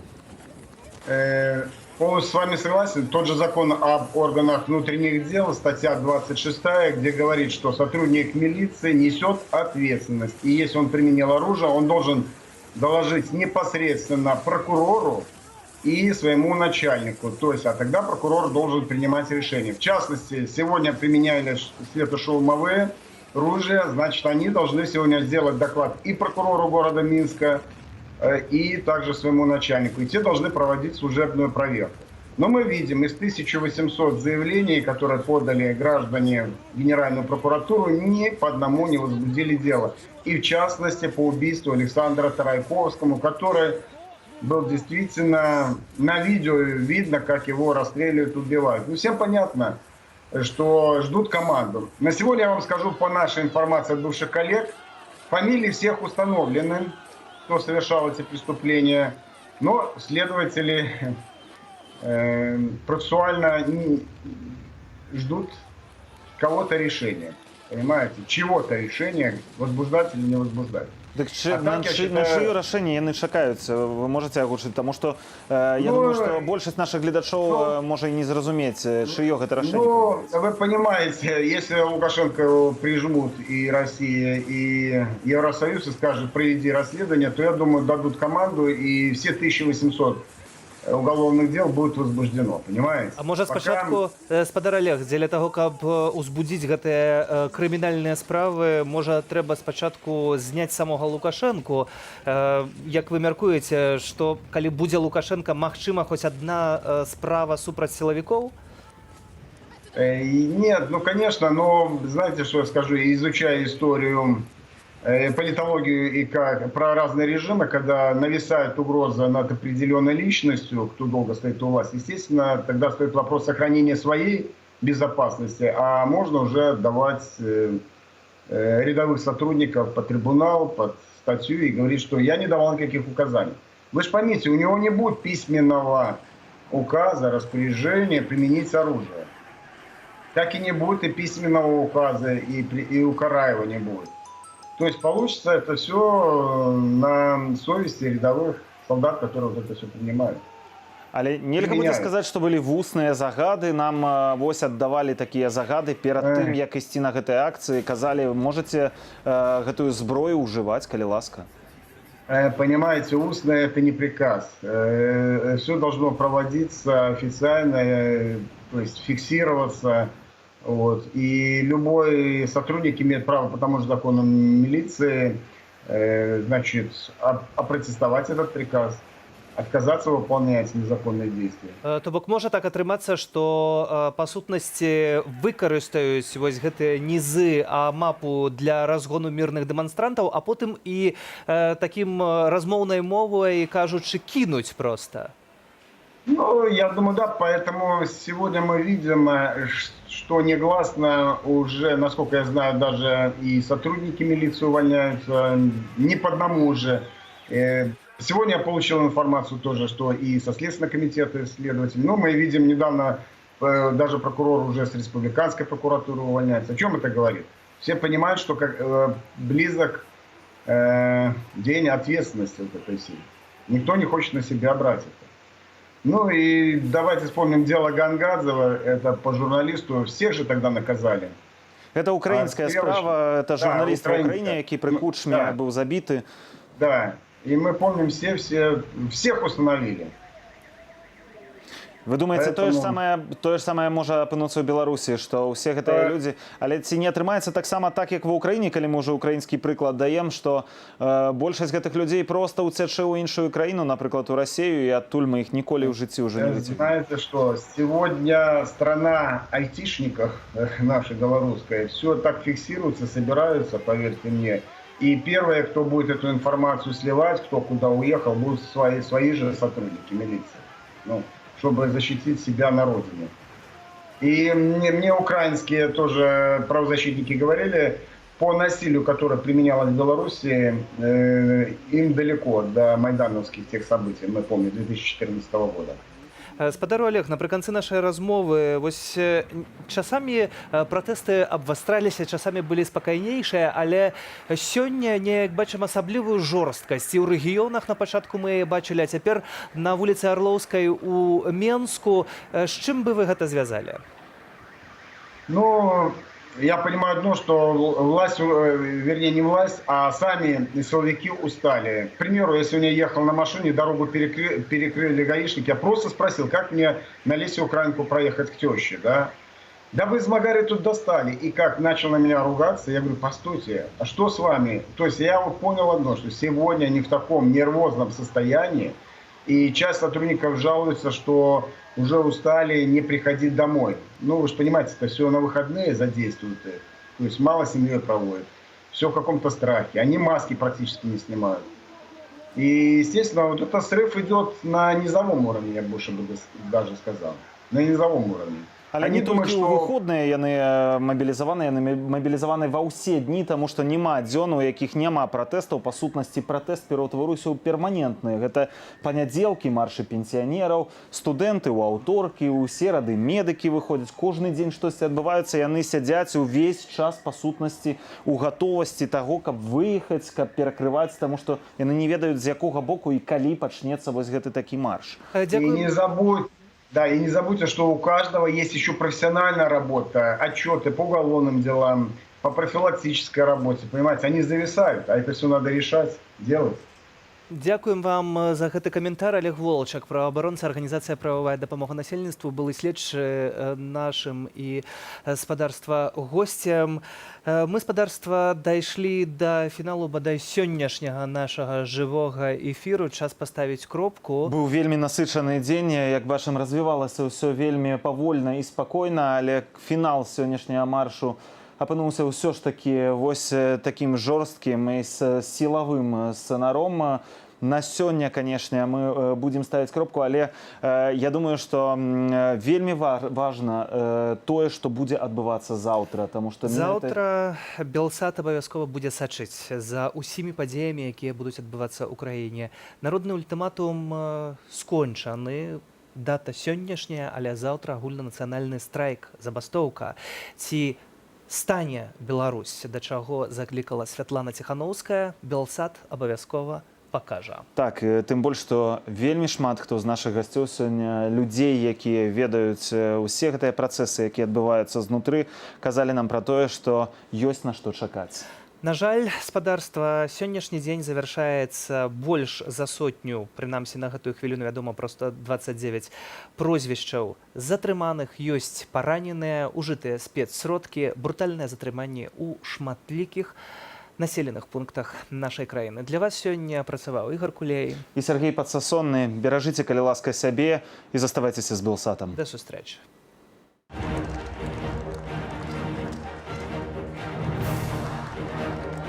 В понедельник, вот завтра будет эта забастовка, у нас это тоже мы надеемся на то. Ну, уражение сегодня вообще колоссальное, то есть это такое большое количество людей. Вместе побеждать этого тирана, который уже давным-давно заслужил место в тюрьме.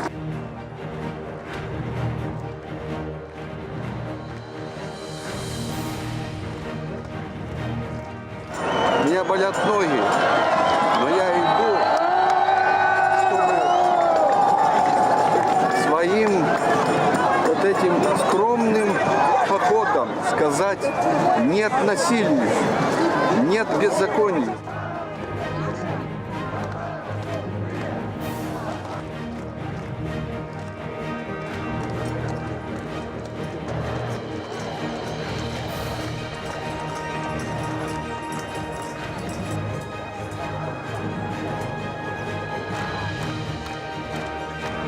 Мы не хотим, чтобы у власти был этот человек. Ваши действия неправомерны. Вы нарушаете требования.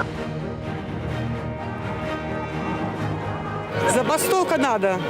Надо народная забастовка. Мы хотим справедливости, мы хотим свободно жить, поддерживаем своих детей. Мы приехали в Солигорску, мы едины. Сильно просим вас проявить благоразумие, законопослушность и разойтись.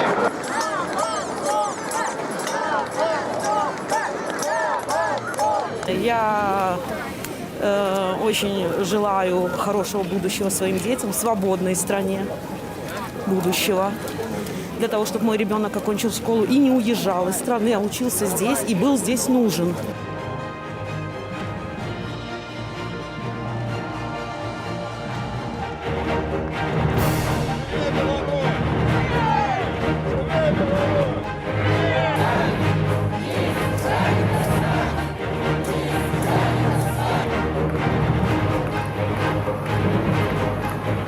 уже можно отрывать. Вот эта рыса белорусское отрывание, оно уже скончилось, все, хопить.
Не начнет забастовку, это значит, что он на стороне убийств, арестов и вот этого всего беззакония, которое творится в стране.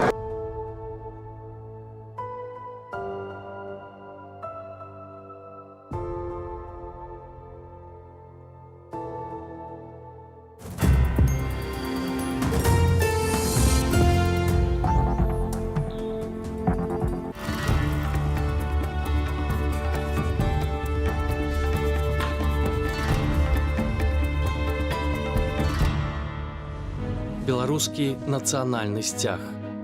На ім нашыя колеры белы і чырвоны, такія ж як на вышыванках і народных арнаментах. Гэта колеры герба пагоня, сімвалу вялікага княства літоўскага, нашай гістарычнай дзяржавы.